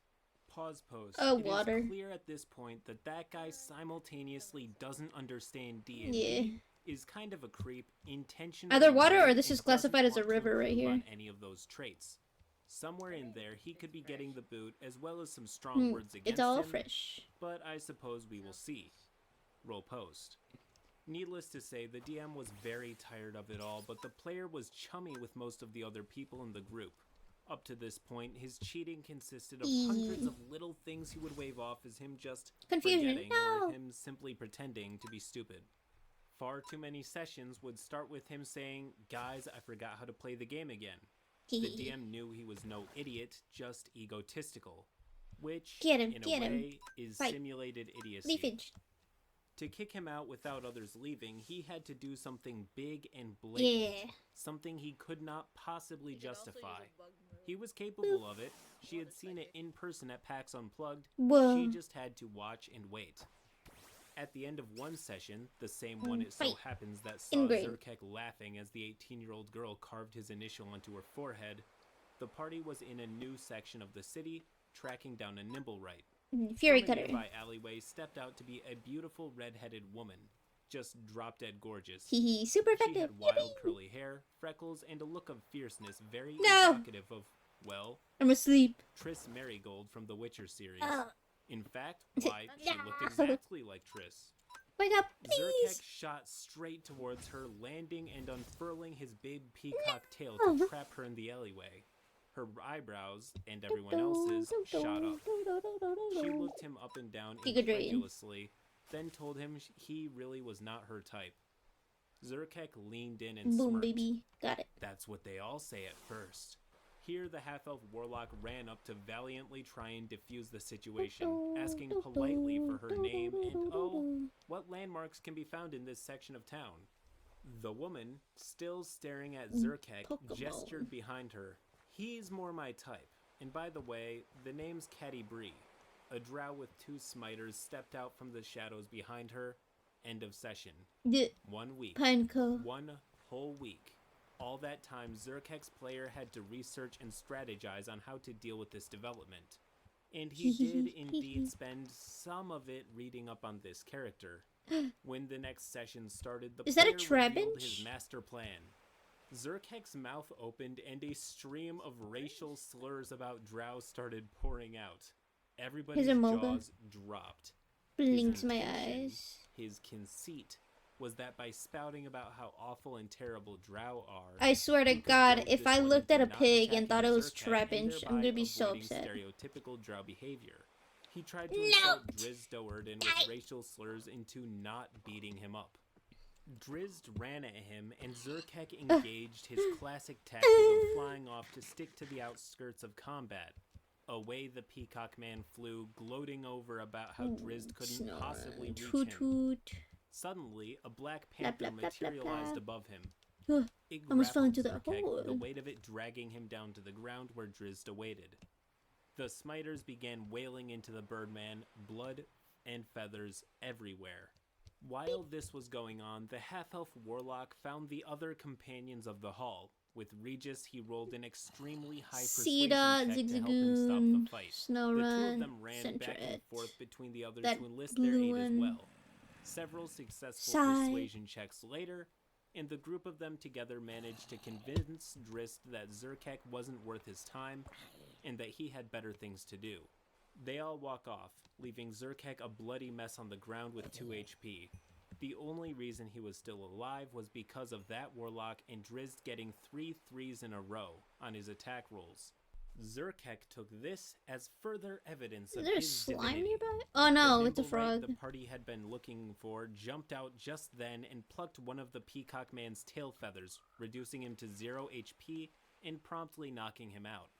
During this entire encounter, the player had been massaging his health meter, but again, nothing obvious or overt that couldn't be explained away by him being an idiot. The next week, there was my no God. session since it was PAX East. Most of the group would be attending, including the DM and the problem player. The DM was there to enjoy herself and not interested in any drama whatsoever. She did put in a genuine effort to be cordial. A good time seemed to be had. Could there possibly be hope for this player? The next session after everyone returned, only a couple of hours before the start, Zerkek's player texted the Okay, I'm group gonna chat. go. He will to not be spawn able now. to attend. His wording went this way. A streamer friend of his really needed I'm help gonna heal up my running her Pokeball. stream that night, and he had promised her that he could do it because he's such a helpful guy, but unfortunately, he's just way too helpful for his own good, and oh no, he had overpromised himself, yet again trying to be as helpful to as many people as possible, and doing so, unfortunately, won't be able to make it to that night's D&D session after all. The DM asked him what the streamer needed help with. The player immediately changed his story, saying, oh, he had promised the streamer he would be there to support her. One of the other players then reprimanded him, so he backpedaled further. You know what, he said? It's gonna be really tough, but he thinks he can juggle his commitments to be able to make it. The DM then asked him that since he wasn't going to be able to When does help, what? How does would Snow the Run streamer even evolve? be able to manage to stream by herself? To this, he finally admitted that the streamer was just going to make a Sims version of herself, and he wanted to watch. The In DM was yeah. far more offended at this series of insultingly stupid excuses that whether or not he had Oh. actually shown up, if he had simply said at the start that he wasn't Is able it the to ice attend, stone? no explanation needed, she would have been perfectly fine with that. Sigh. Life can be crazy, people do not need to explain themselves to her. If they do feel the need to, she Oh, preferred them be honest sigh. and didn't belittle her intelligence by dressing it up as some sort of altruistic I don't have any urge. stones. Only the ice The stone. ensuing session began as the Paladin baby's first birthday party, but quickly became a big barroom brawl. It started with the arrival of the baby's parents, the succubus, and the doppelganger, aka Krallus's threesome buddies. A box in hand and singing happy birthday, they lifted the lid and poured out their present to their child. Building blocks made from the cubed flesh of Krallus. A slugfest erupted, and since they were stuck indoors, Zerkek couldn't do his typical little flying away tactic. Being the succubus's true love, Okay. the doppelganger now was also a vampire. At one point in the fight, it filled the room with swarms of bats. Zerkek tried Zigzagoon to is fly ready to through this to evolve. actually, for the very first time ever, heal another player. He probably, though, just wanted to distance himself from the succubus. Okay, I'm switching out my Dozens of team. opportunity attacks by dozens of bats later. I'm gonna his keep health was very low. The Full player was Mantis. messing I'm gonna with keep Zerkek's HP Stally. count so much during this that the DM I changed had it to knock out him out of readjusting. Magikarp and Someone Cottony used because the I web can't spell evolve to Cottony. snare all of the bats. Despite Dex being his highest stat, Zerkek failed the saving throw and got 16. caught in it too. Another player lit the web on fire to burn the bats. Zerkek continued to fail every single saving throw to escape. The peacock was trapped. His arms Yeah, but held I need, like, aloft water in a type web in a moves. Christ-like pose. The flames wreathed his form. And I don't have any of When a god those. burns, is it holy fire? And then I have Then the my problem player did Zigzagoon. it. The big thing. Dark type. He had a portion of healing on him and declared he was going to down it. Whoa. 19 health back, he exclaimed. The DM narrowed her eyes. 19 from 2d4 plus 2? She asked him where Yeah. the roll was. He said it wasn't on the screen, and he used his physical dice to roll it. There Pause pose. is. If anyone you There's even the slightly the shop suspect of here, cheating ever and it says sells that they rolled their TMs and it physical sells dice and not their real ones, don't buy There's it. also the They have no move reason to learner do or that. whatever. Make them roll on screen like everyone else. It's Move not teacher. hard. Not only is it sloppy gameplay, it's sloppy cheating. It's honestly comical how he makes a mathematically impossible roll, says he rolled it off screen, and expects anybody to believe it. Comically stupid. Roll post. If the player so wanted her to be the bad guy, What's false swipe she TM? can certainly be the bad guy. The DM showed her hand and employed the loophole she had given herself It's a with normal the player's own one, permission. right? When the player Normal. had agreed to his Let's see. cleric Uproar, worshiping himself as recycle, his own give deity, impact. he had also given his assent to the premise that the other gods, out of fear and jealousy, banded together to bring Zerkek down. That is, every single Metronome. god in the Forgotten Realms False swipe. hates It's 3 Zerkek diamonds, so and I do not much, have 3 to diamonds. such a degree that they all put aside their considerable Yeah, these all cost like differences diamonds with and shit. one And I don't another have to that. unite against him. From now on, every time the player cheats, a D100 roll will determine which god will descend to battle Zerkek in hand-to-hand combat. When Zerkek dies, the god might then be inclined to resurrect him. The story reason being that they wish for him to have a continued capacity for suffering. This will last until the player has stopped cheating for an extended period of time. The only way the player can continue in the campaign is under this condition. The player quit. He did not even try to defend himself, Scyther. What does and everybody Scyther else show up? stayed. Story-wise, It's in Forest, Zerkek's right? disappearance was explained as him befalling a fate reminiscent to Narcissus. While praying to himself in his mirror, he got lost in his own reflection. Now he wanders his divine realm, the Mirror Maze, the only denizens of which are the thousands upon thousands of instances of his own sigh. image within its walls. End post. This was Yee. definitely a win. I don't usually advocate for solving out-of-game Whoa. problems in-game, but the DM was skilled 21, in that he was 18, able to juke him out of 17, the game while keeping the 29. players, which is Yeah. very difficult to, nigh impossible to do if the problem player is close Oh my to the other god. players, Sigh. which he was. There's a bunch of Honest normal props types to here. the DM who accomplished what she set out to do with perfect execution. Now, again, there are a lot of people who usually comment on these videos asking why people stay in toxic groups or with toxic people for so long. I saw Magikarp But somewhere. it's not always as simple as just throwing someone out You- and then default dancing at their empty spot. Okay, now I All can. of the intricacies of interpersonal relationships don't Not leave revolve too around far. the D&D table, and a bad D&D friend could be a great Minecraft friend. However, if somebody is actively ruining D&D for you and everybody else, and reforming or kicking them out are not super possible, remember that, especially if you're the DM, they are not entitled to your game. If that means Wahaha. dropping out of or canceling sessions with them, Leafage. then that's what you Leafage. gotta do. D&D is a game. It's about having fun, and if you're not having fun, then you shouldn't be there. Ooh, baby. Anyways, button. this DM is an expert and really good at her I just craft. need to keep fighting She tried Magikarp to until. accommodate the problem um, player to the best of her ability, going as far as she could, but ultimately would not tolerate that guy's Yeah, but antics. like. For these reasons, I want to put this That's all I story can in do high right glory now. with a slightly cringy tilt, as that guy made this 'Cause my story poor very little hard to guy put is up so with, low given his level. advances towards young girls and cringeworthy attempts at justifying cheating. Till next time. You're level 31.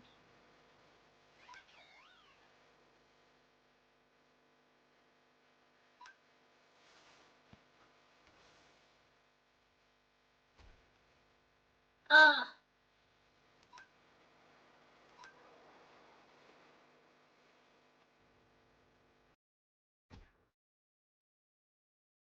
Ugh, I was never gonna win. Run.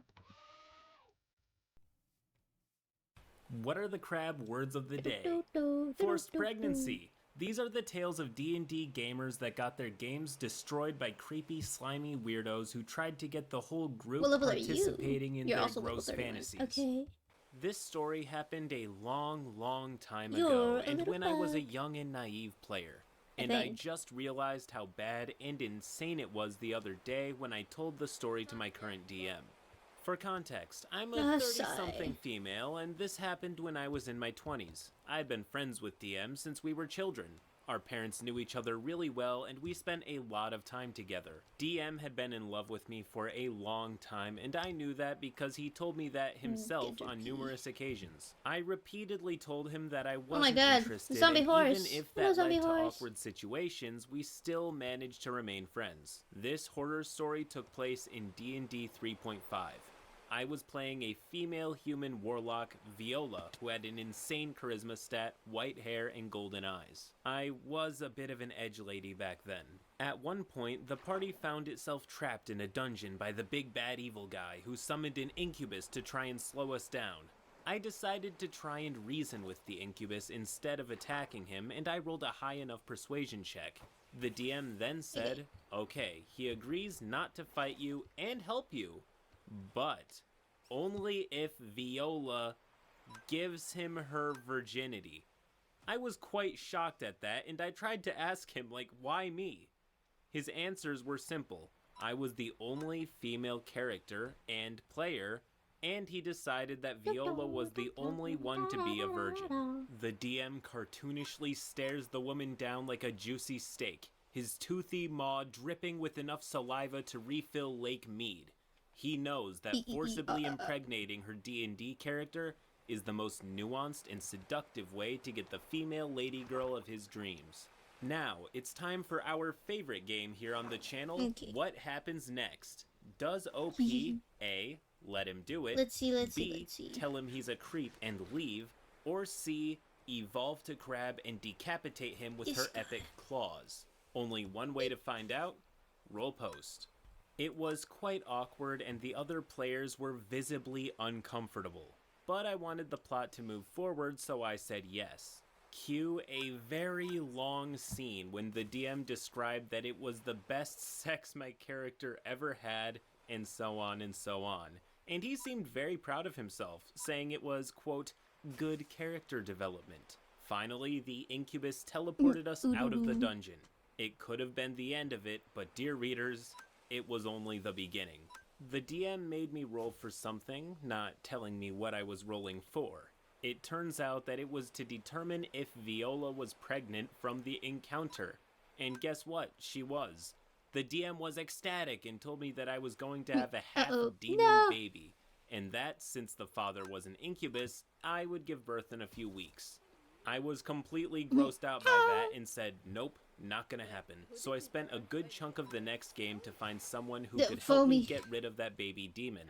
The DM was really not happy about it, and he begrudgingly accepted, while telling me that this procedure could cost the life of my character.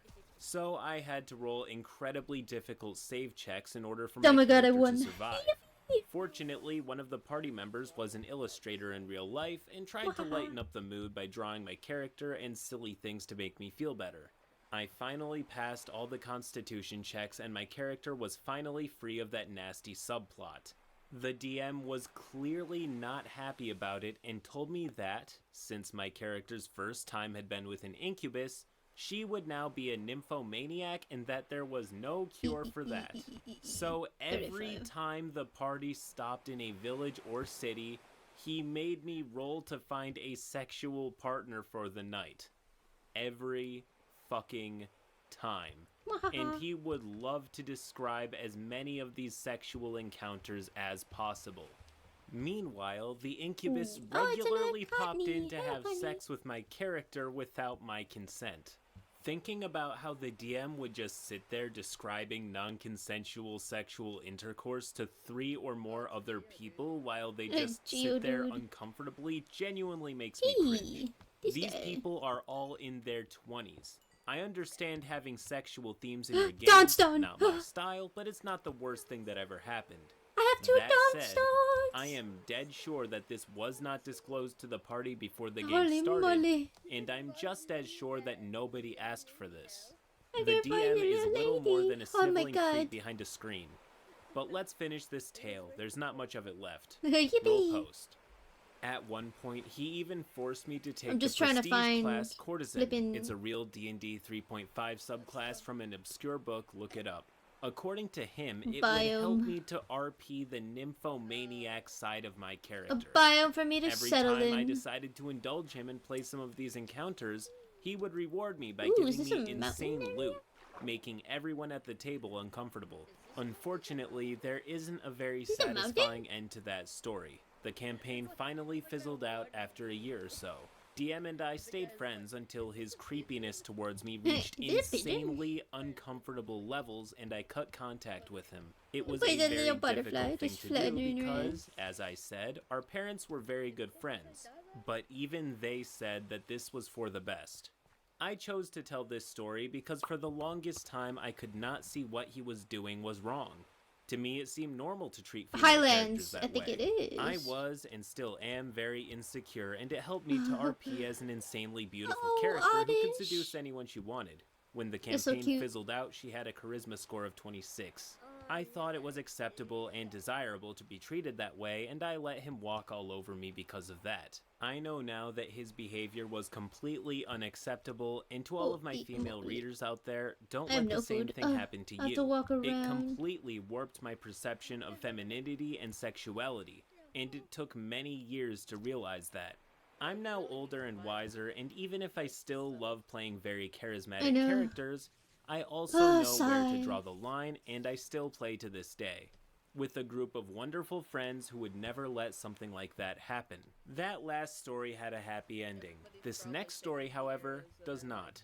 Roll post. God, I never thought I would miss social interaction. I, 17-year-old female, own a D&D Discord server. Originally for my school's club, but that's a different can of worms. It turned more for my online friends. There were 3 players. Nell, my younger brother, 16 years old, playing a drow Yes, necromancer. yes. Arduin, my then No, boyfriend, not 17 bulldogs. years old, playing some homebrew furry race, paladin Leafage. / warlock split class.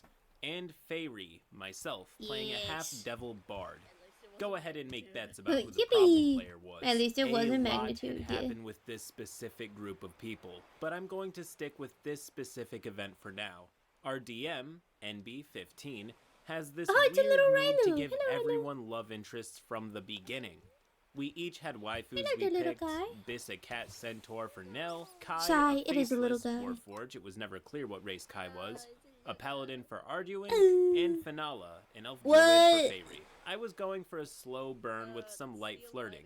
Arduin had this Ew. adorable true love thing going on, and Nell took sigh. everything extremely quickly to his cat wife. Session 1, and he was trying to marry this woman he had known for 5 seconds. Session 2, they were frequently Oh, quote, fuck. alone together. Session 3, DM was encouraging I forgot plot to use the ground progression and move. using Biss, who was the village chief, to direct the party to investigate a murder. I wasn't present for much of a session 1 and 2 because I was mad at Nell and I didn't want to play with his character. I did my best through session 3, but ended up leaving early. As I reread what happened, I was shocked to see that Nell had pegged Biss 3 times in one session. Each time, Nell insisted that they roll to see if she got pregnant. She didn't. He was mad and insisted he was going to just keep trying until There it we happened. go. The session ended when he exposed the A killer. few. Now, with all the setup behind us, this is where the story takes a nosedive from being uncomfortable and weird to having to gag myself so that I can hopefully vomit out these next few words. And we aren't even at the receipts yet. Roll post. Between sessions, they came up with a homebrew combination race for the, quote, Steady. kittens. Something I had done for a player in a past game. They were called Failing, and it was a repercussion of a halfling bard smashing as many fey creatures as he could. I had run on the same server months prior. What a I know gun. the DM had been uncomfortable with this idea. They were 15 and pretty anti-having children, but Nell wanted this, and they were motivated by anxiety With to a please rainbow-colored their players. beam, this may also Session lower 4, the the target's final attack shit stat. show. I could not attend this session. It was Friday during spring break, and I was covering shifts at my job. Sorry guys, a paycheck is a little more important than attending a game I wasn't enjoying. I came back to some What's all messages do? from Nell. The messages Yeah. went, Nell. Neldabu has the biggest battle boater. Feyre, oh? Nell. Not anymore because DM is mean. Fairy, what happened? Nell. Nell gave Biz the good dick 3 times and wouldn't let me impregnate her. All I want is elf kittens. Fairy, I understand that this is frustrating user and I sticks out empathize with you, to but that is an check the incredibly funny reason to be upset with someone. Nell. I'm not upset, they're just mean. I went to look at the game channel and saw that Nell was no longer in the Oh, yeah. call. He had Evolve. thrown a fit Evolve. and refused to play again. Nell leaving in a huff, pissed that he Moves. couldn't impregnate Evolve. a cat, then complaining about it by saying all he wants is elf kittens, is simultaneously the saddest and cringiest thing I've read all day. I'm Fury writing this now swipes, and because then the I'm gonna DM do had this one completely with left the server. Night No Slash. warning. This DM had been here since the There you go. first campaign run on the server, and left after all the bullshit Nell put him through. This was just the straw that broke the camel's back. I wasn't Not a fan too of them as a player, busy, but not they too busy. DM fairly well, and I always enjoy their games. Hell, one of my favorite in-game stories happened in their very first game. I hope this story teaches you to have a session 0 and to not tolerate problem players. I know there was a really good lesson in No, there no, and no, stuff, but Oh, it you're is no still baby. hard to make anything out through the thick Oh, goddamn smoke it. screen of cringe we had to stupidly, almost heroically march through. There we go. For those of you who remain, I saved the absolute worst for last. I had a content warning as the video started, but this story deserves its own special warning as it has all the themes of the last stories, only turned up to 11 and also pedophilic. With all Oh, that God aside, damn it. roll post. I wanted to start a campaign in a dark fantasy setting, so I called a few friends over Discord and they were all No, on I'm gonna board die. to start a new Fuck. campaign. At first, there were only 4 players. We ran the Tavern of the Lost scenario, and it was all good. But when we Sigh. had finally finished the scenario and the players were on board to continue the campaign, shop's over there. one of them asked if his brother could join. At least I can hear my And Pokemon. oh boy, Yeah. was I going to regret saying yes. Here's a list of the players at my table. SpongeBob, the ranger of our group, a very good friend and a sweet person. There's a portal Patrick, right there. the mage of our group, also a very good friend. Squidward, the mercenary of our group, my closest friend No, and the it's best spawn player I have ever protected. had the pleasure to have at my table. Krabs, the rogue of our group, a close friend of Patrick and the brother of the problem player. Plankton, the barbarian of our group, the problem player. I started running a D&D campaign on Grim Hollow with my friends. That's At not first the it right was one. only me, SpongeBob, Squidward, Patrick, and Krabs.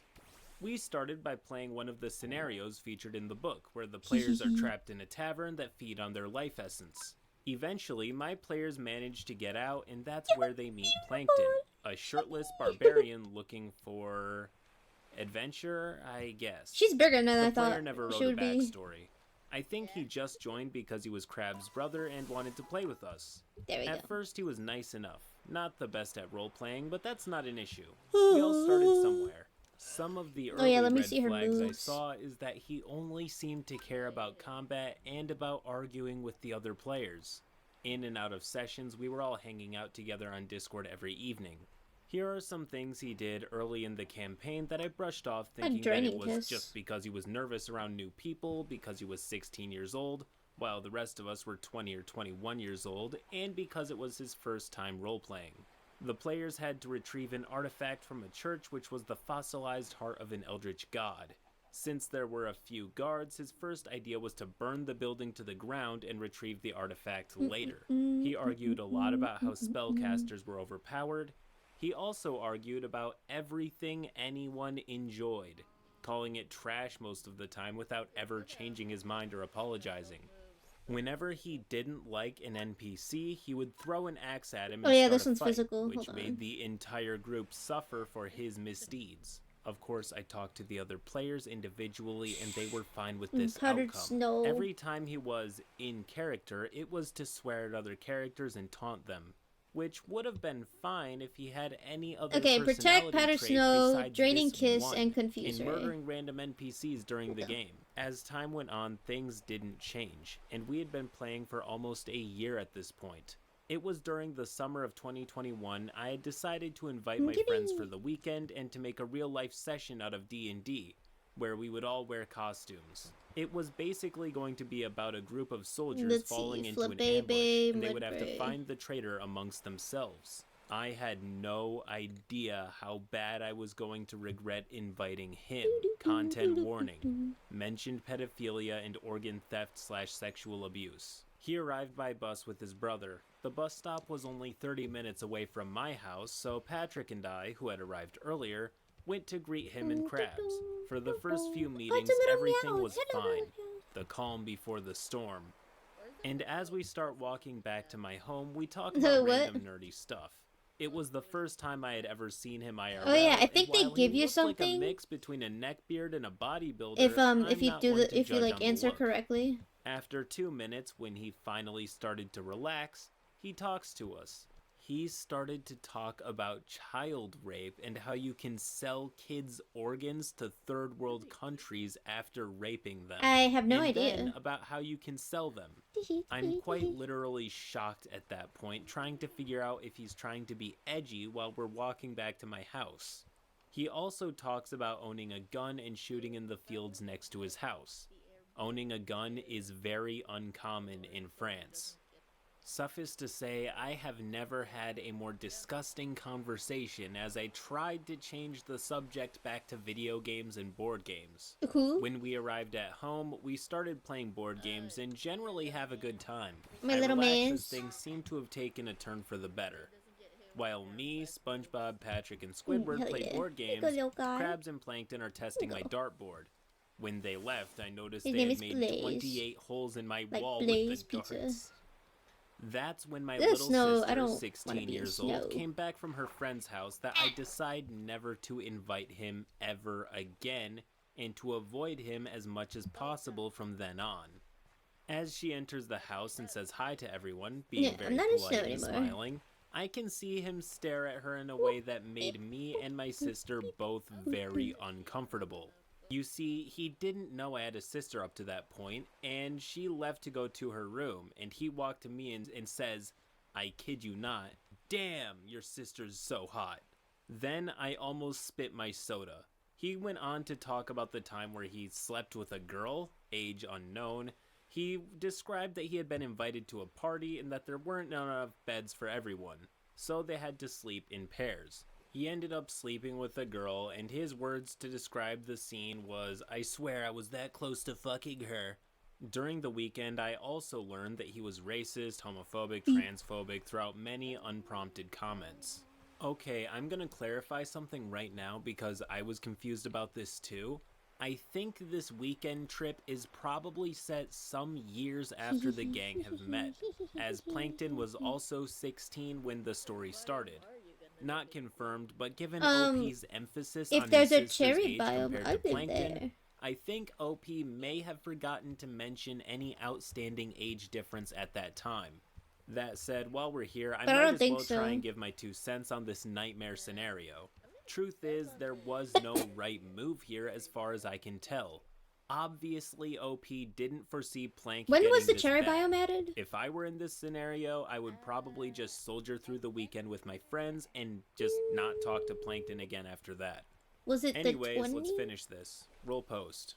There is not much else to say 20? after that event. Hey, I Maggie. warned my sister to stay as far away from him in no uncertain terms, and while I stayed cordial with him throughout the weekend, the campaign quickly fell apart afterward. I felt sick to have to talk with such a disgusting human being and to have to put on a smile during the whole event in order to not ruin the entire weekend for everyone involved. On a good note, this was actually the best campaign I ever had. I'm glad I heard about this module Hello, through little Crit guy. Crab. Hey, that's me. And while this was a bad experience, we all still enjoy role-playing a lot and we're all very good friends. We just avoid Plankton as much as possible from now on. End post. And with that, OP did what OP can do. But if we all can bet Good on job. one thing for sure, it's that I'm totally not I'm getting 1.20. monetized Okay, after okay. saying this many bad words in one video. With that in mind, please watch one of my other videos to offset the damage. Pretty please? I'll give you a sand dollar and my gratitude. See, they're right Honestly, there. I'd live in a Little desert if it boxes. means that I don't Till have to next deal with the time. fucking rain. Deal with the rain. Eh. This is the tale of how Jesus a D&D Christ. streamer with aspirations to mimic Matt Mercer came crashing down under the weight of his own failures to DM. Roll post. My wife and I are avid tabletop role players. We met in acting school and started dating while we were in the same cast together for a show. So we love hopping into characters and really getting to explore their flaws, motivations, and the things that make them relatable. The problem was, we were always the DMs in our social circles, and we were lamenting the fact that we only ever got to play each other's Yippee. games.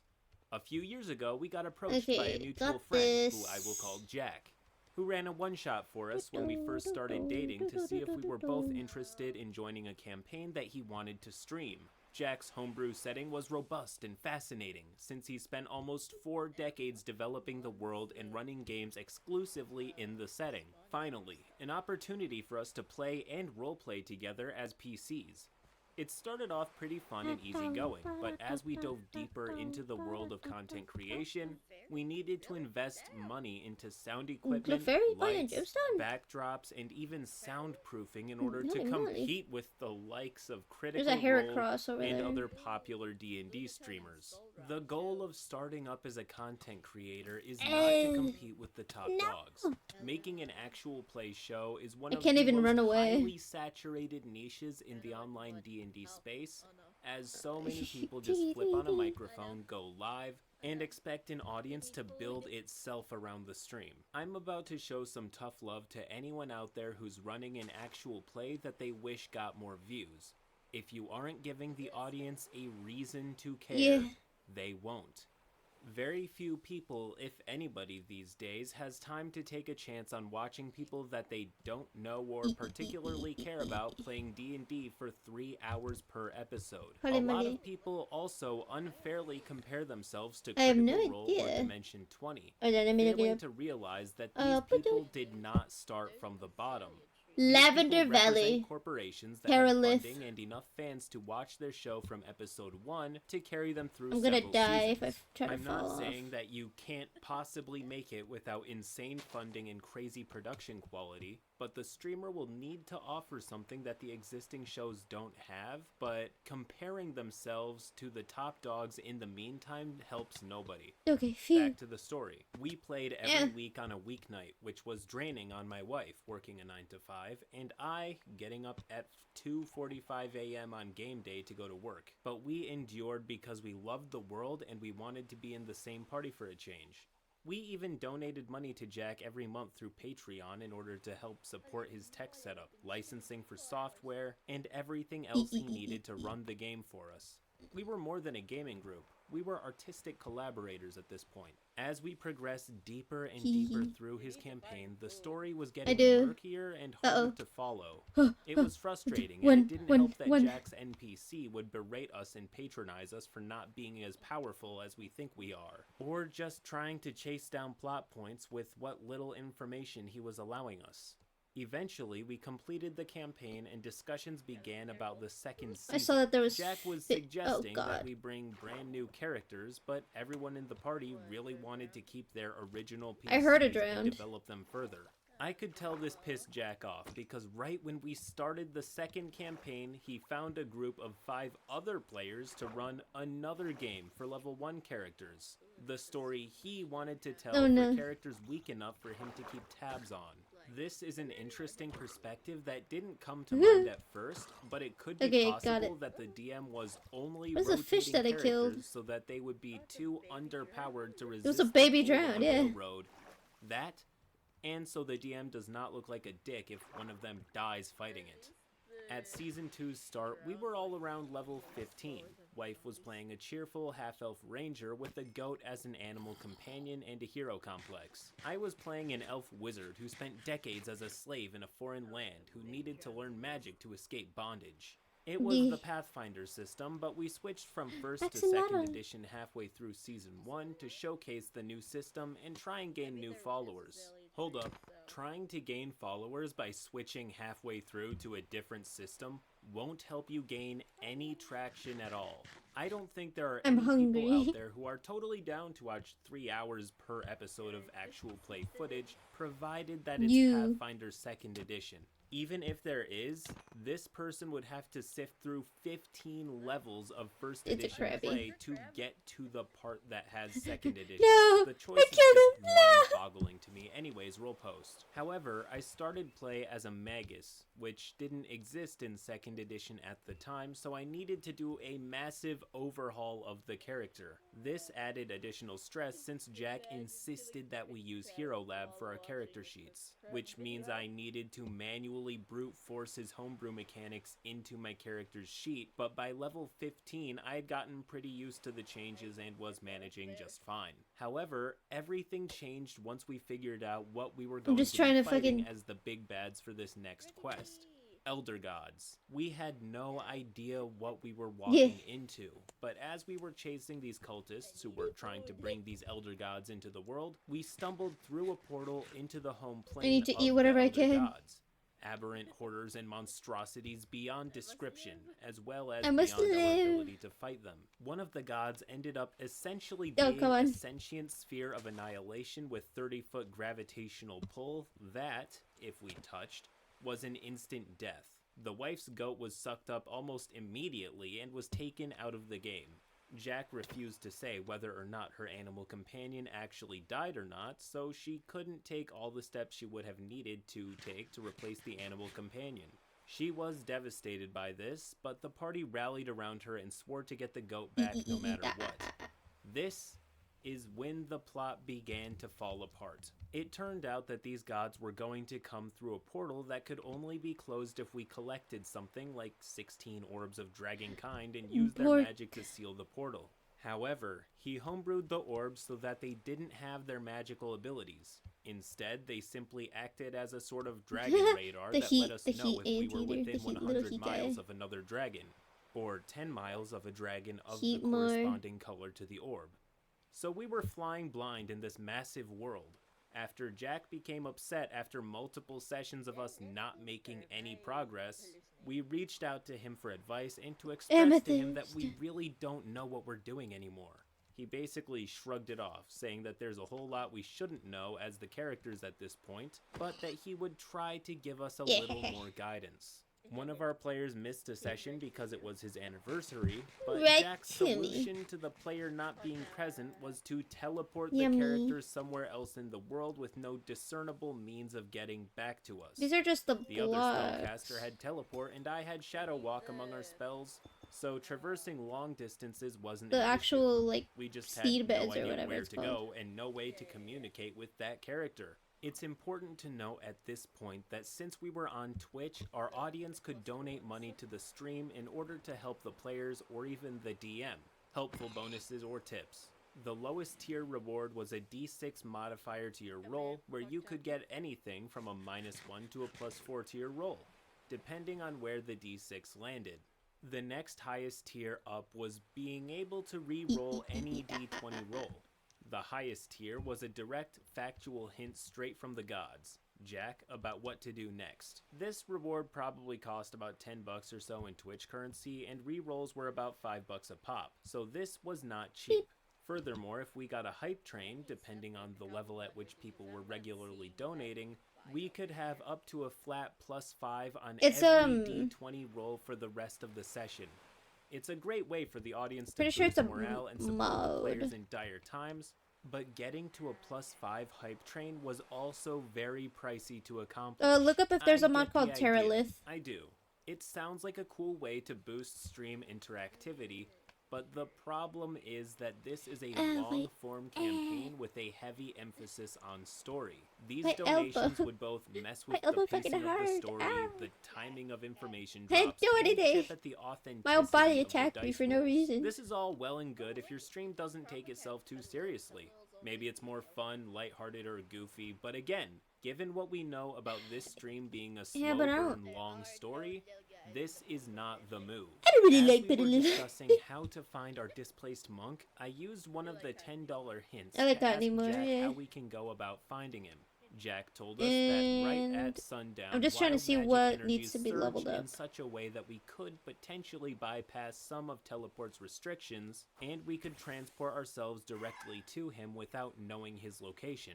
The only caveat was that each person who wanted to teleport in this way needed to make a successful Arcana check to successfully ride the surge, or face 100d6 damage as the wild magics would make our bodies explode. He set the DC for the Arcana at 60. At this point, I was a level 17 wizard with a 19 intelligence and a plus 29 to Arcana. I win. After a plus 5 hype train, I would need to use a moderate cognitive mutagen to gain a plus 2 to my Arcana checks. I would need to use Ninjas. as many low tier bonuses until I got the plus 4. Jack would not let them stack, Bellsprout but he'd let us Bonsweet. use more until we got a better bonus. Anything less than Another a natural Bonsweet. 20 meant 350 damage Joltik. according to the averages on my 210 HP character. What? For every other character, it was going to be impossible. Jack had an NPC with us to guide us along, and the Is NPC failed T-E... to roll Hold on, let me... dramatically, exploding and destroying the orb of Oop. dragonkind that he had No, on his I person. fucking pressed the wrong button. After No! that NPC died, Jack called the session for time and would resolve the ritual at the start No. of the next game. My wife and I were furious. Not only was Jack I'm not inflating in the the biome difficulty anymore, of hold skill on. checks and to hit rolls to make us dependent on audience donations, Oh, no, no, but no, we no, no. already Oh, used no, no, an no, no, no, no. expensive donation to get the hint to do this in the first place. It felt like he was just milking the audience for money and T-E-R-R-A-L-I-T-H. punishing us with impossible challenges because we wanted to play our old characters. The next morning, Jack L-I-T-H, sent yeah. a message to our Discord basically saying I that don't- he felt last it could night's be a game data felt pack, off and actually. had weird energy, that he felt responsible and It's a mod? apologized for Okay. last night's game and specifically asked what we felt went wrong. I was at work in the break room before my shift, so I wrote my response. In the most Spirit. diplomatic way possible, I told him that the game felt Spirit. far too challenging to a point of being mechanically unfair. Jack decided to justify a character's absence due to a player's real-life commitment with a massive obstacle to the rest of the party that could not be solved. Even Kakuna, after using an Apom. expensive hint and over $100 in rerolls spent by the entire party to try and avoid a TPK. And I told him that didn't sit well with us at all. The audience paid for a valid hint, and to have its return be an impossible roll for more than half the party felt dishonest.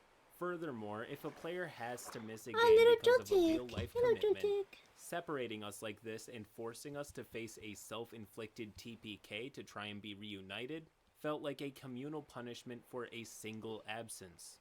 Over $100? I get that the game was fun and all, but over $100. If you're spending $100 just to avoid punishment, pack it up and find a new group. You're already There on we go. level 20, a new group is literally 5 clicks away. That said, I get separating the party if one of them can't show, but the DM is asking for the players to roleplay their characters not giving a shit about their friend disappearing and just soldiering on. It's unrealistic. Of course, a party of adventurers is going to go somewhere dangerous to save their friend. Roll post. I kept my language factual, objective, and only spoke for my own feelings and the feelings of my wife. We spoke at length after the game about our frustrations, so I felt comfortable speaking for her at the time. Jack then proceeded to bombard the Discord for the next 36 consecutive hours with venomous defensive ramblings. He said he was Joltik sick was a and little tired of being lady. challenged for the way he runs his games. Cha-ching. That I was being unprofessional for providing him the feedback little he ladies. asked for, and that he was prepared at any moment to drop any and every player in this campaign and move on.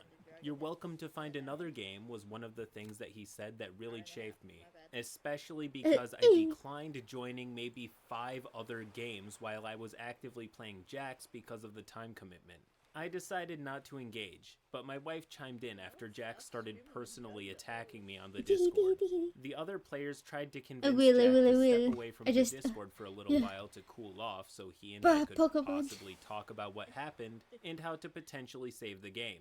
But he stayed on the Discord, constantly spitting vitriol at Little- me and now my wife and the rest of the little players, Bunsweet. and not Little letting up man. even Little- when we begged him to little try itty and let us man. repair this. The final nail in the coffin was when he said that this was his world and his game. Ninja But if we Lunatone. wanted I to see play in it, Lunatone over there. we needed to follow his lead and accept what he offered us in terms of story and gameplay. Ghastly. That's when we both stepped away from the game and never looked back.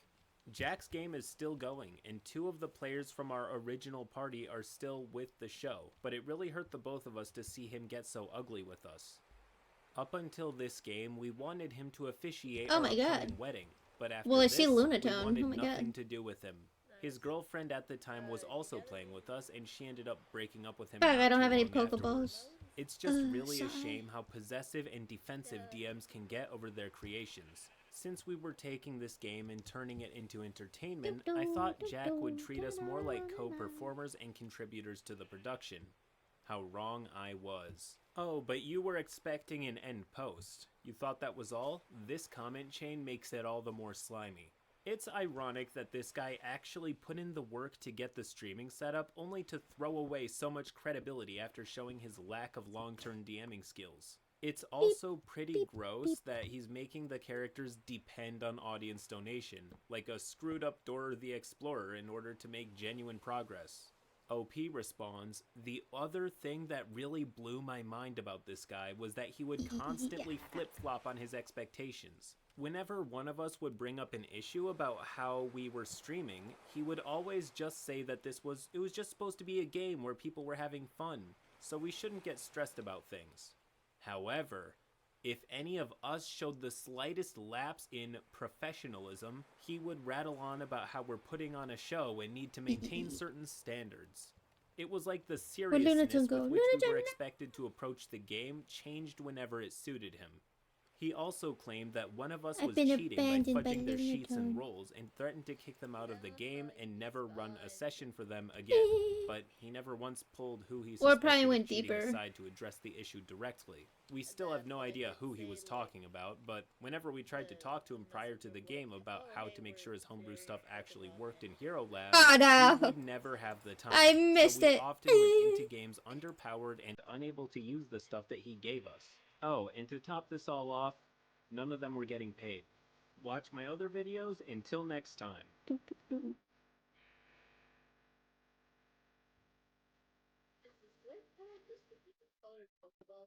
Yeah. Like, hold on. Ball. Because there's You're apricorns, just but like, a what if you side only find character one anyway, color? is what So there's like OP the was regular told by Pokeball, the Dungeon then there's Master the like just yellow after one. the They all have campaign different went to names. hell in a The green one, the handbasket, blue one, and the just pink one, and the before black they one. disappeared And the from white game ones are just Premier entirely. Balls. This is one of those tales where the player and the DM Hey there, Premier absolutely Ball. do not get along in the slightest and drag the entire campaign down with them. Roll pose.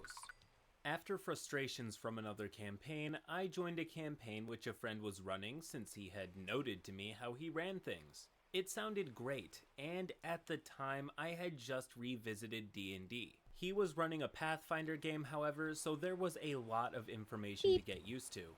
I adjust quick, so I didn't have an issue in that regard aside from the occasional question about where Okay. something was on my sheet. It was 7 pages and the information ended up being split into 2 sections. I was being brought in at Wah. level 5 with my very expressive gunslinger that cracks jokes so terrible they're funny. Sometimes. He's a beloved character of mine. Anyways, this GM gave me the impression that he had GM'd before and that he was a seasoned and tried GM. Please note that I don't mind new game masters, but I would rather know beforehand so I know what to expect. That being errors. If that wasn't enough to tell, he was actually a fresh GM with this being his first Yeah. actual game mastered campaign. If not for the nature of the events and how they ended, I probably would not have thought of posting this here as a The yellow horror ones. story. Hell yeah. And time. Less than a whole minute in and we're already seeing some foolery. Now, most new dungeon masters like to emphasize that they're new. You know why? It's so that the players know to be patient and understanding if said DM makes a I think ruling I will mistake end or shows stream. other signs of inexperience. This DM impresses on people that this is just another rodeo Sigh. and that he has been there, done that. And then So I'll given that this is a fucking horror make something to story, eat. my money's on And the then reality I'll being play that with he is everybody so full of else. himself that he sees no fault in anything that he's about to do. Yeah. Roll post. Oh my This god. campaign had apparently been going on for a long while. I also really before love I their got baby there, version, and I found but I out about won't 2 be to able to 3 find other it. players that had also left. From what I was told, this was Shinari. due to the players being childish I like catching or the just baby flat out versions. assholes, but I didn't know anyone else prior. Upon meeting some of the others I would be playing with, however, they I'm all just seemed pretty melting cool. everything, I and then was I'm invited gonna to one of their chat log out servers, with and everything. everyone seemed really nice. It looked like they had the same humor as me, and it was so perfect. The first month or so of sessions actually went pretty well for the most part. There was Yeah, one I did time not where one of the know that players this was here. insisted the rest of us were cutting him off and not letting him speak. The thing is, It's like I this- had just- Discord and the Roll20 it's just this window little hole, minimized, and then so I could tell looked if in, I my was like, ever that's a so Lunatone right slowly there. dying headset was still picking up everything I was saying. They're and just watching floating in the 20 middle of at the same cave. time. His light never came on except once when it sounded like he cut off the GM and the GM told him to wait 1 moment while he finished an explanation. Even after I politely told him that we didn't hear him, he said something along the lines of, well, you guys should still have let me speak. I tried speaking again to explain, but he kept cutting me off to the point where I had enough. The GM was oddly timid with some of the group. Admittedly, I didn't handle that situation well, and I take full responsibility for that. But I always warn people that I'm not afraid to be the ass if you refuse to let someone speak. After attempting to speak 2 more times, I told him to shut the hell up for 1 fraction of a moment. He went quiet, seething, and I told him that I could understand his frustrations. However, we couldn't let him speak without knowing that he was speaking in the first place. He, yet again, began insisting that we were in the wrong for not letting him talk, even though nothing was coming from his mic before that. The GM butted in to gently continue on without addressing either of us and ignoring the situation. I think, at that